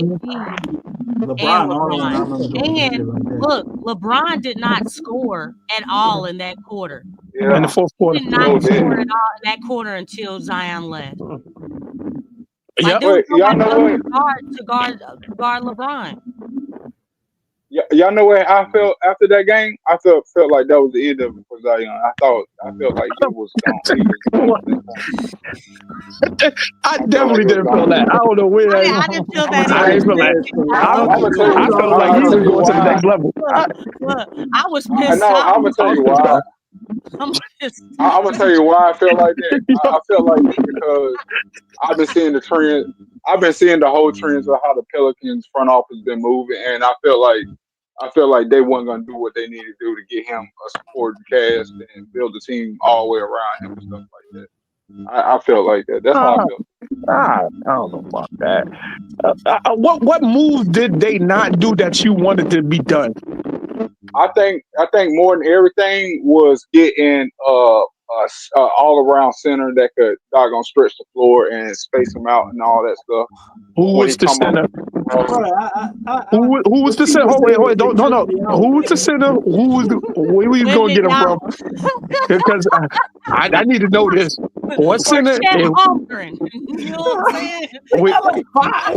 We can't get none of these guys, man. Okay, well, who are we getting though? Those are the fives that he needs. It passed us up when we didn't go after. Just think about it. So the draft came up first, and we didn't get. Hold on, listen. Go ahead. The guy who the draft came up first, and we didn't get the boy that's down in Miami right now. Oh yeah, where? Where? Yeah, we still alive at 29. We didn't get clean. You said it right. Got more foul points though. We didn't get clean games where. And then all season came up and we were all screaming for one. We couldn't get where? I know. We could have got where. Where went 15 and Misi went 22, right? 21. Like that. Yeah. Was it 15 or something? Yeah, unless you're saying we was going to trade up to get them and we had to give up some assets. I don't even know what we was going to give up. I don't know. See that's revisiting this. Hold on, bro. I said that was the first step. We didn't get Ware or Clinton in the draft. Where is the center? Jay Black, bro. You act like you got ADHD, bro. Calm down, man. Oh, Calm down. Wait. No, I'm not. Let me finish. Is he a make center? fun of those disorders now. Yeah, don't. Yeah. You don't gotta do all that, Stacey. Calm down, bro. Stop this stuff, man. Oh wait, because then I was going to see that I don't do dissing, but I could shoot some disses, but I don't even do that. But you not even making coherent sense though. Like I asked you, what was the center? You didn't name a center. You started going to the draft. I ain't cut you off at all. I'm asking questions because you filibustering. You filibustering. I You said, talking around. all right, because you cut me off. No, it's a direct question. You give direct answers. Let him talk. All right. I'm filibustering. I'm cutting. Yeah, that's what you're doing. Filibustering. Wendell Carter's would be a nice center next to Zion. I think he would be a perfect. He always hurt. Yeah, that's Well, that's when he's we got Missy. He always hurt. Shoot. You're gonna have to find a piece of center, man. Like if he's not gonna be able to do the other stuff. Like probably ain't gonna be a good screener and all of that. We need two different centers, basically. That's always how I've seen it because you ain't gonna just go find Miles Turner, man. Like, So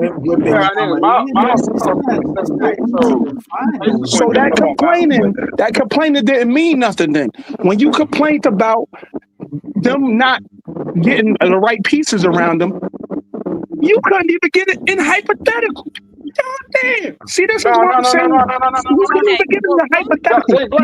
You couldn't come up with nobody to get. Let him talk. Go ahead. Try. I try not to do this, Mike. I wasn't trying to crash with you or none of that, don't at all. Try it. Jay Black, first thing is, I said when after that game, I felt like it was over with for Zion. And you said, well, y'all said, how do you feel like where I came from about how I felt like that was they didn't. I felt like they was never gonna. This front office was never gonna get the pieces surrounded around him. You turn around and ask me and say, what are the pieces you think we should got? I said, I do it all center, all around center. And then I said, and then you asked who was the all around center. I said, first I started off in the draft. We didn't get Khalil Ware, and we didn't get Donovan Clingan. Then free agency started, and we didn't get the next person. And I was getting ready to tell you it was going to be Wendell Carter or another all-around center that we all talked about over the whole summer. That's where I was coming from with everything. But I couldn't get all of that out because you cut me off so many times. And I'll let you get all that out. You good? You got all that out. None of them motherfuckers are doing anything that would have helped Zion Williamson. On any of them other teams, none of them are remotely doing anything that would have helped Zion Williamson. Wendell Carter, man, he ain't no factor. He would have been no factor on his team. We was trying to do that just to get a hypothetical trade for Brandon Ingram or for CJ McCollum. You wanted a center that could have a defensive effect, that could block shots, space the floor, and is not ball dominant. None of them you name are like that. Wendell Carter is actually too small to play. He ain't get hurt a lot. He's iffy on his threes. His threes is like at 34. The league average probably 34, 35. But you need somebody higher with Zion. Because Zion don't shoot threes. And you need him to be a defensive threat. So you need an all-in-one. You don't need multiple centers in one. You need one. Like looking at the choices, I think what DC was saying, you would have to get multiple bigs that bring something different to the table, to kind of make the perfect center. But those skill sets that they do have need to be like top notch. But I think really another thing is having shooters. Like just having a lot of shooters around Zion. When you have somebody who's dominant in the paint, and I look at a situation on how Dallas is built, a combination of how Dallas is built with their roster and the Bucks. And I think like having a happy medium between those two, because the thing is that I kind of feel like, and they've actually had an article about this, Zion should probably be playing like a 3 instead of the 4. You bring in a 4, you bring in a 5, because Zion is most dominant when he's getting downhill. You get another playmaker, you get another shooter, and as well as, at least between 1 to 2, and the 4. All of them shooters. Then you kind of switch out depending on the matchups. As far as that 5, you have either the rim protector, running rim protector, or bring in, if they a stretch 5. Now, obviously, they may not rebound as well. They might not protect the rim well, but all you need from that type of big man is to be solid, man. Stay in front of your man. Don't be too much liability on pick and roll. I think that's the biggest thing. But you need shooters around someone who's as dominant in the paint like Zion. You really do. And he gets downhill, so that would put the ball in his hands. You have another playmaker and a shooter right next to him. Then again, same thing with the 2. And that's what he needs. He's got to have, I think, that solid tandem of big men, or 4 or 5, depending on the matchups, and then you have shooters. You got to have shooters, and that's possible because obviously, you look at Dallas's makeup, and you look at what Giannis has been dealing with, and I say a combination because obviously Zion is a different dynamic as far as in comparison to Giannis, because we know Giannis goes inside a lot, but we still would need Zion to have that jump shot, that 15-footer, that 20. But I think it's a combination of how those rosters are designed. So, shooters, I totally 1,000% agree, but it just can't be. They got to be defenders too. They got to be defenders. She said that. She said, she did. Okay. All right, my bad. Stay in front of your man, but they don't have to be a rim protector. Because I hear a bunch of static, so I probably didn't hear that part. All right. So a combination of Dallas and Milwaukee. Yeah, how their rosters are constructed. That's Stacy. Stacy, that's your phone with the static, bro. Ain't me. I just muted you. You muted and there's no static. No. Yeah. So yes. So the you unmuted and got static. Yeah, that's what I was hearing. Yeah, that jam was going crazy. Yeah.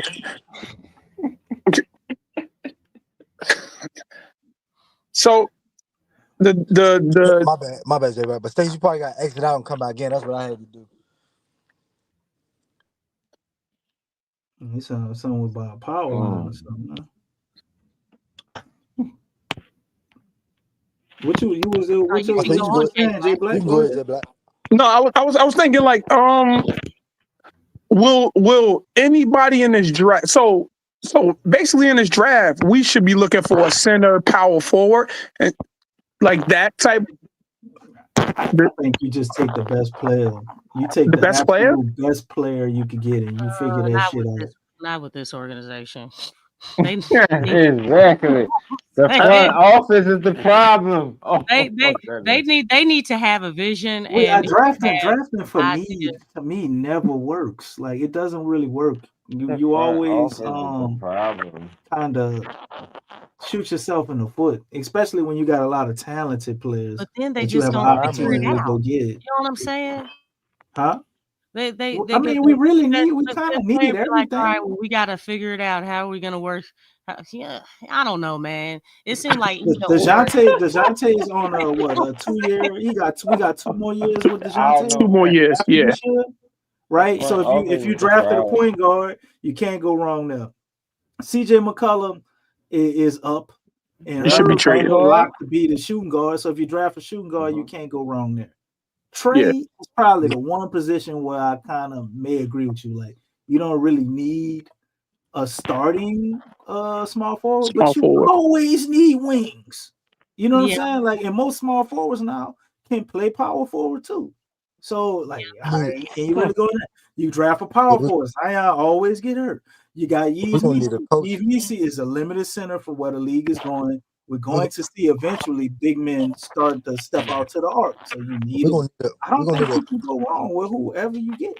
But we're gonna need a coach, man, and the GM. We're gonna need a coach and the GM. That's the thing. Yeah, but we're gonna circle back to the coach. Yeah, we need the right. We need a right coach and the GM to set the right foundation. I mean, and culture. you're right now. Getting talent, like as much as I don't like David Griffin, right? Yeah, but it the don't. The one positive thing I can say Our about problem is David the Griffin. environment right now, though. Hold Look at because DC. Look at Sean Payton. Look at Sean Payton right now. I agree, bro.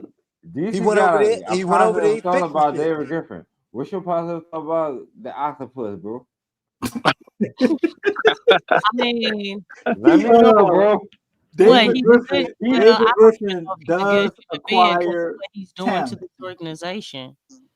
He does acquire talent. Like looking at this roster, especially if people didn't get hurt.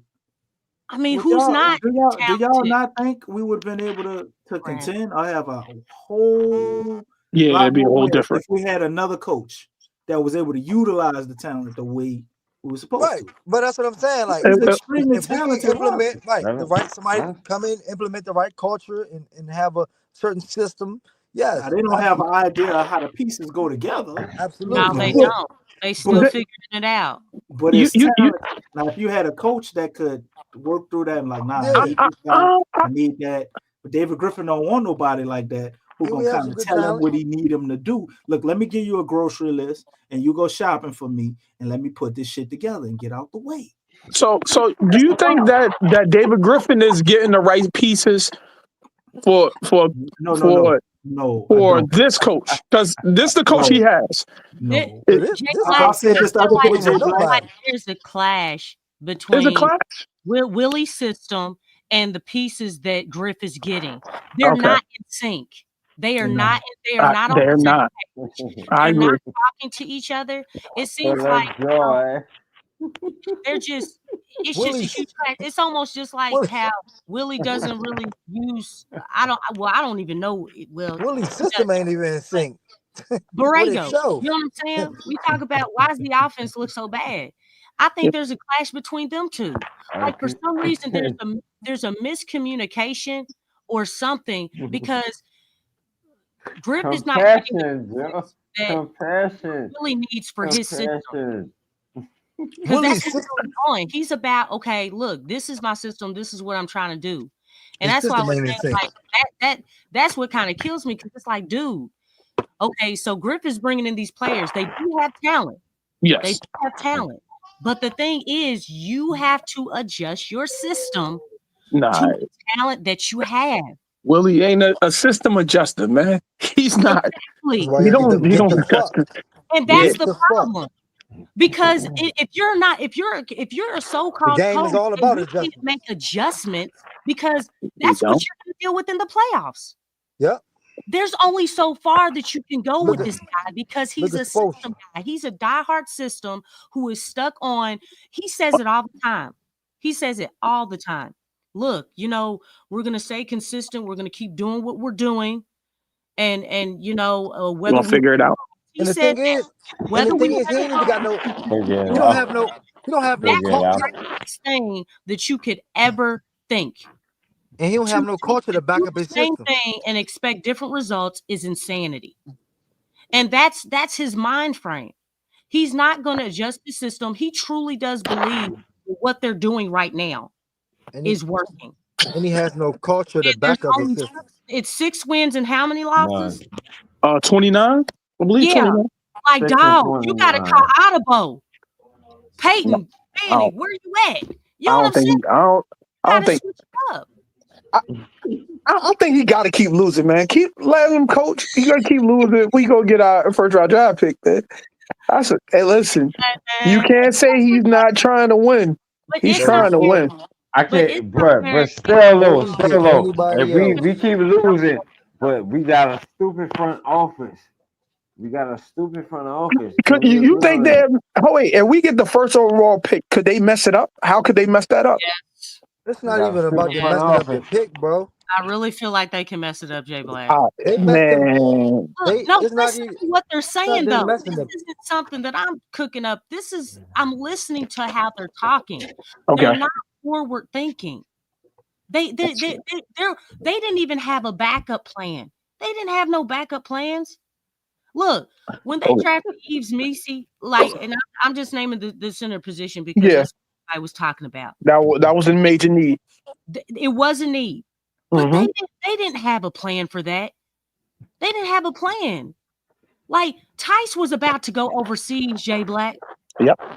He was. You see what I'm saying? That's not a plan. This guy was about to leave the NBA, and they were like, "Wait a minute. We'll sign you over here." You know what I'm saying? Like, what? I didn't even hear what you said, but I already know what you were saying. Oh wait, another thing to piggyback on that too. The more you talk, like so, in that trade that we made with Dejounte Murray, we gave up 2 centers, right? Well, small ball centers, if that's what you. Nah, we gave up 1 center, man. Gave up Larry. He wasn't really. He was. Oh wait, we ain't give up Cody Zeller in that. Yes, Yeah. Yes, But wait, Cody Zeller and Larry Nance. Yeah, Larry and, Nance, small ball center. And we let we never played him anyway. He was no, but I'm just, in school. The dude from Ohio State, I forget his name. He left in that trade. He was a power forward. it was EJ Liddell. Yeah. I wasn't really counting him like that. Okay. He was like a project. He was like more of a project. And Larry Nance really wasn't a center though, bro. Like, that's why he kept getting hurt. Willie kept trying to play him as a damn center. Yeah, he was kept getting him hurt. But look, we traded 2, and we let 1 center walk.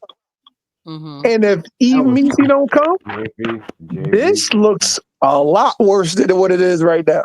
What's worse than 6 wins? No. Oh wait. I was trying to think if Missi's not here, we don't get no wins. Yeah, but you know what? It's we don't crazy. get no wins. They didn't even know about Yves Missi. They were I don't know, man. Was Zion and B.I.? They did know about I'm Yves. saying, wait. What I'm saying is, he was shot during summer league. He was shot during summer league when he was playing good, and he really didn't want to give him credit. Willie Green didn't want to give him credit for playing good. Let's say if everything still happened, let's say if Zion go down and BI go down, and we don't have Yves Missi, we don't get no wins. We're not getting wins regardless.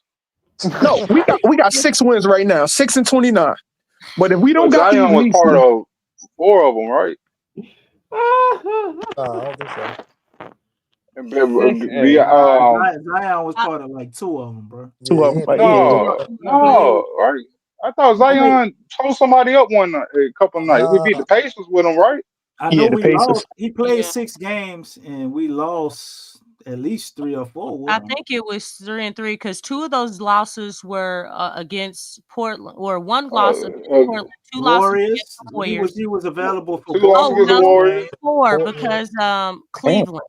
Well, yeah, because he went out in Cleveland. He came back Yeah. I think he was out for the B.I. second. was present. Oh, yeah, 2 or 4. 3 wins. Oh, okay. Bi was part of 5 of them. B.I. was the part of the other 3 or the 5 because he was there when Yeah. Zion. 2 wins for Z. So Yeah, because Zion he missed 2 games because he was sick. Or he wouldn't have got that Phoenix win without Whatever. him. But you know what? The pick to piggyback on what y'all saying about the center. The draft is before free agency. Well, even before the trade, that we actually drafted Misa before, so we still didn't have a replacement for a starting center. So like we drafted Misa, and then we went into summer league. No, hold on. Did we do free agency before we did summer league or something like that? Huh? When did Dejounte come on our team? Was summer league already going before Dejounte came on our team? Nah, he was on our team. That was off season. That was that in was the all off season. Yeah. Yeah, that was. He had a full training early camp. part of and off everything. He had a full training camp. Yeah. Okay. Yeah.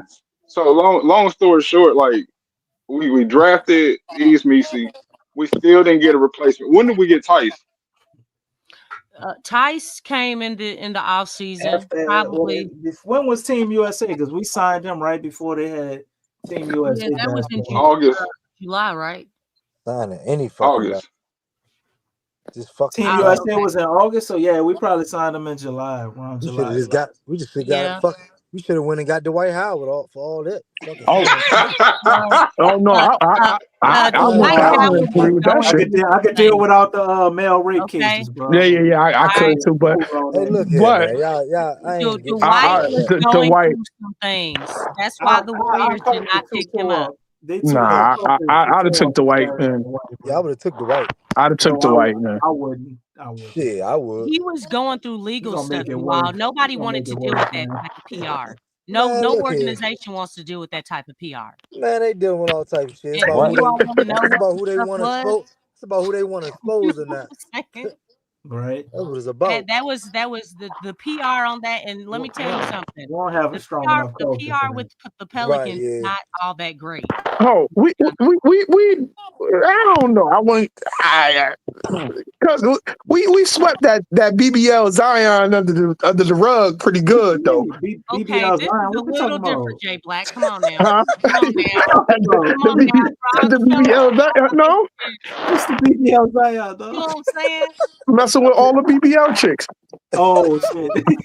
Oh no. I mean, No, hey, we actually didn't, bro. That was like I don't know. all I don't know the man's business, but I know, like, you know, Yo, he had a baby in a a baby man dealing shower, with and that kind of females fixed and then a stuff. male dealing with Okay. males kind of different. So I don't know.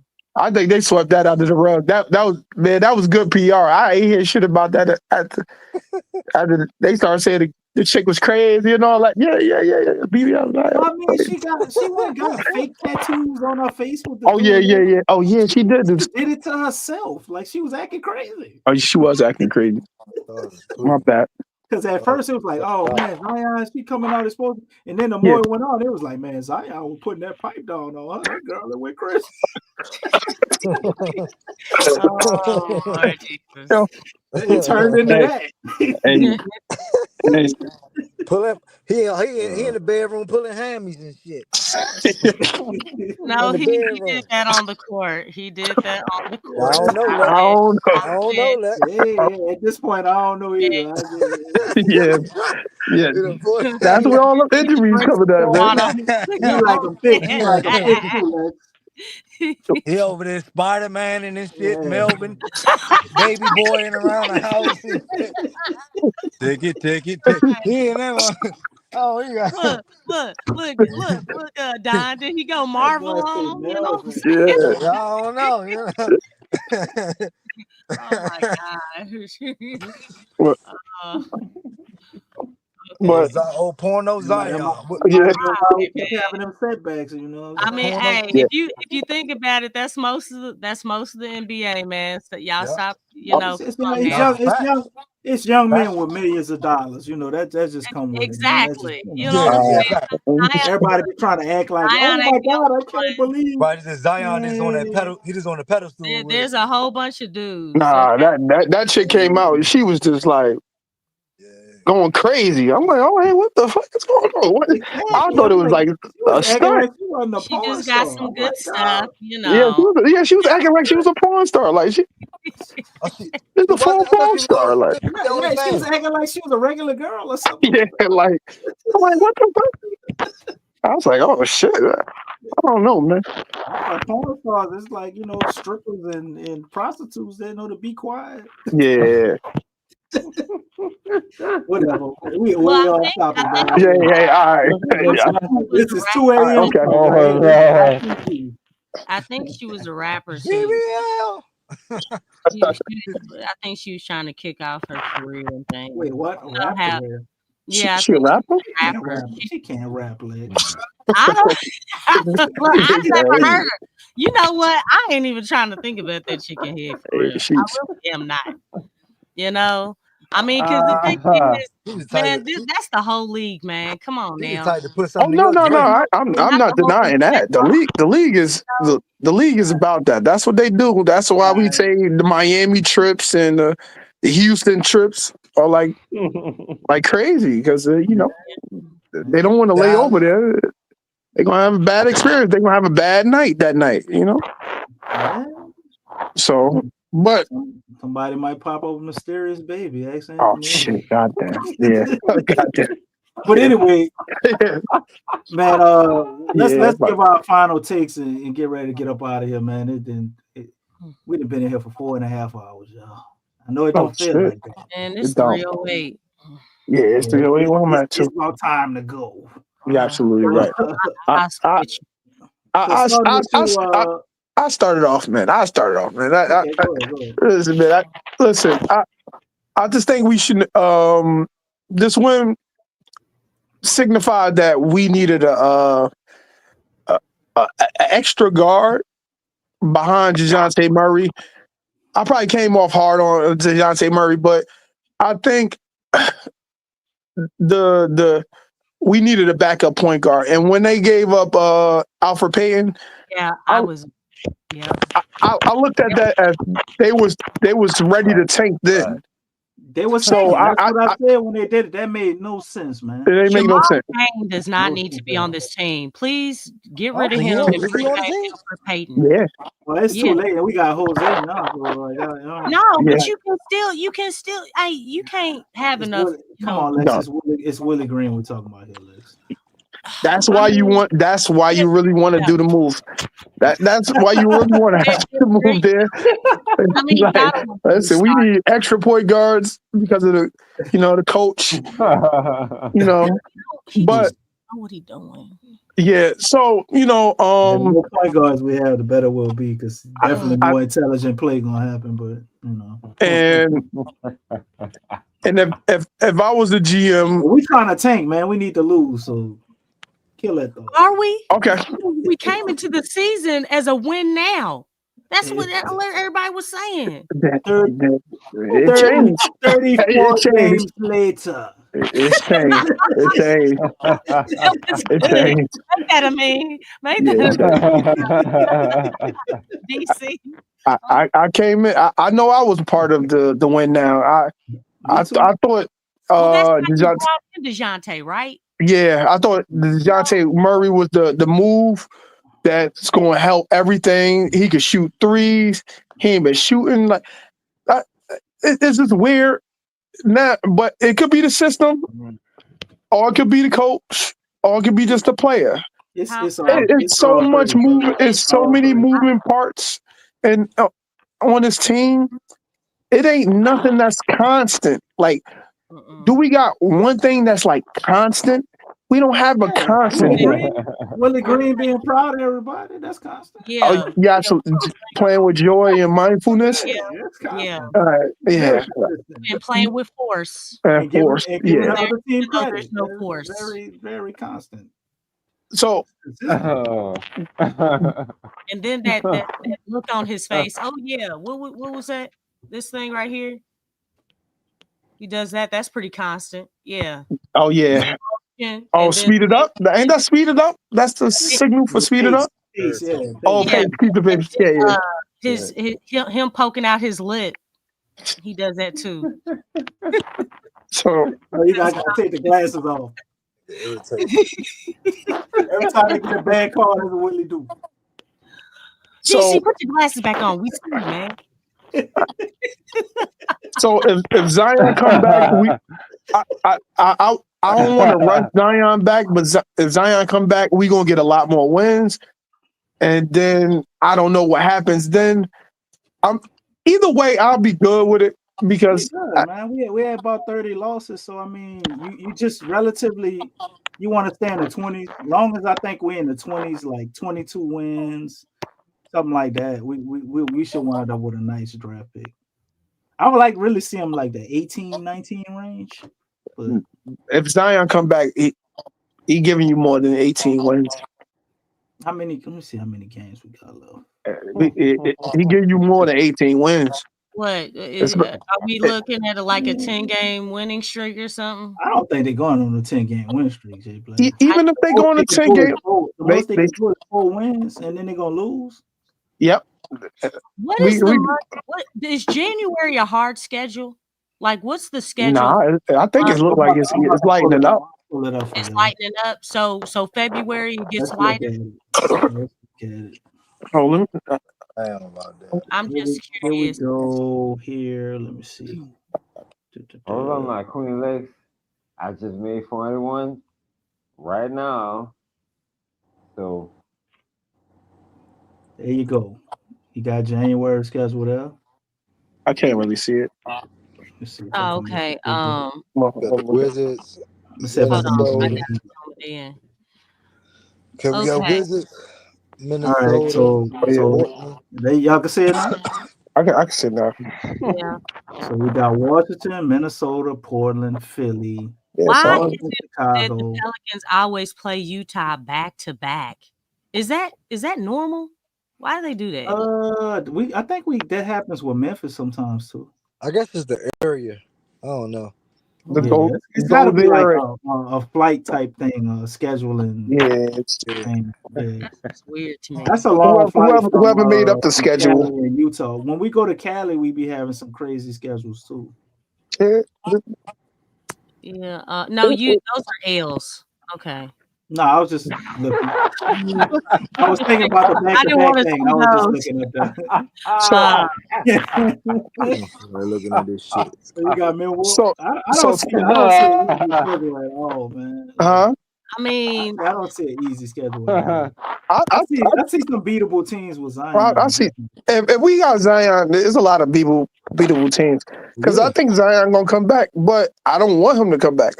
Honestly, I don't want. I think we can take him. I'm tired of being deprived of seeing him play. I agree too. Excitement, man. Yeah, he does bring excitement. I mean, you're right. Yo, but y'all forgetting the most important thing, Jay Black. Like, I don't understand why you saying this. We have Willie Green as our coach. All the other teams gotta do is stay within 2 points, and we're gonna lose at the end of the game every time. You know this. The only way we win is if it's a blowout. We got like a 10-point lead going into the fourth. That's how we get all our wins. But how much did the Pelicans win by on tonight? Probably like 14. They won significantly tonight. Do y'all remember? 15. I thought it was like at least 20. 12.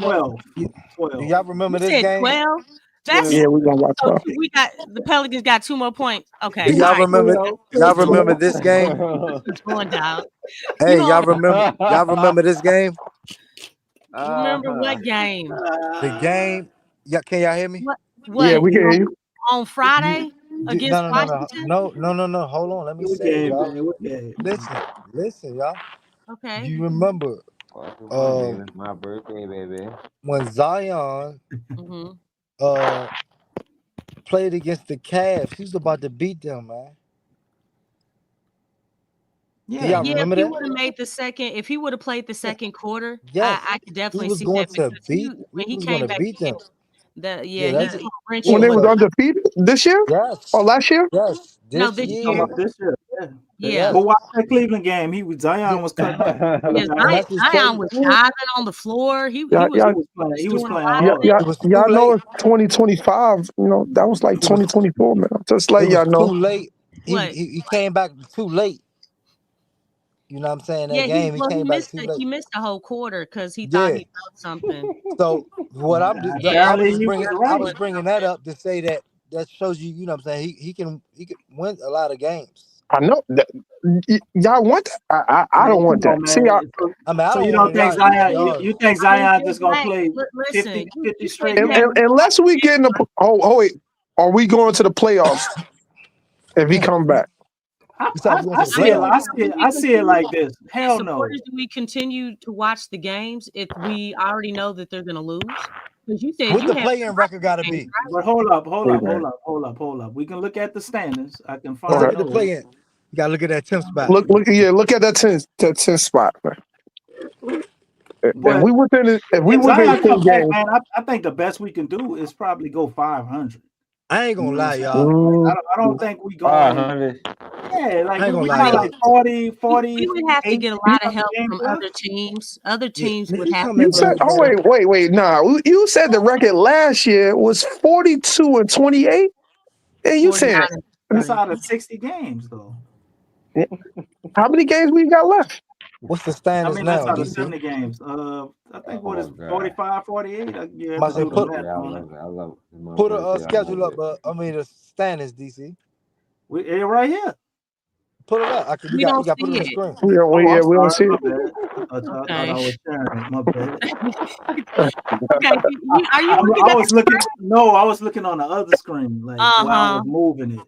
Mm-hmm. Yeah, that's gonna be pretty. That's gonna be pretty hard. Look at that, man. Look at those. A lot of teams would have to lose. Hold up. We are 23 games back from first place. No, we ain't talking about the first place. I want to play in, man. What's the 10th place? For first place? I'm saying we still pretty far back Right, from 10. because that team got to lose like 13 more games to catch us. You like 11? You're 11 games back from them. 11 and a half. Right. Actually, a lot of teams would have to lose. We'll be beating some of these teams too. That it would have. Optimistic. And you don't think Zion might have another bump in the road, or somebody else? Hey! Don't be wishing stuff like that. Yeah, I don't. Yeah, we already got enough of that. Don't be wishing stuff like that. Right, that's real listed though, DC. That's Hey, man, that's real, DC. Look, we gotta make a decision, man. They need to move away from Willie Green, man. He is not gonna. I'm sorry. I don't like looking at losing. Like who likes losing, man? I understand the draft and everything and getting a top pick. I just, hey man, I hate losing mentality. It's the process, man. You trust the process. No, they're not. Their process is horrible. I'm not with their process. Their process has been horrible. Y'all don't think Zion want another number one prospect on his team? Like maybe he might another Dookie. Miss some more games due to injury. Yep. To try to help us get Cooper Flag. Cooper Flag. I don't know, but Cooper Flag is a huge fan of Zion, though. That's what I'm talking about. I really think he would be a perfect compliment to him, even though I like Dalen Harper. I think he's a better player in my opinion, but all-around basketball player, I don't think he's better than Cooper Flag. When I go watch like the tape, Cooper Flag do a little bit of everything. That's all. That sounds great here. He won't be I don't think he'll be like this number one generational player like people hold him up to, but like he like a Swiss Army knife. He can do everything. That'd be perfect here. He's an excellent defender. Perfect here. You know what I'm saying? So his three ball, you looking to get him to get that up, but he has a 3-point shot. He's like what about 6'9", 6'10". You can look at him possibly, being the center. Larry Bird. Or you can put him at the 3 spot, or you can play him at power forward. Like and put Zion at the 3. Yeah. If they're gonna do small ball and you're going like with a small ball center, I would love that to be him. But he can't really do that his first year though. He ain't gonna be strong enough. They probably gonna try anyway. We are the Pelicans, so if we did get him. Yeah, but every interview I've seen Cooper Flag in, he always manages to mention Zion. Really? Yes. Okay, Yeah. speak into existence. Hey, that's I think great. And if you got Zion happy and you got your high draft pick happy, I mean, okay, we wouldn't get Dalen Harper, but shit, I'd be down for it.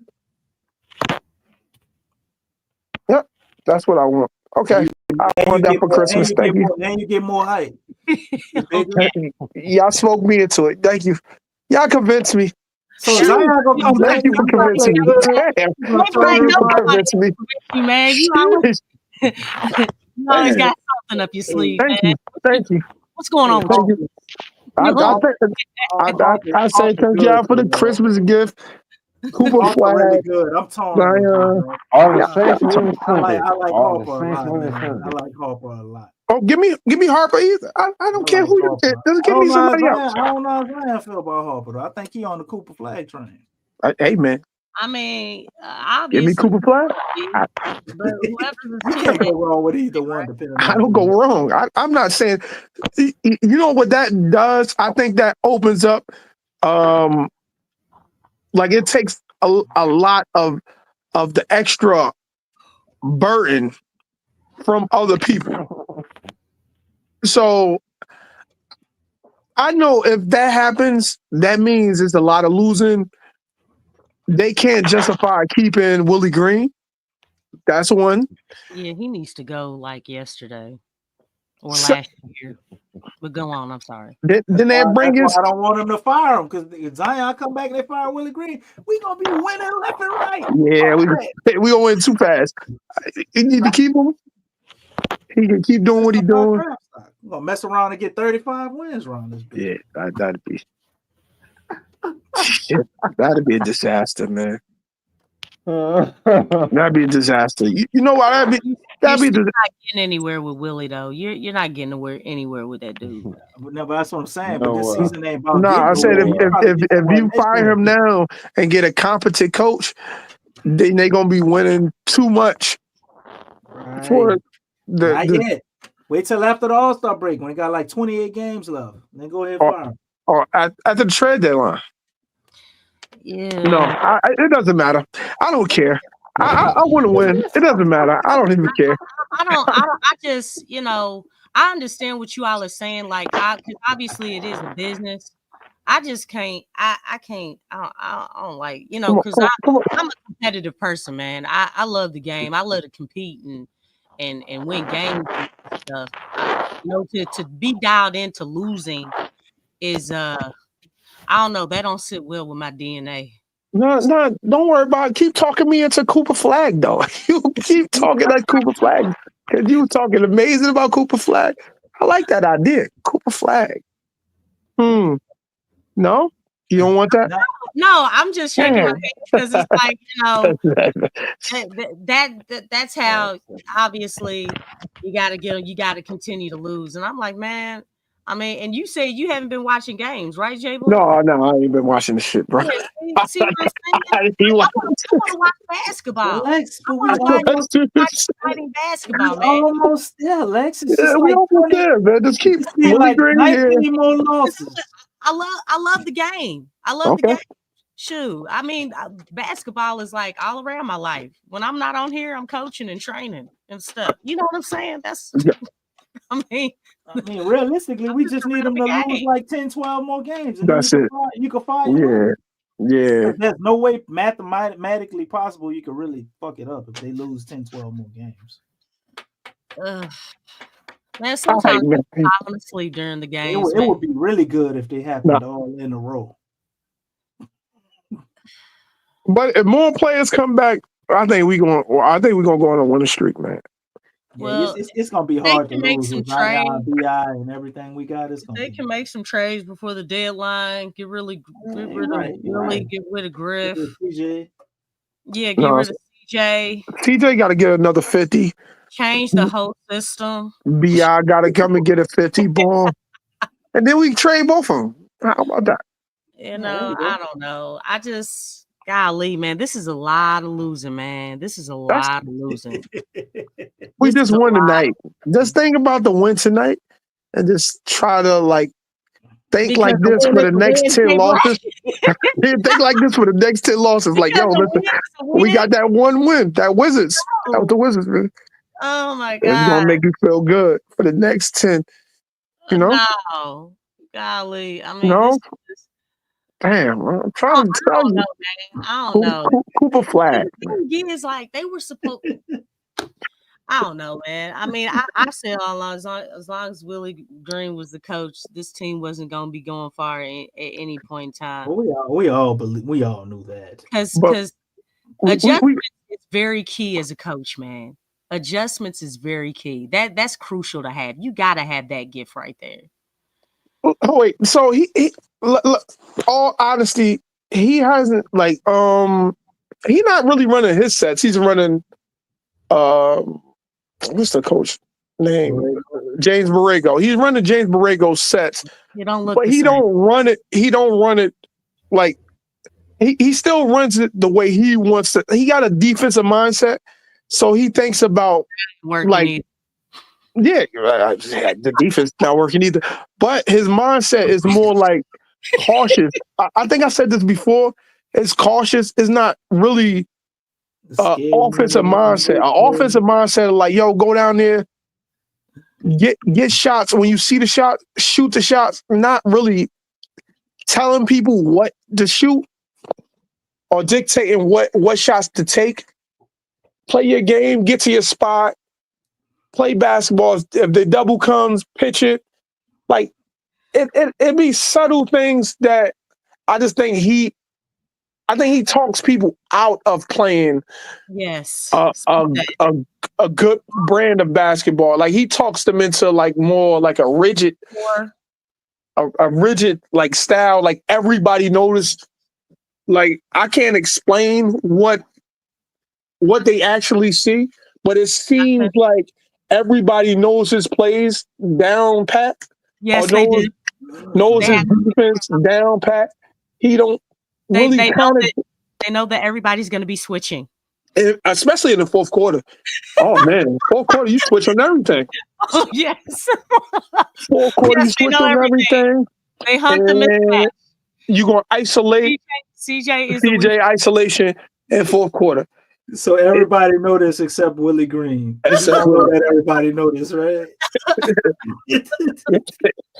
He's got to go, Jay Black. He's got to go. What's going on, man? Hey man, I seen a lot. It ain't even a losing for me. You know what it is? Because I see teams and they go through tanking, right? And you know, a lot of times they'll play their starters, and then like kind of halfway through the games, you just see like the younger guys like getting more minutes. You know what I mean? It's like this tanking, but it's strategic how they do it, right? Yeah. And they lose. And the games can be like kind of entertaining sometimes, or they lose in all different type of ways or whatever. This shit be looking like the same shit. You know, like watching paint dry. Oh my god! That's what you just over and over and over. I think you that whole spill again. I can't even really watch it. I'll be trying to watch, and it's like I'm focused, right?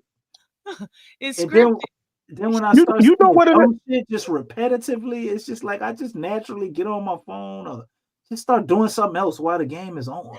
Like, I do too. Oh wait, so you gave me my idea just came back to my mind because I wasn't even thinking about this the whole time.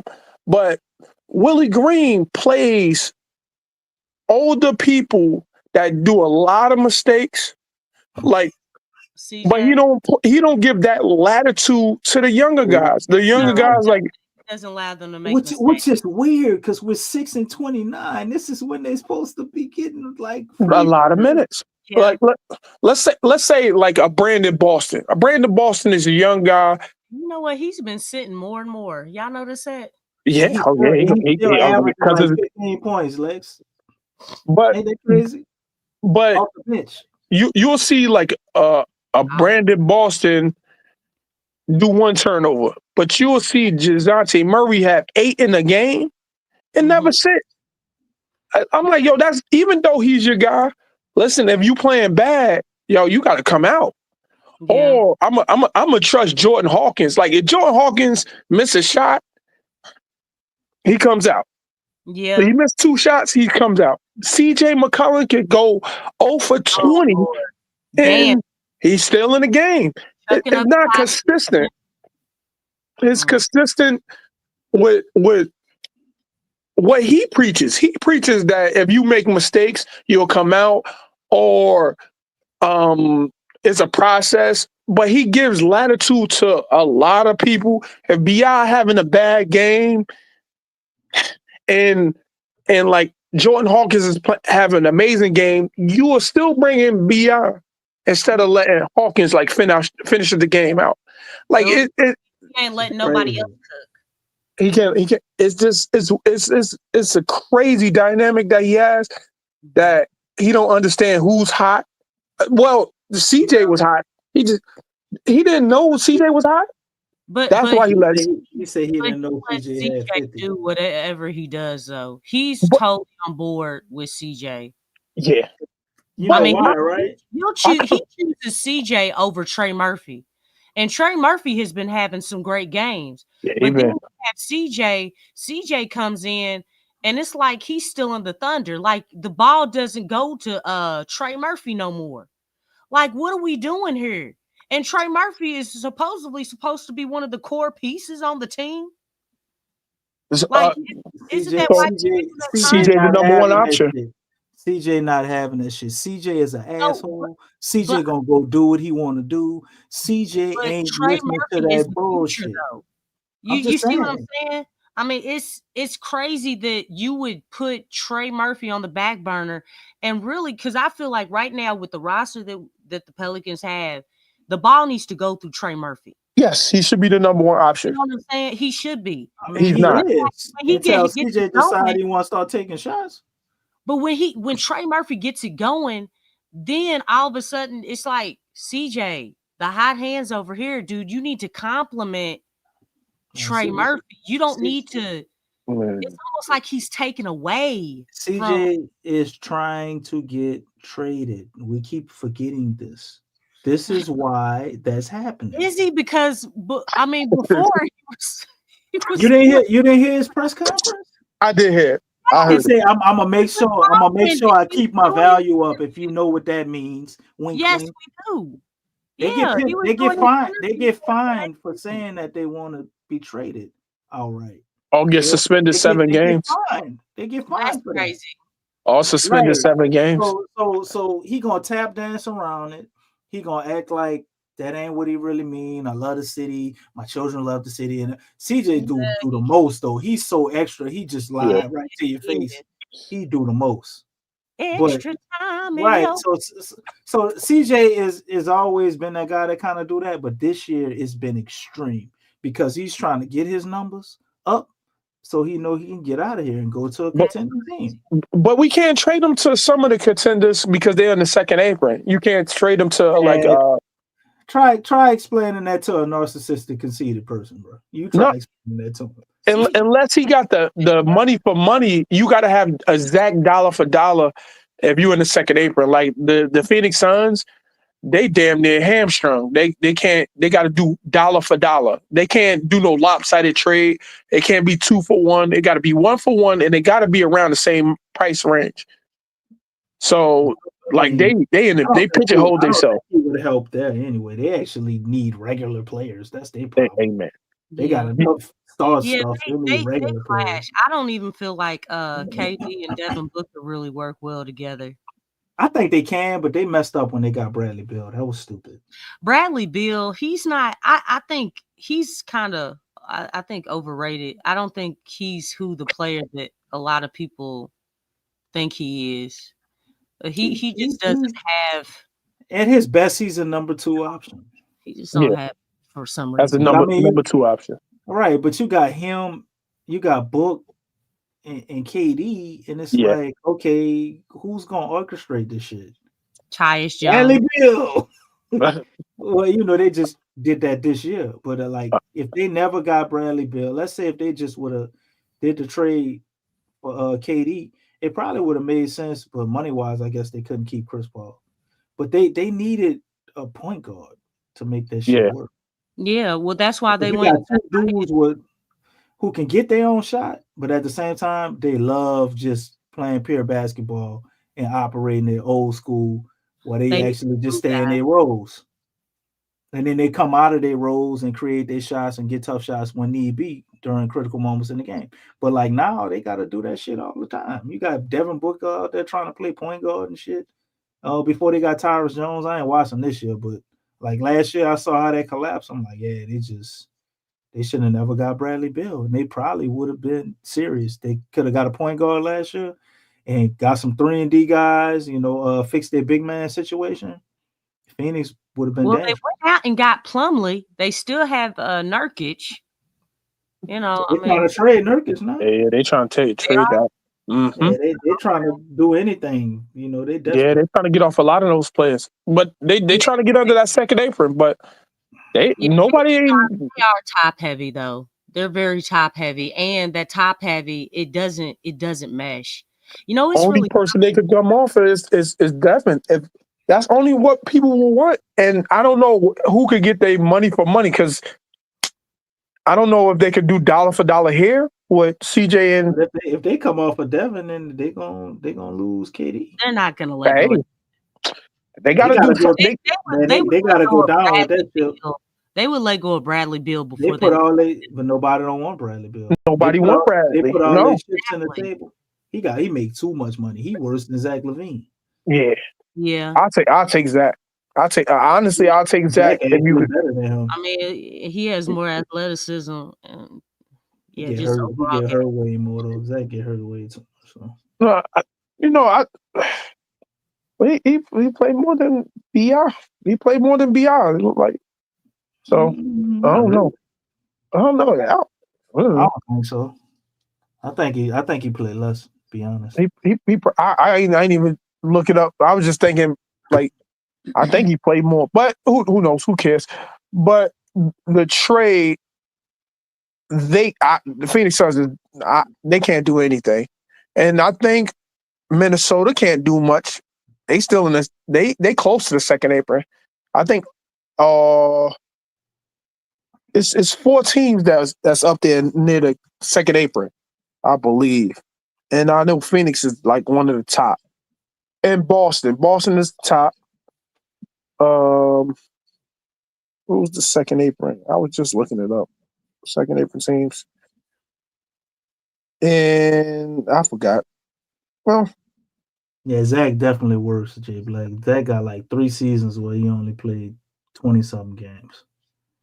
Then he got one with 47. But when he played, he played 67 games 1 year, 77, 58, 60, 63, 47, 82, 77. They like what? 1-1. Oh. So the 4 teams, BI probably play a little more. BI play more than him.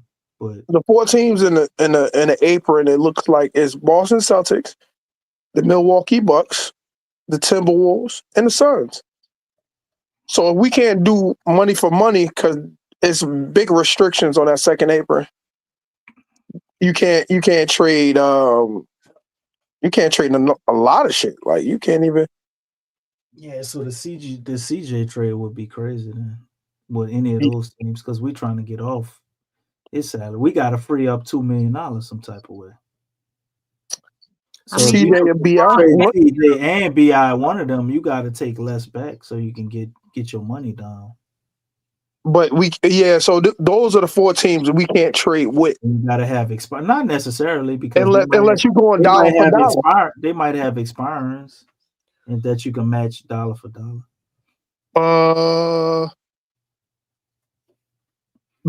So being in the second apron, you lose the mid-level exception, being prohibited from combining multiple player salaries in the trade, being unable to trade exceptions from previous years, so no exceptions can be traded from previous years, or being unable to send cash to help deals over the finish line, and having their first round pick 7 years into the future frozen, unable to be dealt. Oh, so you can't deal your first round pick in the future first round pick. So those are those teams are those teams are locked. Unless they trade with each other, and it'd be like sideways trades. Boston good right now. All right. Yeah. Well, any closing remarks? Because we gonna be all day with the that's my closing I guess remark. our next Friday we definitely gonna have to do a lot more trade projections and things like that. Maybe y'all can come with y'all trade proposals and everything. I'll write them down. I'm gonna write them down. The whole thing will just all be about trades. We obviously got to talk about the game, what we experienced that day, but everything after that is going to be about trades. We got to try to not get off the rails. We went all around the world, and I still don't feel like we did enough trade talk. You know what I'm saying? But you got final words.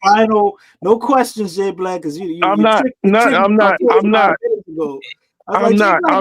asked me questions. You that got me all back. I'm not. I ain't asked you no questions. I'm just saying. Everybody, thank y'all. Waiting on their last remarks. my last remarks is go Pels, and Lex come over to the side of the tanking. That's it. What? Come over top. Come on. We over here. We over here. Just come over. That's it. Go. Lex is the coach. That's it. Actively coaching. Yeah, have a good night. She can't deal with the taking right now. She keep going in that coach bag. I'm trying to win. I'm a coach. You know what I'm saying? Shoot. We got any closing remarks though, Lex? We're running a lot too on Monday. Show off. I ain't got nothing to say, so you go ahead and take us home. You know, I'm just push these buttons. Okay. All right, y'all. My brothers, my sisters. I'm tired. From the depth of your diaphragm. Shoot, it looks hey, like who else on somebody else on him. DJ probably. He fell asleep already. Okay. Okay. Oh goodness gracious. You got any closing remarks, DJ? We about to close out the show, man. Okay. Go Pels. Go Pels. That's what I'm saying. All right. Peace out. Peace. You're listening to the Pelicans postgame report on the PRO Media Network for all things Pelicans. Perfect. Fly Pelican, fly Pelican, fly Pelican. And I tell them that birds of a feather flock together. Fly down, I'm a Pelican forever. Yeah, ain't gon' lie, I feel flyer than I ever been. We stay ballin', this New Orleans, I'm a Pelican. It's going down in the nest, wild, wild west. Come in town and you best, show us some respect.